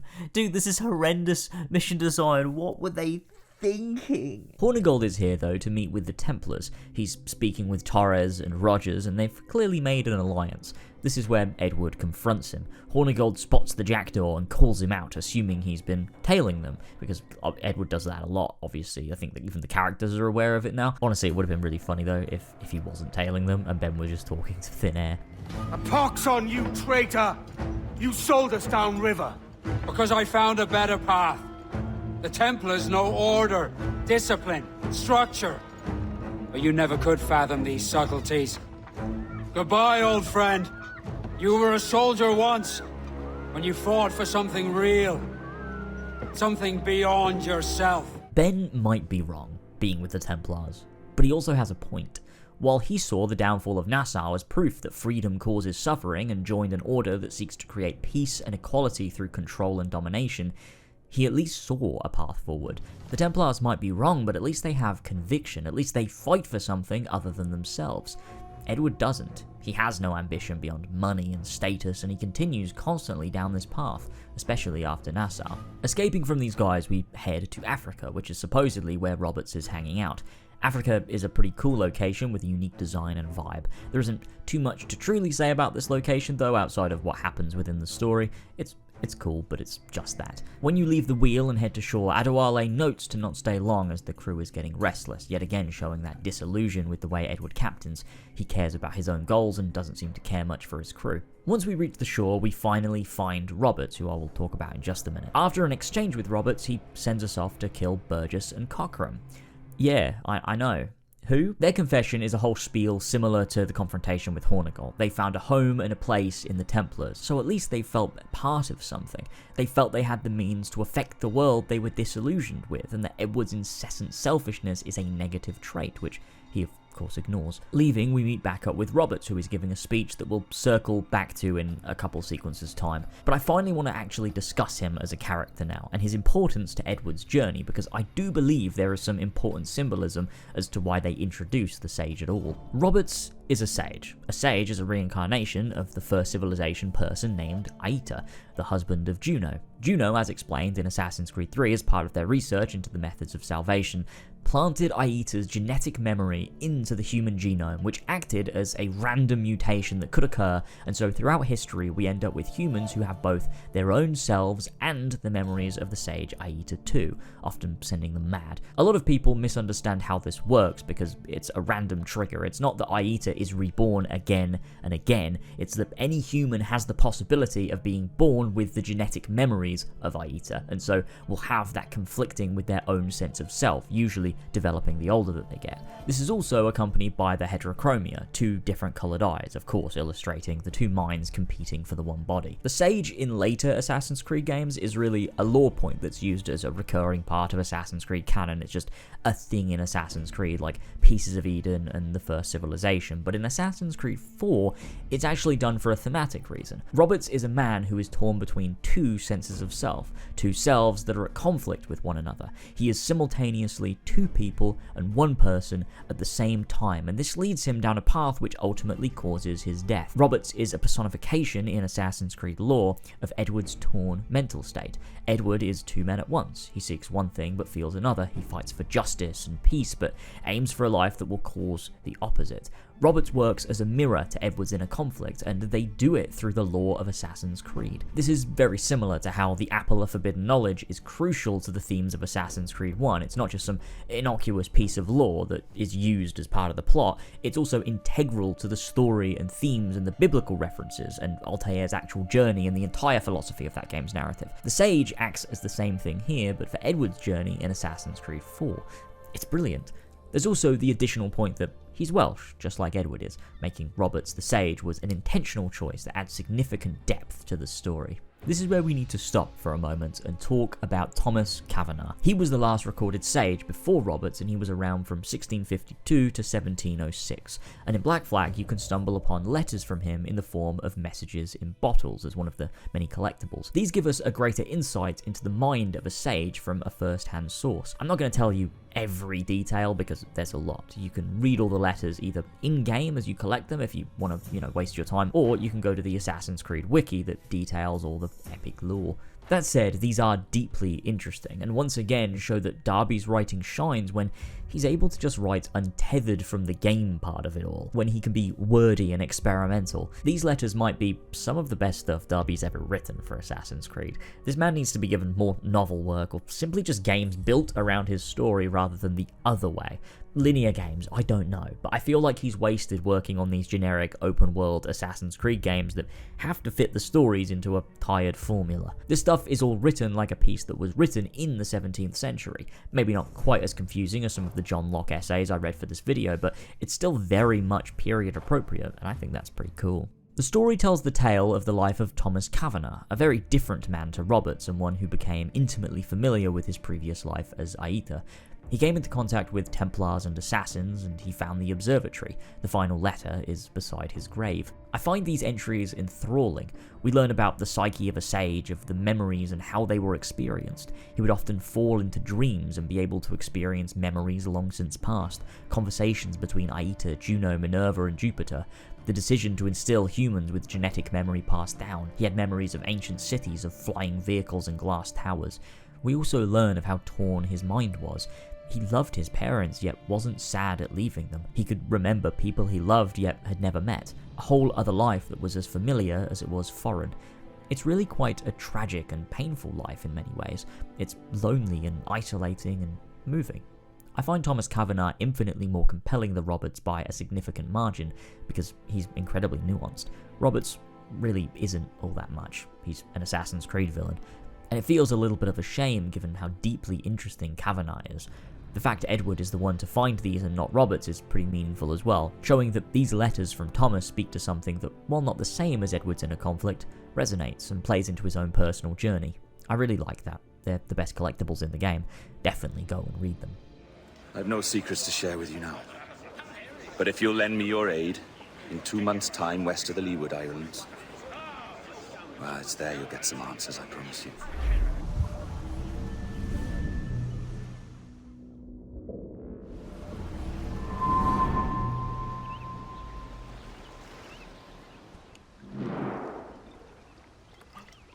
It's funny that. With scurvy, the fix is more pleasant than the cause. When you catch a dose from a horn, must treat it with quicksilver. You're fonder of getting the disease than you are of curing it. This is an interesting line from Edward that I had to defer to a couple of mates on Discord for help with because I couldn't work out what it meant, like in the symbolic sense, but I think I get it now. Thanks, gamers. The conclusion I came to here is that Edward has a clear understanding of long-term and short-term pleasure and consequence, which is ironic given he doesn't seem to apply this to his life. To get scurvy, which a lot of pirates did at sea because of their lack of access to fresh fruit, and then to cure it by finally getting to eat lots of fruit is rewarding. The disease is rough and it's hard, but to endure it means that afterwards you may be in a better position, and at that point can easily cure it with a nice barrel of lemons. Well, I know who's not getting scurvy now. Me. However, recklessly sleeping around while bringing short-term pleasure lands you with a disease that is rough to cure, and it makes feeling like the risk had no point to begin with. So I think what he's trying to say is that to endure hardship eventually leads to some sense of worthwhile enlightenment, whereas short-term easy pleasure will often lead to long-term and difficult consequences. It sort of takes Edward's mindset and applies it to something Edward clearly understands but is yet to awaken to in his own life, which, that's pretty cool. They go on to discuss the concept of a creed, Roberts saying that all men, regardless of their rules, revert to instinct when pressed. So what is the appeal of a creed if it does not yoke all men to like behaviour? Meaning, if when they are in a tight spot, if men do not continue to follow this creed and instead do whatever is necessary for self-preservation, then what's the point in the first place? This is an interesting perspective to bring up because it dabbles in the critique of the assassins we've come to know from Darby, but from a perspective that I believe we're supposed to disagree with. I think Robert's perspective is intentionally flawed here, but that doesn't mean there isn't value. The assassins, at least their belief, is that the creed is instinctual, a desire to be free and to fight for freedom, and so this contradicts Robert's perspective, but at the same time sort of reinforces it. If Roberts is specifically talking about the laws that bind men in society at large, he'd be correct. The rules that govern exist to create a sense of peace through law and order, but when not confined to those rules, we see men resorting to their base instincts, as is clear with the pirates we've encountered thus far. The thing with Roberts and what makes him somewhat interesting in this game is that he isn't a Templar. He doesn't necessarily seek to control the world, he just wants to do whatever he pleases, and in many ways, isn't that the goal of the Assassin's Creed? To allow people to live however they please, giving up the security that order would allow for in favour of freedom that can be chaotic. Roberts is interesting because he's conflicted. He's a pirate, yet he's also Aita. He wants freedom on the high seas, yet also seeks to restore Juno, who does indeed want to dominate the world. Edward says he believes creeds exist so that men might feel like they belong to something. Robert's responding that he believes all men are sheep, and he deserves every drop of blood he draws, which is pretty startling as a thing to say in all honesty, and speaks to the precursor within him. The Templars want domination because they care about humanity in their own twisted way. Aita or Juno want domination because they believe humans are worthless and shouldn't be preserved. The existence of the first Civ, and of specifically Juno, alters the perspective through which we view the central conflict of Assassin's Creed. Suddenly, the Templars don't quite seem that bad. Roberts gives us a location to visit and tells us to bring only those we trust. The next portion of the game I'll cover briefly because I do feel in a lot of ways the sequence is a bit misplaced in favour of wrapping up elements and trying to give us something to do before reaching the Observatory. Personally, I would have cut the next memory in which we acquire the blood vials, move the Hornigold assassination to sequence 12, and just have sequence 10 be us heading to the Observatory. There's really no need to draw things out here. What I do like about this mission, although I think it could have been conveyed in a more efficient way, is how it works to show how truly evil Roberts can be. Because of his link to Aita, he really has little value for human life in a way different from Charles Vane. Vane seeks to prove something, to lift himself above others, and to display a sense of no regrets. Roberts doesn't understand why he even should feel regret. He's cold and calculated and feels absolutely no empathy for human life. They're like insects to him. Edward even calls him out here, showing a clear disparity between them, saying, "How many men must we kill for a simple prize?" "As many as drift into our path." A disillusion that has been aimed towards Edward across the game too. He's frustrated, but has been very similar in his quest for the Observatory. We're seeing the mirror held up closer and closer as we go. The rest of this memory is some stealth, some Man of War gaming, which is cool, and we get the blood vials. I still think Roberts probably could have got these off screen, but I do like how this mission works to show both the differences and similarities between Roberts and Edward, and make Roberts seem formidable. In the blood vials, we have samples of the Templars we've met thus far, meaning we have the ability to survey them using the Observatory. This is the precipice of everything the game has done up until this point. All of Edward's delusions of grandeur, all of the build-up over the Sage, the Observatory, the Assassins and Templars, it all leads to this point, the moment that Edward finally hits rock bottom. First though, the game has us go and assassinate Ben Hornigold, who has tailed us, and if we know anything about tailing, it took him 33 minutes of lazily meandering 2 meters behind us where we couldn't see him for some reason. Adewale here confronts Edward though. Think carefully about what you mean to do here. What are you grousing about, Ade? It's Ben Hornigold, come to kill us out there. Aye, and the traitor needs to die. But what then? Can you say with certainty that you deserve the Observatory more than he and his Templars? No, I can't, and I don't care to try. But if you've a better idea, by all means, tell me. Forget working with Roberts. Tell the assassins. Bring them here, and let them protect this place. Aye, I'll bring them here. If they're willing to pay me a good sum for it. Adewale is sick of his shit. This conversation comes importantly before the Observatory. He's given up. Edward can't even see it, and it leads him to becoming stranded when he does go ashore to the Observatory later on. Edward has discarded his morals. He's not the same man we saw at the start of the game, the one that worked with Ade to escape, that saved Stede Bonnet, that deeply cared for his wife, that fought for the idea of Nassau. Edward has completely lost himself in the sea of obsession and believes the only thing that will help him find himself again is finally getting the Observatory. He has total tunnel vision and cannot see anything else. Running Ben aground, we head to the island where he's holed up to finally take him out. This assassination was actually one of the most fun segments I had in the game. I think the layout of this map, the guard placement, everything is laid out in such a way that it feels genuinely satisfying to work your way around the island, take guys out without being seen, work out the best parkour route, and then get up to Ben and take him down. Don't get me wrong, it's really not groundbreaking and nothing like the black box missions in Assassin's Creed 1, but as far as Black Flag goes, I really enjoyed performing this mission, and it gave me a sense of satisfaction that the game had been sorely lacking due to the severe railroading and automation most gameplay has during missions. You could have been a man who stood for something, but you've a killer's heart now, with nothing but metal to show for all your blunders. Damn sight better than you, Ben. The heart of a traitor, who thinks himself better than his mates. Aye, and proven true.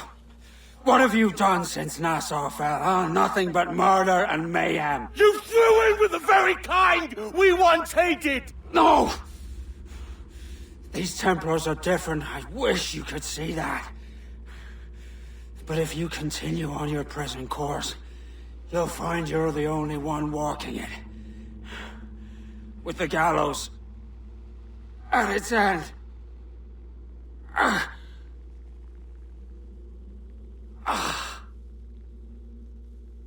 It may be. But now the world has one less snake in it. And that's enough for me. This plays a lot like the confessions from Assassin's Creed 1 in a lot of ways. Hornigold is a Templar, and they're bad, but also, he speaks a lot of sense. Since Nassau, Edward has found nothing worth fighting for, nothing to live for. He's just constantly pushing to find this observatory, but to what end? What will he find at the end of his path? I said it before, but despite Ben's allegiance to the Templars, at least he found something that he wanted to fight for. It's a damn sight better than what Edward has done, and you can tell that resonates. In his final words to Ben, he's justifying this chaos, and every person he's assassinated so far has had a similar sentiment to make, that he's just aimlessly doing these things for reasons that lack conviction, and that's bad. In many ways, that makes him worse than those he kills. This is the sentiment a lot of the Templars had for Altair in Assassin's Creed 1, that he lacked conviction, and despite being part of the Brotherhood, he did lack conviction. Just being part of the Order isn't enough, you have to believe in it too. And in the same way the first Assassin's Creed's point is to look at what the Creed means to Altair, Black Flag seeks to do the same with Edward. Not just an assassin for the sake of it, but an assassin because of his unique perspective and experience that gives the Creed personal meaning. This point in the game is where I feel all of the open world content should probably be completed, because after this point the game becomes a straight shot to the end and one that shouldn't really be deviated from. After you head to the observatory, Edward ends up in prison, drunken, has his epiphany, and then goes to the assassins. At no point during or after this should you really be taking down forts or fighting legendary ships. It just doesn't feel right to me, and so on replays I always like to have finished up everything before starting the final memory of sequence 10. The thing with the gameplay loop here is that it becomes the least organic that it's ever been and feels like one hell of a constant grind. Plundering over and over to get money for max upgrades. I just started to walk away from my PC when my crew would board, and I just let them deal with it because it got so boring to do it over and over again. A better alternative, again, like I said before, is just to never board. Just ram the ships, sink them, grab the loot, rinse and repeat. You might only get a smaller percentage of loot, but it's quicker regardless. Like I said earlier as well, this was the RPG grind before Assassin's Creed became an RPG, and the end game is sort of the most mind-numbing it becomes. What was a system that complemented the game in its first half becomes an unbearable grind in the second half, and I think that's a shame. That also goes for the Kenway's Fleet minigame system. I'm still sitting here waiting. I'm not sure it will ever complete. Please tell my children I love them. One thing I did enjoy was going for all of the elite ship upgrades though. Having to visit different areas of the map, complete treasure hunts, or dive into the sea to get them was rewarding and genuinely fun, making it feel like, you know, its own little quest. Once you're upgraded to max though, you can finally take on the legendary ships in each corner of the world map. Each of these are a tough challenge and offer a particular gimmick to overcome. I don't necessarily mean that negatively, I think they're really thoughtful. You have the HMS Prince, which is the easiest, not a super complex gimmick here. It's foggy, which makes it harder to see, and it often uses mortar, so the best strat is to stick close by. It's not that tough, it's relatively simple. The second is the fight with two at once, HMS Fearless and the Royal Sovereign. With these, you have to try and not get stuck between them, otherwise you'll find yourself devastated, and you need to juggle both at once because as soon as one is down, the second becomes incredibly aggressive, charging you for a ram and dealing tons of damage. The idea is to get them both very low on health, then sink one and immediately the other. El Impaluto is the third, and this one is pretty tough. Its main tactic is coming at you fast and hitting you with a powerful ram. The best way to combat this is to stay at as much of a distance as you possibly can and rely on swift maneuverability. I found this one pretty tough, and it took me a while to take it down just because of how relentless it can be. The final ship is La Dana Negra. This one I found a tad tricky because the only way to damage it is at its rear. You can't damage it by shooting anywhere but the back, and so that made it a bit tough to take down. Not the hardest of the lot, but definitely a tricky and engaging fight.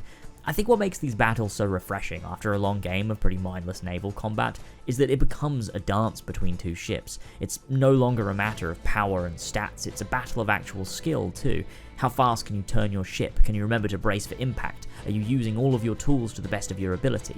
These are all incredibly fun and allow the naval combat to shine and showcase some actual complexity. It also feels pretty nice after the game to be able to take down these tough and powerful ships and feel like you've accomplished something on the seas. They don't have much narrative weight or resonance and probably aren't canon because they contribute nothing to Edward's journey necessarily, but they sure are fun. The last thing I did was collect all of the Mayan Stella. Like I said way earlier, there are 16 in total and they unlock the Mayan armor, a set of robes with armor made from First Civilization materials. Why it was made, I do not know. Why it was locked away, I also do not know. It has no bearing on the story, unlike the armor of Altair, but it is kinda cool. I still don't think it's as good as the armor of Altair because it sticks out like a sore thumb and it kinda stops me from wearing it ever, but it's like pretty cool looking. It also reflects bullets, because it uses the same tech as the shard that Connor finds after the Captain Kidd missions in Assassin's Creed 3, so there you go, there's that, pretty cool. With that, we've wrapped up all the stuff that I wanted to talk about, I think, so it's time to dive into the Observatory and begin our journey toward the end of the game. Finally arriving, Roberts asks us to head into the jungle and clear out the natives. This section is particularly tough to play because you know these people are just native to this island, likely protectors of the Observatory, as Kavanaugh writes in his letters, and you're just slaughtering them for your own gain. It feels wrong because it is wrong, and this is Edward at his most twisted. It's a stark reflection to when he first got to Tulum and canonically didn't kill any of the assassins. Now he's just murdering on sight because he's so close. His greed is winning out and people are suffering for it. These acts almost feel irredeemable at this point. Sure, they're defending the Observatory by force, but it still feels so incredibly evil to murder them all just to get through. Once we reach the end of the jungle, we start to see strange, unnatural formations of rock, and when we enter out into a clearing, that's where we finally see the Observatory for the first time. It feels rewarding after spending the entire game learning about this place. It becomes almost mythological. Now we're here, and it's real, and we can see it. If you've played the previous Assassin's Creed games, this is also the point when the Observatory moves from being a mythical, strange place to being something we're incredibly familiar with, yet another First Civilization ruin about to fall into the wrong hands. Roberts kills his men, sparing only Edward, and as we walk the halls of this ancient structure, vast and nigh on incomprehensible in its scope, you learn somewhat of Roberts' own condition, and that of the temple itself. The blood vials kept in storage, vials of ancient precursors themselves, useless now, sadly. I will also add here, blue temples were way cooler than orange temples. And I know I've said this before, but I like that the pieces of Eden would glow orange, but temples being blue, I don't know, that just scratches the right itch for me. It just feels all science fiction-y. We also learn here specifically about Roberts' rules for his crew. No gambling on deck, desertion during battle is forbidden, and he requires all men to keep their swords and guns clean at all times. Edward describes this very specifically as sensible. In many ways, a Templar point of view. Sensible rules for a sensible world. I think this is important. I might be wrong, but we'll circle back. Here we get to see exactly how the Observatory works, but we've discussed that sort of already before. You have a blood sample in a vial, you place it into the crystal skull and place that into the Observatory, and you're able to see through their eyes. We see a couple, Woods Rogers and Jack Rackham, but what I find meaningful here is that we see, through Rackham, Mary talking with Anne Bonny. She wants to sail, to do more than work in a tavern, but feels a lack of confidence in being a woman. Mary, though, encourages her that she absolutely can do whatever she chooses, going on to say, But you have to want it and work for it. There's no stumbling into true success. which is incredibly poignant for Edward right now, a message he needs to hear from a person he cares for and cares for him too. We learn here too that Torres is planning to use Rogers to acquire the King's blood so the Templars can use it to spy on the government and use it in their quest for domination. As Roberts explains how it works, that this is all technology and not mysticism, you can see the cogs turning in Edward's head. He's become complacent and believes he's about to get everything he wants. And just as he reaches his peak, the point that he's been waiting for the entire game, he is physically and metaphorically knocked down by the only person that is still beside him. There is nothing in my code about loyalty, boy. You played your role, but our partnership is done. You're a dead man, Roberts! Climbing out of the water, we work our way around this room to find our escape route. Edward eventually finds his way out and takes severe damage, what I see as both a necessary physical damage to take us onto the next story beat, but also symbolic of his inner damage. Edward has fallen so far, and this is the representation of that, both the times he fell into the water and out from the observatory. Reaching the beach and stumbling towards Roberts, you notice the jackdaw has sailed away. Adewale and the crew have left him, finished with his nonsense. Roberts mocks Edward, keeping him pinned to the floor, and as Roberts smiles down on him, Edward falls unconscious and is taken to be handed over to the British for a price and placed in jail in Port Royal, Kingston. Despite this being what Edward had coming to him, you can't help but feel sorry for him. As the player, you know he's capable of more than this, and so you hope and pray that he can figure himself out before it's far too late.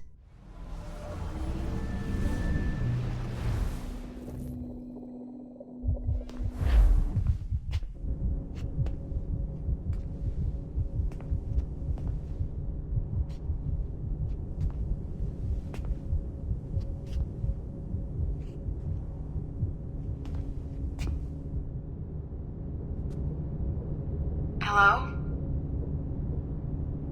How are you? If you're anxious, that'll pass. It's the midazolam. I'm sorry about this, but we've had so many security breaches, we were forced to take drastic action. In one of the greatest pieces of modern-day mirroring in this game, we are also in prison. How?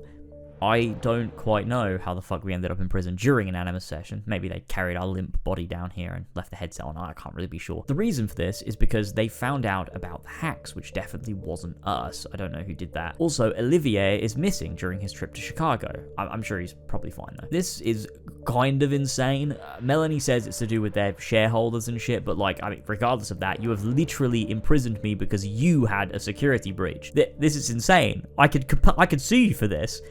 I won't because I literally am the hacker, but someone else totally should do that. We're contacted once again by John from IT. He gives us level 3 security clearance and we head off to wipe the server of the dodgy evidence that we did the hacking. Heading through this area known as the bunker, which is really cool as titles for parts of buildings go, we distract Melanie and make our way into the server room, which feels purposefully built to look like a precursor temple to me, and for good reason, because this is where the story finally shows itself. It's been hiding down here the whole time. The follow-up to Assassin's Creed 3 is this short scene right here. Now is not the time. There is more work to do.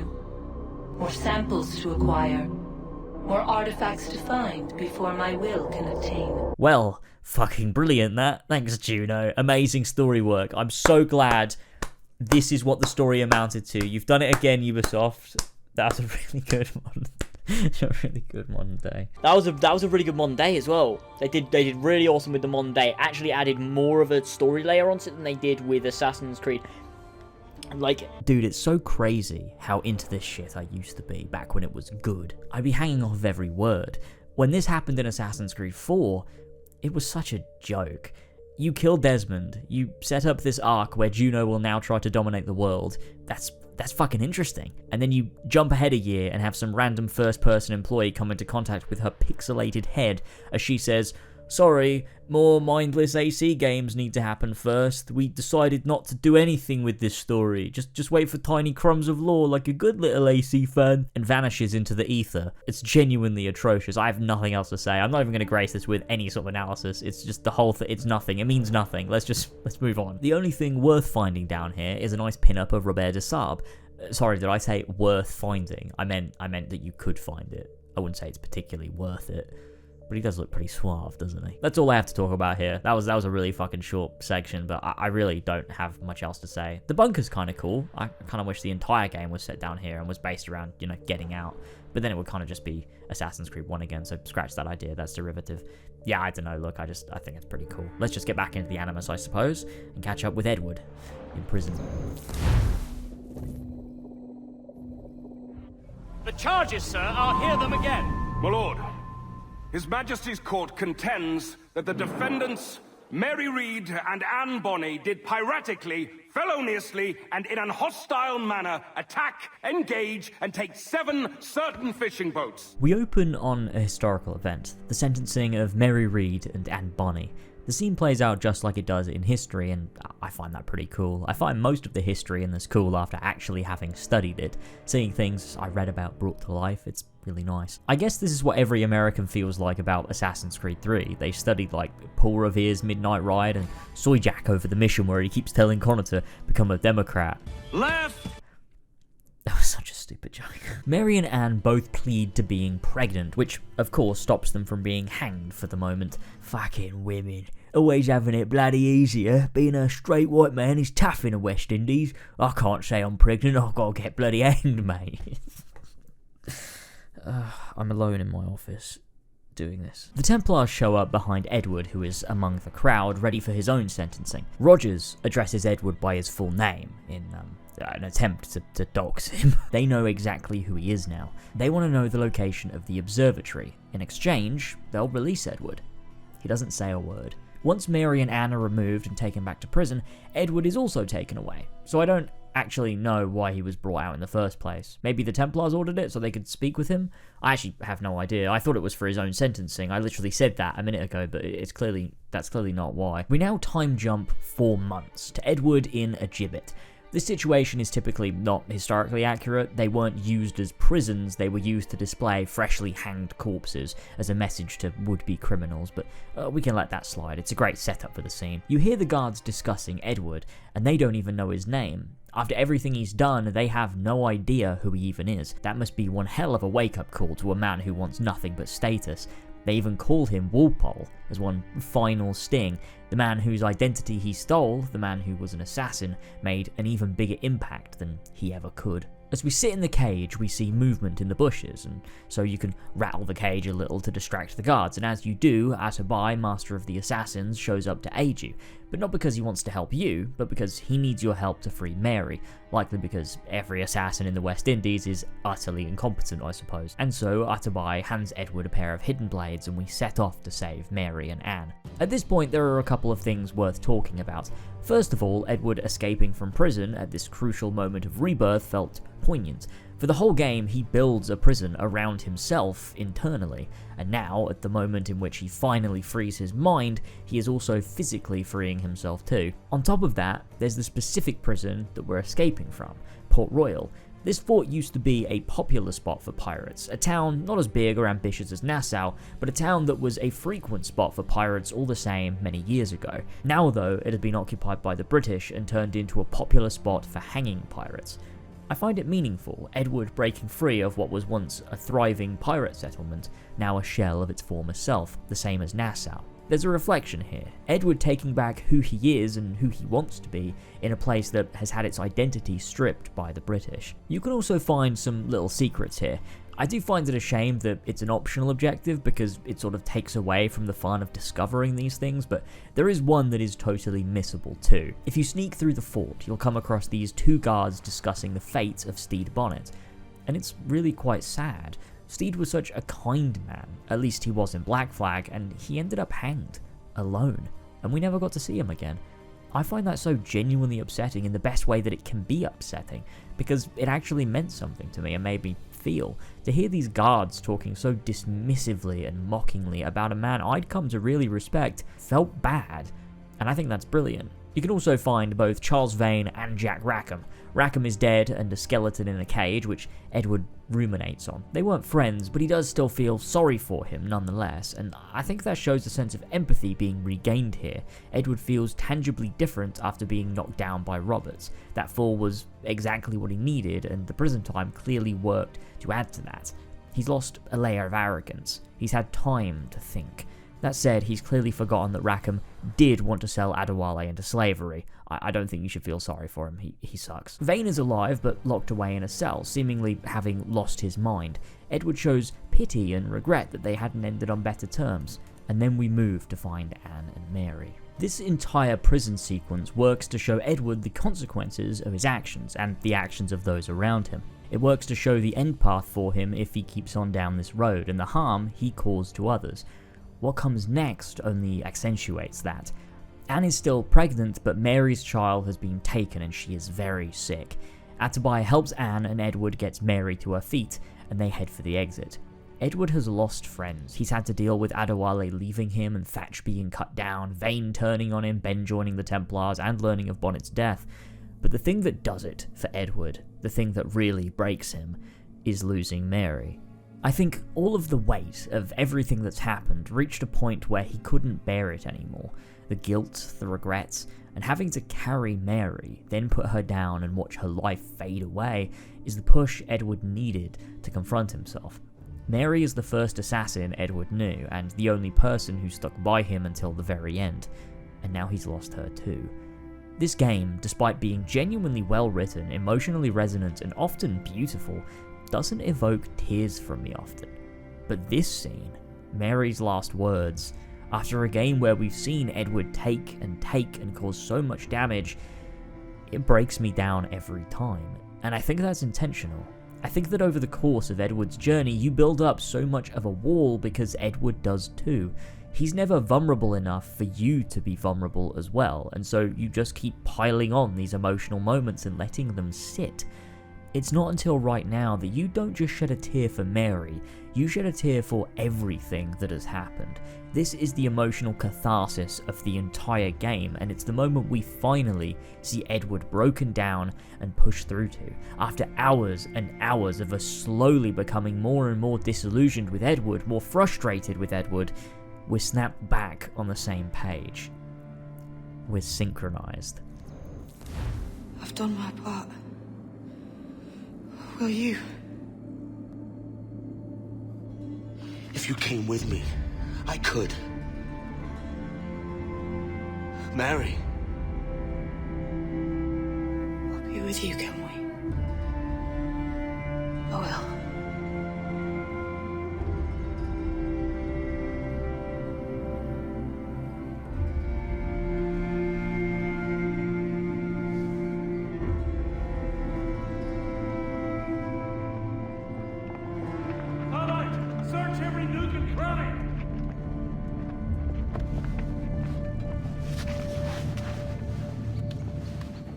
And Edward doesn't leave her body. She's gone, but he still slows himself down in his escape to help someone who doesn't even need helping anymore. And so we push on, we run, and we reach the boat. Edward places Mary's body in the boat. Atabai and Anne both realise what's happened, Anne crying out, partly because she's going into labour, but Atabai stays silent. He watches Edward intently and asks him one question. What will you do now? To which Edward responds with the only thing he could respond with in this moment. Nothing sensible. If we think back to Roberts' rules in the Observatory, his creed for commanding and controlling his crew, a very Templar ideology in so many ways, Edward described it as sensible.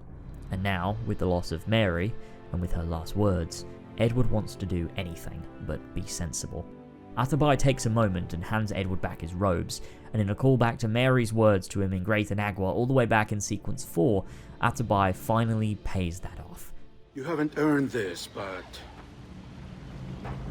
they suit you.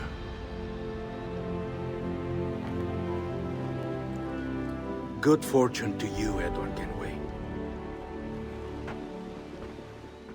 Atabai now too sees potential in Edward, as Mary did, and they part ways for now. We rejoin Edward, drinking away his sorrows. He's not had to confront these feelings for years, and it's clear by this point everything has bubbled over and he is a fucking mess. But this drunken stupor, after all has been lost, allows Edward to reflect and regain himself, implying that if you have problems, just keep drinking, just keep keep just one more bottle. Eventually you'll be okay. Roberts appears, whether an apparition or not, I'm not entirely certain. I believe though he is in Edward's head, especially given what follows. Roberts reiterates his creed, a short life and a merry one, saying all there is to take what you need and die before you can see yourself made a fool of, which is a path that Edward is heading down, the opposite of what he needs to be. We transition to Edward crawling along the ground, desperately trying to reach Roberts, who holds the crystal skull, his prize. Along the way, seeing gibbets and shipwrecks, with all of his friends long dead appearing along the path.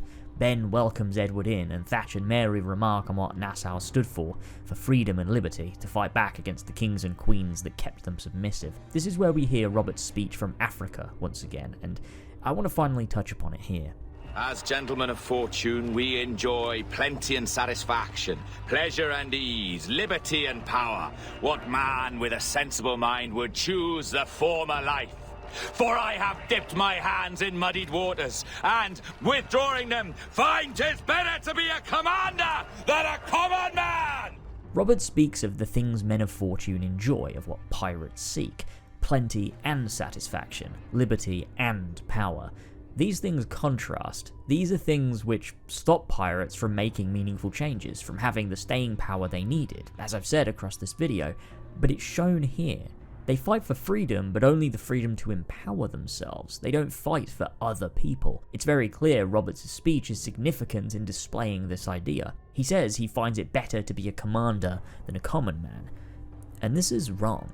The common man is what it's all about. Edward was a common man. He fought for common men. Attaining wealth doesn't make you better. It doesn't level the playing field. It just means you have to tread on your equals to get there. Moving forward through the vision, we are under the sea, viewing a ship battle from a perspective we don't often see. The destruction, the blood, the death, the carnage of it all. Usually we're standing atop the decks or the rigging, but here we're seeing the true extent and loss of the path Edward has walked and the consequences of that. How many members of our crew that we didn't even know have we lost in the various ship battles we've gotten into? They were just represented by a little health bar for your crew, but how many have we actually lost without even thinking? As we swim to the surface, we reach the palace in Havana, where we can hear Woodes Rogers reading one of Aesop's fables, The Eagle and the Jackdaw. To read it for you, it goes like this. An eagle swooping down on powerful wings seized a lamb in her talons and made off with it to her nest. A jackdaw saw the deed, and his silly head was filled with the idea that he was big and strong enough to do as the eagle had done. So with much rustling of feathers and a fierce air, he came down swiftly on the back of a large ram. But when he tried to rise again, he found that he could not get away, for his claws were tangled in the wool. And so far was he from carrying away the ram that the ram hardly noticed he was there. The shepherd saw the fluttering jackdaw and at once guessed what had happened. Running up, he caught the bird and clipped its wings. That evening, he gave the jackdaw to his children. "What a funny bird this is," they said, laughing. "What do you call it, father?" "That is a jackdaw, my children. But if you were to ask him, he would say he is an eagle." The version Rogers tells in the game is a tad more detailed and a tad more wordy, but it's the same story. This fable is the crux of Edward's journey. Edward is the jackdaw, crafty and conniving, but deep down loving and caring and generous. But he sees himself as more. He wants wealth, he wants status, he dresses up as an assassin, he marries a beautiful woman from a rich family.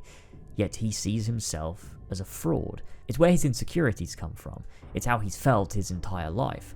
Edward is a jackdaw. Discontent with what that means, he tries desperately to be an eagle. He does it though through means that do not lead to transformation. He does it through means that mimic what he desires, the same as the jackdaw in the fable swooping down to steal a lamb and having its wings clipped for it. To attain what it is you truly need, what will truly bring satisfaction and contentment, is a transition in perspective. Like a wise man once said, "I had liberty but I did not see it, I had time but I did not know it, and I had love but I did not feel it. Many decades would pass before I understood the meaning of all three, and now this understanding has passed into contentment." Edward simply needs a perspective shift, and this is that moment for him. The moment the jackdaw stops trying to be like an eagle and becomes the eagle. No more than 2 years! You promised me! You left! when I needed you the most! But you had me! What keeps you wondering? Do I not make you happy? I'm so close, Caroline! Please, just let me do this! Is everything you do out of spite, Edward? It's not spite that's driving me, Mary! It's courage! Courage for what, man? There's no one left in your life to care. God damn you all! I can handle this! Out! Always tearing down when you could be building things up, or building yourself up if nothing else. Just leave me be! Change course, Edward! Change your bloody course before it's too late!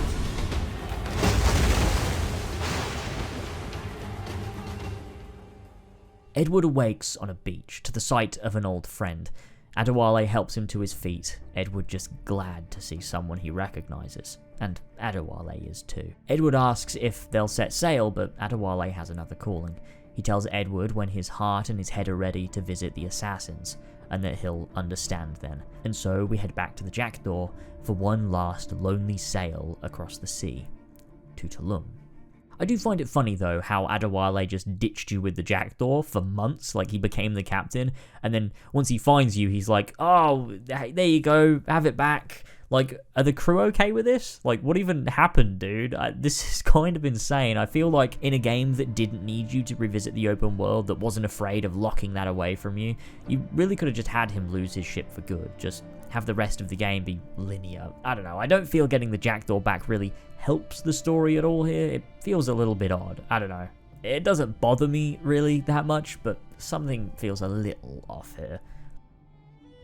As we head to Tulum, it begins the memory that finally caps off this character journey in many aspects. Everything is permitted. I love that symmetry, from nothing is true in sequence 4 to everything is permitted in sequence 11. It's simple, but it's beautiful. It's been 6 years since Edward's last encounter with the assassins, and since then, a lot has happened. The journey has been pretty incredible, but now we finally get to reflect, and Edward has reached a sense of calm, ease, and has finally realised where his purpose lies. We head into the island and we speak to Adewale and get one of Edward's most reflective pieces of dialogue, a conversation that just speaks to the entire journey so far, but hearing it come from Edward's mouth is like a relief. For years I've been rushing around taking whatever I fancied, not giving a tinker's curse for those I hurt. And yet here I am, with riches and a reputation, feeling no wiser than when I left home. Yet when I turn around, look at the course I've run, there's not a man or woman that I love left standing beside me. This moment, those words, they are the heart of Assassin's Creed 4's journey. They are the words of a man who's come to finally, after so much, realise what he came out here for in the first place. The purpose Edward seeks, he already had. He just washed it all away, and now he can finally work to make amends, to build himself back up, and to be the man he was always supposed to be. After a game of hurt and loss and pain and obsession, he is drawn back to the assassins, by choice. Not indoctrination, not manipulation, not loyalty or obligation. He does it out of free will. The game introduces these concepts of the Templars and the Assassins, and then seeks to explore Edward's own personal relationship to the world, people, and his own perspective. It does this so that it can make a point, that the Assassin's Creed is one born out of a natural observation of reality. Edward was always predisposed to become an assassin, he just needed to experience the world through a particular lens to make that happen. This is a game that people call a poor Assassin's Creed game, purely because, from a plot perspective, it isn't about fighting Templars or the conventional Assassin's Creed tropes. That doesn't make it valueless as an Assassin's Creed game. The themes are so inextricably Assassin's Creed related, and the end goal of the game itself is to literally explore the creed of the assassins by using an outsider, and not just any outsider, but a goddamn pirate. Someone who rebels against tyranny and authoritarian rule, someone who seeks freedom and does what they please, someone who, without gold, could have been a hero, and now he can be. Every character, every arc, every component of this game works together to tell an unconventional story that at its heart is the very thing Assassin's Creed is all about. It proves you can easily remove every superficial and surface level element of an Assassin's Creed game, yet still retain the crux of the series. Assassin's Creed is not about hoods and hidden blades, it's not about killing Templars, it's about so much more, and Assassin's Creed 4 proves that by doing it. This might have you asking, okay, good point, but then what's up with Odyssey? What's up with Valhalla? Both of those games strip away the superficial Assassin's Creed elements, and yet you dislike those. To which I would say, that's because they're bad. Okay, let's try and be constructive here. Odyssey is bad. I concede it tries to tell a story that parallels the Assassins and Templars before they existed. It's trying to show that this fight has existed in different forms throughout all of history. It just doesn't do it very well, and lacks sincere focus. It's a game that is banking on the Assassin's Creed name and using a shallow fight between what they call order and chaos to make it seem like it has more depth. It doesn't. There is no meaningful philosophy, no genuine and intriguing character journey that reflects this human struggle. It's utterly garbage. Not to mention, like, the whole genre and presentation and game elements and the bloatedness of it and the microtransactions, like, on top of... we're not doing Odyssey Broke Me again, but just go watch that fucking video. Valhalla, though, well, that's more complex. I've come to feel slightly differently to Valhalla, again, than I did after I finished it. Originally, I liked Valhalla, then I despised it, and now I feel that I've treated it a bit too harshly. I don't think it's a game I particularly like. It's still bloated, the post-launch content was obscene, the microtransaction focus is horrendous, the world is too big and lacks focus, the engine itself is just not built for Assassin's Creed, and the presentation is messy, but the idea of the story itself actually does kind of work. Now, don't get me wrong, I still have issues with components. I mean, the way the first Civ are depicted, I think it's a joke. Some of the pacing and structuring is messy, but I've come to realise something, and this is a strange perspective I found myself with, but let me explain. Eivor shouldn't have joined the Assassins. It wouldn't improve the game, it would actually make it worse. During the period of Valhalla, the Assassins were at a point where they would later need reform from Altair. They lived in castles, they were dogmatic, they did not fight for freedom the way they do in Black Flag. For Eivor to join the Assassins at this point would make no sense, she categorically should not have. The interesting part here is that Eivor's journey is very similar to Edward, and ultimately is a fight for freedom and an inner struggle between two minds, Eivor and Odin, similar to the story of Assassin's Creed 4. The only major difference is that the Assassins at this point in time were not the order they are in Assassin's Creed 4, so this actually works as a criticism of who the Assassins were. An aimless rogue searching for purpose amidst insecurity finds a home in the Assassins during Assassin's Creed 4 because of Altair's reform, but prior to that, a woman who was very, very similar to Edward does not, because the Order stood for very different things in these two periods, and so they actually work as a contrast to each other, to show the very human struggle for freedom that has raged for thousands of years, but also to show a contrast between the Assassins and how they changed.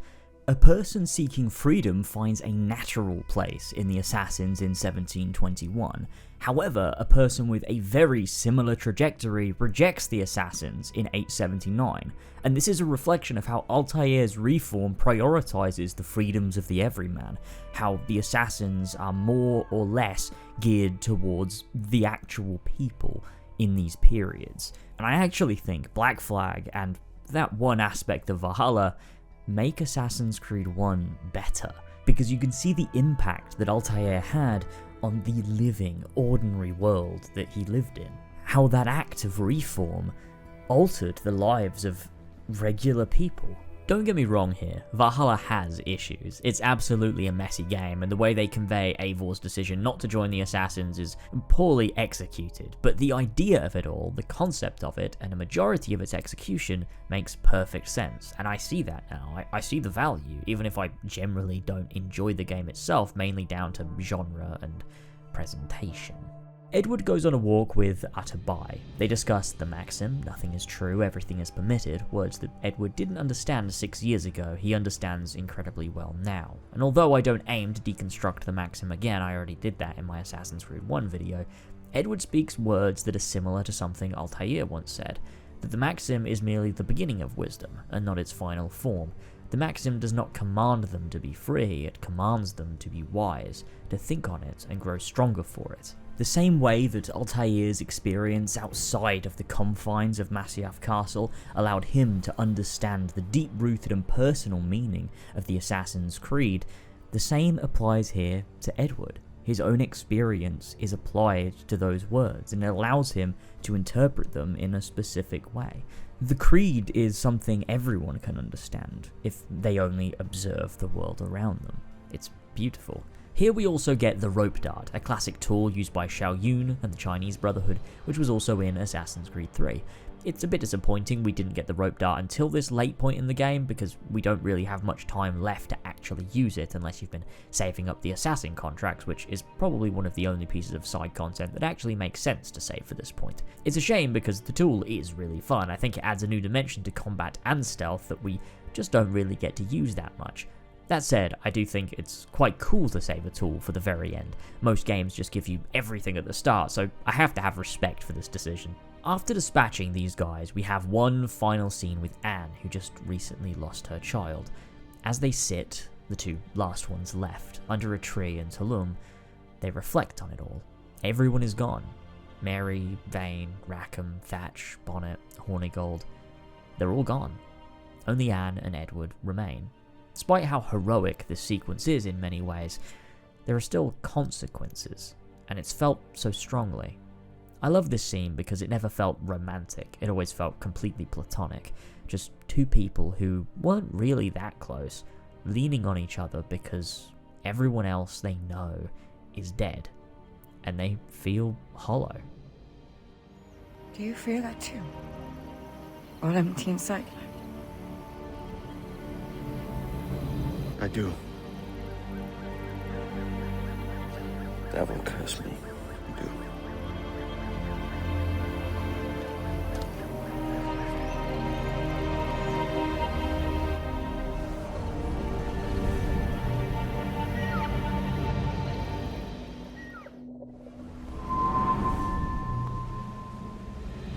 I know my targets by sight well enough, but how will I find them? We have spies and informants in every city. Visit our bureaus and the assassins there will guide you. Sequence 12 is essentially a home run. Edward, now allied with the assassins and with his new quartermaster, Anne Bonny, seeks to assassinate 3 targets: Woods Rogers, Bartholomew Roberts, and Laureano Torres.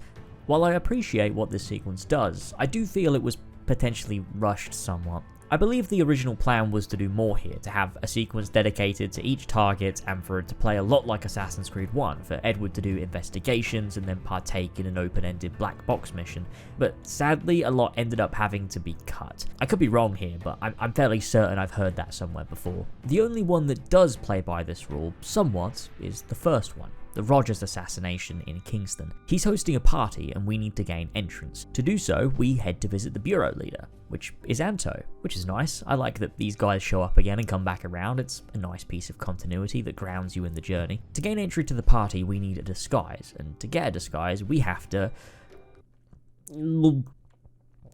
tail again. I'd love to say this is the last time, but sadly it's not. The fun part about this though is that the man we're tailing is an Italian diplomat, voiced by none other than Roger Craig Smith. There is no beauty to this city. No expression of joy. No aesthetic plan. This is doubly funny to me, because they could afford to get him for this part, but in Valhalla, they couldn't get him to voice one line that he already voiced in Assassin's Creed 2 that they could have just ripped from that game. I'm sure there were reasons, but it's still really funny. Who are you? Heading into the party, it's like a sweet release after so long. It might not be the most complex mission ever, a far cry from the assassinations in AC1, but the process of skulking around a party, listening to your target as he walks around speaking to people, and then finally taking them out in stealth. Boy oh boy, this game sure did edge me for a while there. Killing Rogers begins one of my favourite confessions. Edward asks why he lacks so much respect for sailors just trying to make their way in the world, to which Roberts responds that Edward could never understand his motives, believing Edward, and by extension the pirates, have spent their lives trying to dismantle everything that makes their civilization shine. Edward says he does understand. He's seen the Observatory and he knows they'd use it for blackmail and sabotage. Rogers, firm in his beliefs, says that it's all for the greater good, to ensure justice, snuff out lies, and seek truth. Maybe that's true, maybe he's lying to himself. Edward, with his newfound sense of purpose, tells Rogers nobody should have that power. Rogers, though, is still under the impression here that Edward desires to use it for his own gains with Roberts, to which Edward denies the claim, saying he's planning to take it back and stop Roberts, and Rogers can give him the information to do that, which triggers one of my favourite lines from Woodes Rogers in the game. Here at the edge of a blade, I find a friend in you at last. This speaks to the idea that Edward, while now an enemy of the Templars, at least has found conviction enough that Rogers understands him, and in doing so, gains the information he needs, because Rogers too has no desire to see Roberts take the Observatory. Principe, you mad bastard. Our best sources say Principe. Rogers also didn't actually die here. He survived, which is mainly down to the fact that he didn't die here in real history, but they still wanted to have a confrontation, and I think that works, especially given Edward isn't an experienced assassin. I buy it. Also, in real history, Rogers, once returning to England after all he'd done for Britain, ended up in prison and bankrupt, which I think is incredibly ironic given his deep desire to see pirates vanquished. He too is betrayed by England. Once we escape and return to Anto, we begin to head for Roberts, but very quickly before that, Edward handed over a letter to Anto asking him to send it to Caroline Scott Kenway, Hawkins Lane, Bristol. This moment is so subtle yet so important. Edward has been writing to Caroline on and off across the game, but he never sends a letter. He feels inadequate and insecure. Only now, once he's found clarity, does Edward send it, with a stark confidence to previous scenes involving his writing. Heading to Africa, Jesus Christ! We head in search of Roberts, which takes us through an encampment and out into a naval chase sequence. Once we board, we can hop on and take him out. It's a fun set piece, nothing groundbreaking, and I don't have a great deal of stuff to say, but it's fun, and the use of a storm coming out of the blue really helps to add to the tone. A merry life and a short one, as promised. How well I know myself. And what of you, Edward? Have you found the peace you seek? I'm not aiming so high as that. For what's peace but a confusion between two wars? Oh, you're a stoic then. But perhaps I was wrong about you. Edward talking philosophy never gets old. I really wish we could have seen more of this man in this frame of mind. I like that his own experiences mould the way he talks about philosophy too, because this doesn't sound like an assassin-learned thing, peace being a confusion between two wars. It sounds very personal. God, I like that a lot. Robert speaks briefly of Juno entombed in the Grand Temple and that he was born too soon to be with her again. Their story, despite Juno being absolutely evil, is tragic.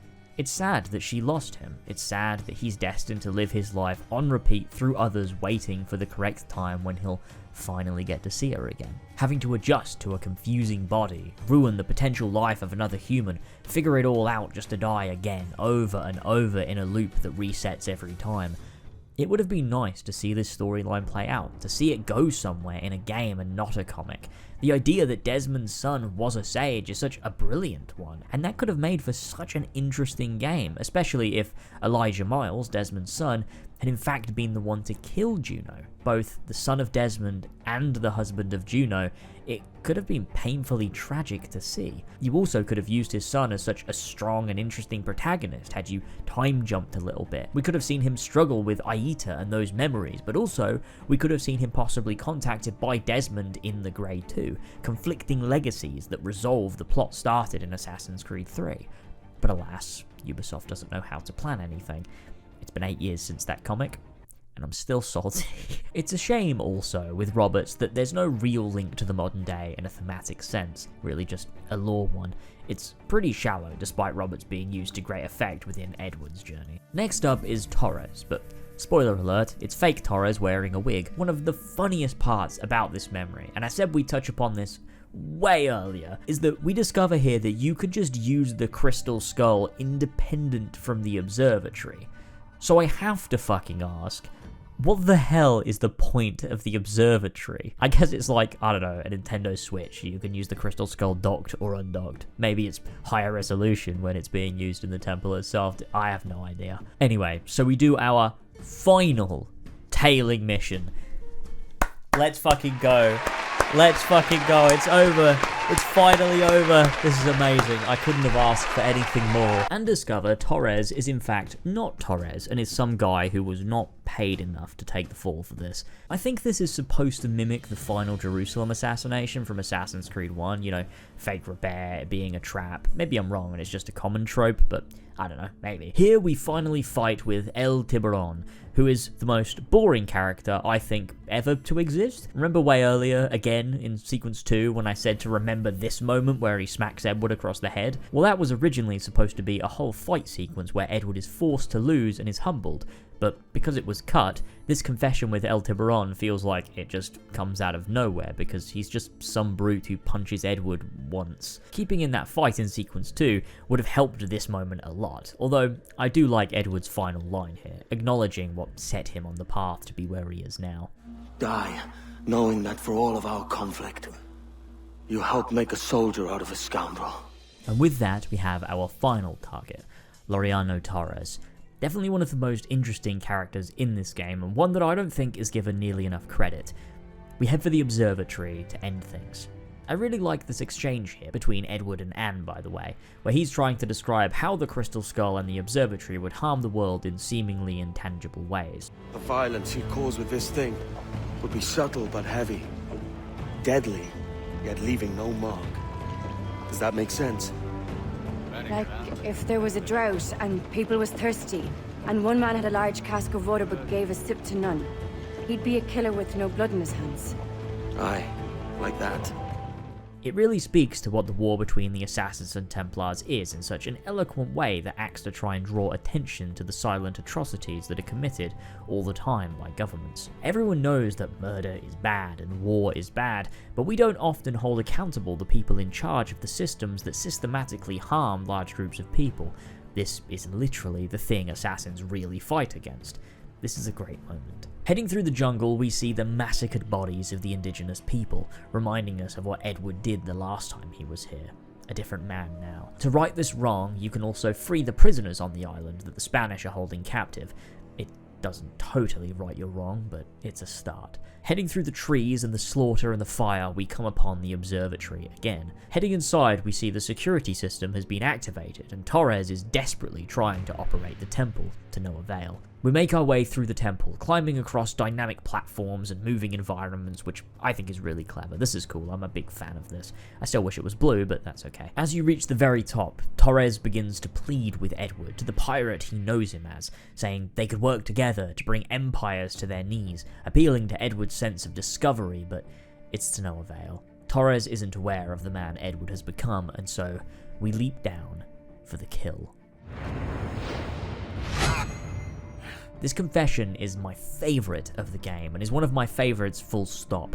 I believe this is the best confession they've made since Assassin's Creed 1, and it works as a perfect representation of Edward's growth, the truth he always knew and the man he's become. He speaks it most eloquently, and it means so much more coming from someone who isn't just parroting the words of a mentor, of a creed he was raised in. He's saying this from his heart, from an observation of the world. This is personal, and that makes it so much better. He is now truly an assassin. But killing you rights a far greater wrong than ever I did. You honestly believe that? You would see all of mankind corralled into a neatly furnished prison, safe and sober, yet dulled beyond reason and sapped of all spirit. So with everything I've seen and learned in these last years, I do believe it. You wear your convictions well. They suit you. Torres' final words confirm this. Every confession thus far has spoken to Edward's lack of purpose, resolve, and conviction, that he believes in nothing and stands for nothing. Here though, after he takes down the Grand Master of the West Indies, his conviction is clear, and despite their differences, Torres deeply respects that. The assassins arrive and they'll act to seal the temple. The blood vials of the first Civ that were here before are now all missing. Atabai invites Edward to join them in this cause, which he promptly says he will, but only after he fixes what he mangled back home. And then it grows silent. Atabai looks at Adewale with regret and hands Edward a letter from Caroline. And we don't need to see what's said, we can tell, from the look on his face and the tone of the scene. Caroline is gone. Edward waited too long to change. But that doesn't have to be in vain, because where things end, they can begin again.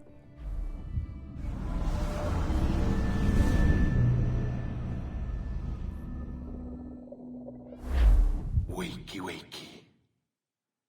I don't believe we've been formally introduced. Not in this era, anyway.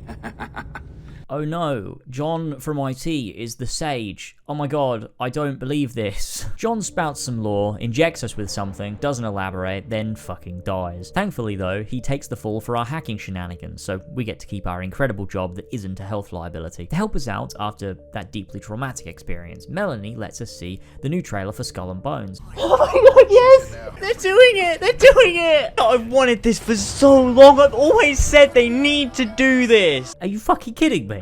If I wasn't really the hacker, I would definitely be taking you to court. Get the fuck out. We get contacted here briefly by Rebecca and Sean, who had no idea their man inside was a dodgy sage bloke. I still don't really know quite how they met him, but you know, it's fine. I'm also not helping you guys. I'm not doing any more hacking because I've nearly died several times. I think I'm just going to do my job, go home, make some beans on toast, because this has been a really tough time for me, actually. This is the ending of the game. A series that once ended with shit like this. Like, a new race of people lived here before us and we're meeting them. Like, we learn about the end of the world. Like, endings where the main character literally fucking dies.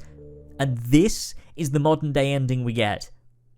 I just don't understand how this modern day was even conceived of. The idea of this sounds horrible on paper, and it's even worse in execution. The best thing to do, and I've always said this, is if you aren't going to do modern day properly, just don't include it. Mirage clearly understood that. To my knowledge, it had no modern day. Good. If you don't want to add it, don't tack something on for the sake of it. Either plan out an arc that will carry across games with a story that's worth investing my time in, or don't bother, because this shit instead is pointless, it's shallow, it's uninteresting, and it wastes my time. Despite that though, like I keep saying, there are points of genuine value as we've gone over across this video, and while there is no thematic through line or actual story that makes experiencing these additional pieces specifically through Black Flag meaningful, there are some pieces that work really nicely as self-contained stories in and of themselves, no matter where you listen to them. So let's discuss those. The first are the Subject Zero audio dramas, of which there are 5. In total, it's 32 minutes long and tells a singular story in the early days of the Animus Project in the early 1980s, of Warren Vidic and his agenda and manipulation, of how Abstergo operated, and of how the Surrogate Initiative, developed by the now deceased Eileen Bock, got its start. These logs are eerie, intriguing, and deeply captivating. They explore the corruption of the Templars, the sinister undertones of a younger Warren Vidic, and get you deeply invested. I don't want to go deep into all of this because, honestly, maybe just go and listen to them all. Moral Madness compiled them 10 years ago, and it's such a great listen, as an AC fan or not. Perhaps some of the best work that's come out of this franchise, in all honesty. The second thing I want to touch upon is the Subject 1 audio log. There's only one of these, but it's so bloody interesting. I talked about this earlier in the video, but it's Subject 1 of Warren Vidic's Animus Project being interviewed by the man himself about his experience reliving the memories of Aveline de Grand Prix. It tries to depict the very authentic and raw human experience of tapping into memories, the uncomfortable part of it, and the reality of how it feels to juggle your own feelings and that of the memories you're placed into. It's doubly interesting because Subject 1 is a white man, whereas Aveline is a black woman living in the 18th century. He has to truly experience racism and sexism in a way that a white man never could. The persecution, the harassment. He speaks to how she wears these uniforms, which, while yes, she does do that, he means in a metaphorical sense. She has to pretend to be different people in different situations, because that's what it feels like to be someone like her in this time period. And of course, to an extent, this even applies today. This also adds depth to the persona system in Liberation, that, while not necessarily fun, allows me to observe it in a totally different way. I love this log. It's one of my favourite things. I find it so interesting. The final of these I want to talk about are the Desmond audio logs. These are recordings found on Desmond's phone that were captured from October 31st, 2012 to December 21st, 2012. If you want to listen to all of these, they were also compiled on YouTube by...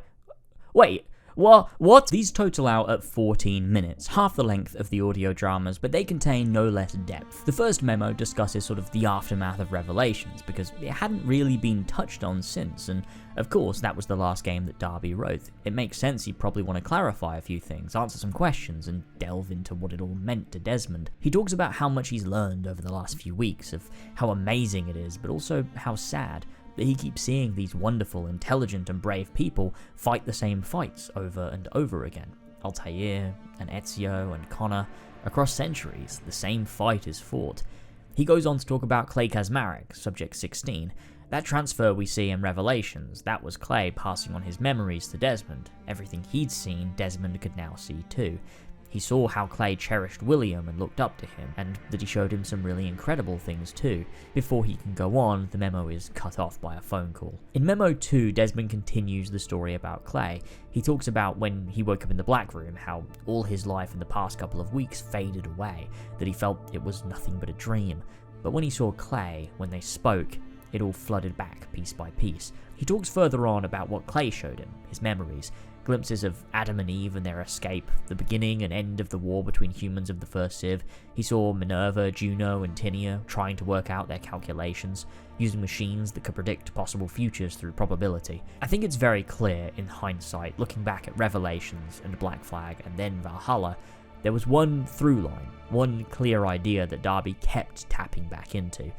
We see it with the conclusion to Ezio and Altair, we see it with Subject 16, we see it with these logs in Black Flag, and then we see it again in Valhalla when Desmond returns as the reader. It's a shame these ideas couldn't have been focused on across entries in a way that didn't feel disjointed. If we could have seen this idea fleshed out in game after game like Desmond's story was in Assassin's Creed 1 through 3, it feels like this story that could have been deeply interesting was sadly constrained by the nature of how Ubisoft developed their games at this time, and really still do. Desmond talks about how he feels unsure if he's the right Desmond. What if another probable Desmond is the one they're after? What if he can't do what they need him to? What if he's just not good enough? After thinking on it for a while, he ends this memo too. The third of the memos talks about a memory Desmond had of his father when he was being taught on the farm as a young teenager. His father said that he was going to sit and wait here, and he wanted Desmond to wait at least 15 minutes and then tap him on the shoulder without him knowing. And so, little Desmond waited hours. He was hoping his father would have fallen asleep, but as he came downstairs, he saw him sitting there, still reading like he said he would be. As he got closer, he noticed William had noticed him, that he flinched, and Desmond felt defeated. He tapped him on the shoulder anyway, and William pretended that he'd succeeded. Desmond didn't understand why at first, but now he does. It's because at that moment, William was proud of him for his patience, and wanted to be his dad first and teacher second. And Desmond cherishes that memory. The final memo is my favourite, from a character perspective. It's recorded the day before he opens the gate, the day before December 21st, 2012. It's a final message to his father, to Sean and Rebecca, to say thank you, to say goodbye if anything goes wrong. And in one of the best pieces of dialogue in this series, he twists his tragic end into a positive when he says, "I keep thinking about something Orson Welles once said. Something like, if you want a happy ending, it all depends on where you stop telling your story. So maybe that's the answer. Maybe that's how people keep marching forward. If something goes wrong and they're dead, something happens to me. When you tell my story years from now, please tell them the one about how I lost my way. Then I found it again. Just in time to save the world. And just end it there. That'll keep everyone smiling."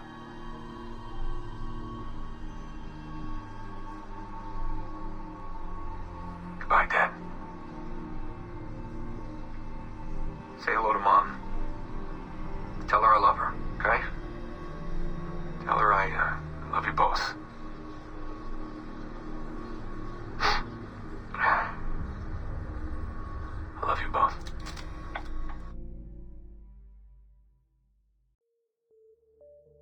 Hearing this in 2013 made me fucking sob.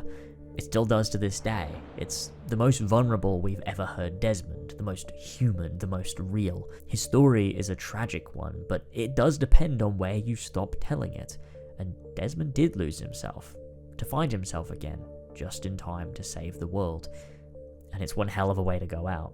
I do think it would have been nice, one day maybe, to have seen William perhaps tell this story to someone who doesn't know Desmond, and to do it this way for him.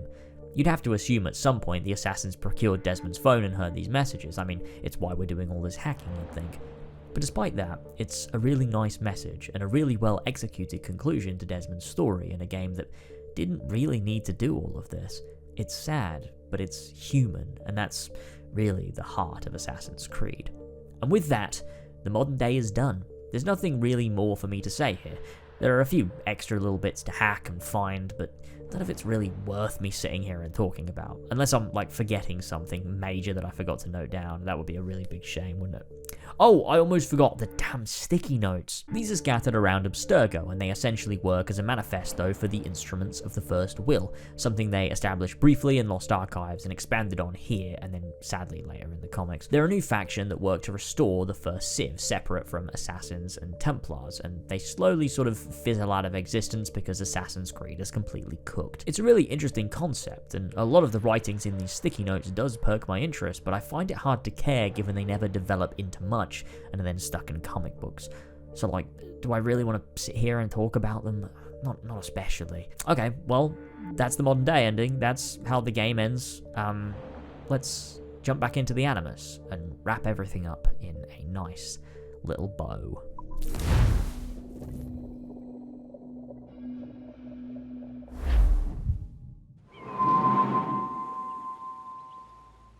October 1722. 17 months after the last sequence, Edward and his allies sit at his manor in Great Anagua. Edward saying the assassins can stay here for as long as they need. Atabai deciding it's time for them to spread out and live among the people, similar to what happened during the Crusades and again in the Renaissance. Edward says to Adewale he has his word, he'll finish Rogers once he returns. He's committed now, he's found purpose, and I can't help but feel so proud every time I watch this scene. He sits down and speaks with Anne, asking if she'll join him in England, to which she says, no, England is the wrong way around the globe for an Irish woman, which is concerning given my relationship situation. Edward goes on to ask if she'll stay with the assassins, to which she also says no, she doesn't have that kind of conviction in her heart. Edward, though, says he will, once his mind is settled and his blood is cooled. The self-awareness is such a far cry from who he was years ago. And in this moment, the ship he's been waiting for slides into port, and as he looks out, Anne comes to comfort him, giving him words of much-needed support. You're a good man, Edward. And if you learn to keep settled in one place for more than a week, you'll make a fine father too. That line always chokes me up, man. He's been on such a journey for so long, and this final scene brings us the closure to that chapter and carries us into the next with the beautiful rendition of The Parting Glass. The term The Parting Glass, for which the song is named, is an old tradition practiced in a few countries, Ireland among them, in which a guest leaving for a long ride or voyage would be given one final drink before departing, to bring them safe travels and good luck. The song itself speaks to this, of goodbyes not being forever and of friends being reunited. It combines both joy for a new chapter with sadness at the closing of the last. It's such a bittersweet piece that perfectly caps off the journey of Assassin's Creed 4 Black Flag. Oh, all the comrades that e'er I had. I love this ending. Its definitive nature, its uncertain destination, its commitment to never say too much and to just let the feelings do all the work. I don't think I'll ever not shed a tear when Edward cuts the flower and hands it to Jenny, because even though his wife is gone and he can't bring her back, he can do everything he can for his children and to be the man he should have been years ago. Edward is on a new voyage, and one that we're not a part of. I wish we'd had a sequel, but I also partly don't. I like this being the last we see of him, outside of the odd mention and his inclusion in Forsaken, him sailing off to England with Jenny, finally a whole man again, with purpose, with conviction, with something to live and fight for. Edward Kenway's journey is one of a deeply personal assassin nature, to understand the beauty of life and the importance of fighting for that, not just for yourself, and that it's all just a matter of perspective. The post-credits scene works to show this. He's a man with purpose, with love, cherishing every small moment. This isn't just a Hatham cameo for fun, it's a moment in which we see a man who has found the thing he ran away to find. And while his story ends tragically and his children and grandchildren's lives become incredibly complicated, his mark on the world, and on me, is no lesser, and that all depends on where you stop telling the story. Edward is the most relatable character in the Assassin's Creed franchise to me, and his legacy will stick with me forever. Black Flag is not a perfect game. It's flawed in a lot of areas. I'm never going to claim this game is as purposeful and perfect as I feel Assassin's Creed 1 is, but it has so much heart. It does so much with its format and structure and genre in a way it absolutely didn't need to, but it does it anyway. Black Flag looks like a fun pirate romp on the surface, but underneath those waves, it's so much deeper. This game speaks to my own personal insecurities. It speaks to the nature of society and the world we live in. It speaks to making your own life whatever you want, but never forgetting to care for those around you. Kindness is one of the most important virtues, above all else, and this game champions that. Sometimes, as humans, we falter and we make mistakes, but we have to try all the same. It speaks to fighting back against division and conflict in search of unity and love, and most of all, this game is absolutely an Assassin's Creed game. In its heart and fucking soul, this game understands Assassin's Creed. Not just on a surface level, not just in terms of recognizable iconography, but in terms of what it truly stands for. Black Flag is the first Assassin's Creed game since 2007 that takes the creed, what it truly means, and makes it the forefront of the entire journey. What does freedom mean? What does it cost? How much is too much? How do you fight for freedom without hurting people who don't deserve it? How do you help those you care for while also caring for the wider world too? How do you confront a system that keeps you from reaching your full potential? How do you confront your own deep-rooted flaws before it's too late? What does the Assassin's Creed mean to someone who's had no part to play in this fight? The game might sometimes be paced poorly or sometimes have questionable mission structure. There's no denying that. But what the game says, and how it respects itself as part of Assassin's Creed, is one of the most meaningful and subtle entries into the entire franchise. And because of that, I still think people are wrong about Black Flag. It's not just a great pirate game, it's a tremendous Assassin's Creed game. Thanks for watching.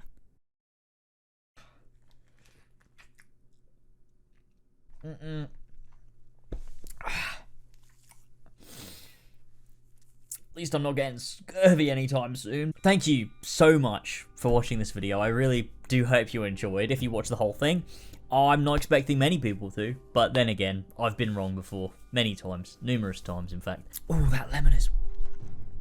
Oh man, that is rough.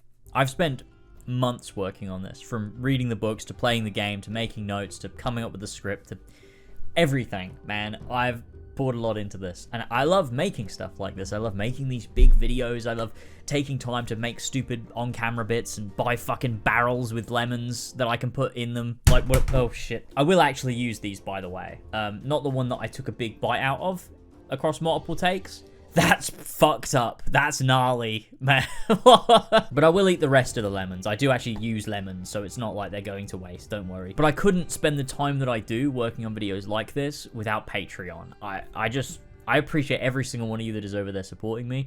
There is obviously a bunch of exclusive stuff if you want to head over now. The Freedom Cry video and the Black Flag novel review. So if you want to support me, those are there for you to consume if you want. If you want to just support me, you obviously can do that too. I want to try and put more and more and more effort and time and work and money into creating these videos because, I mean, like I talked about during this video, I mean, to me, the real reason I do this is because to me it is art. So like I just enjoy crafting a script and creating a video and sort of chiseling away at it and making something that I'm really proud of. And I did a lot of that last year, and I want to do even more of that this year with the stuff that I make, and I'm really, really, really happy with this one. So, as always, a big thank you to patrons. In terms of Assassin's Creed videos, because I know people have been sort of asking and wondering what my plans are after this, I don't have any. I've made retrospectives on all the Assassin's Creed games I love. The rest would be something I could make, they're potentials that I could touch upon them. I mean, I could revisit Unity, I could revisit AC3, I could tell you why I think Rogue is a steaming pile of shit, I could re-look at Origins and why I sort of fell out of love with it, but they're not top priority of things that I really want to do, because it will be negative and it will rain on people's parade and people get mad at me for it. So I'd rather probably not make them, but it doesn't mean that I won't. Maybe one day I'll decide to revisit some of those other games and give them a look and see what I think of them now. I don't know. The same goes as well for something like Assassin's Creed 2 or even Brotherhood. Those two retrospectives were at the early phase of me sort of trying out something new. And I think that I'm a lot better at it now than I was back then, and I think I have a lot more to say about AC2 and Brotherhood than I did when I made those videos, so I mean, those are things I could revisit down the line too. I'm not making a Mirage video, by the way. People keep asking me. I haven't played it and I won't. I don't care. I don't want to play it. The video I made on Mirage last year is how I still feel about Mirage. So, I mean, nothing's changed since the game's come out. I know a lot of people have been like, no, it's actually really good. But I can tell you categorically, I would not agree. What I want out of these games is so much deeper, so much different than I think a lot of people generally do. And that's fine. But I know that I don't want to play it, and I know I won't find any joy. And so I just don't need to. And I think that's fine. But because Black Flag in a lot of ways mirrors Assassin's Creed 1, it felt like a really nice closing point for these sort of big retrospectives for the time being. I have plans for other things this year. I want to make a video on Cyberpunk, Tomb Raider, Final Fantasy 9, and there's a couple other little more personal projects that I want to sort of put in between. So if you want to check those out, if you want to support me, if you want to just see what I have to offer, then I'd really appreciate that. I'm going to put as much into those as I do into, you know, something like this. So I think that's it for this video. Holy shit. What a heckin' project. I really do hope you enjoyed. I really hope you found something valuable. And I appreciate you. Thank you as well to, of course, my Patreon producers and Master Assassins, and I'll, you know, let my future self do that bit. Huge thanks to Cabbage, Ethan, Arenathon, Callum Thefmus Kelly, Damien the Not So Orange Gnome, Demi Collins, Flash Paradox, Luke Pierce, Nathan L. Garcia, and Rolands. Guys, I fucking love you. Thank you so much. Thank you all. I really, really do appreciate you. You mean the world to me. And that's it for this video. I will let you go. Thank you again. Thank you. I'll see you all for the next one. Bye-bye.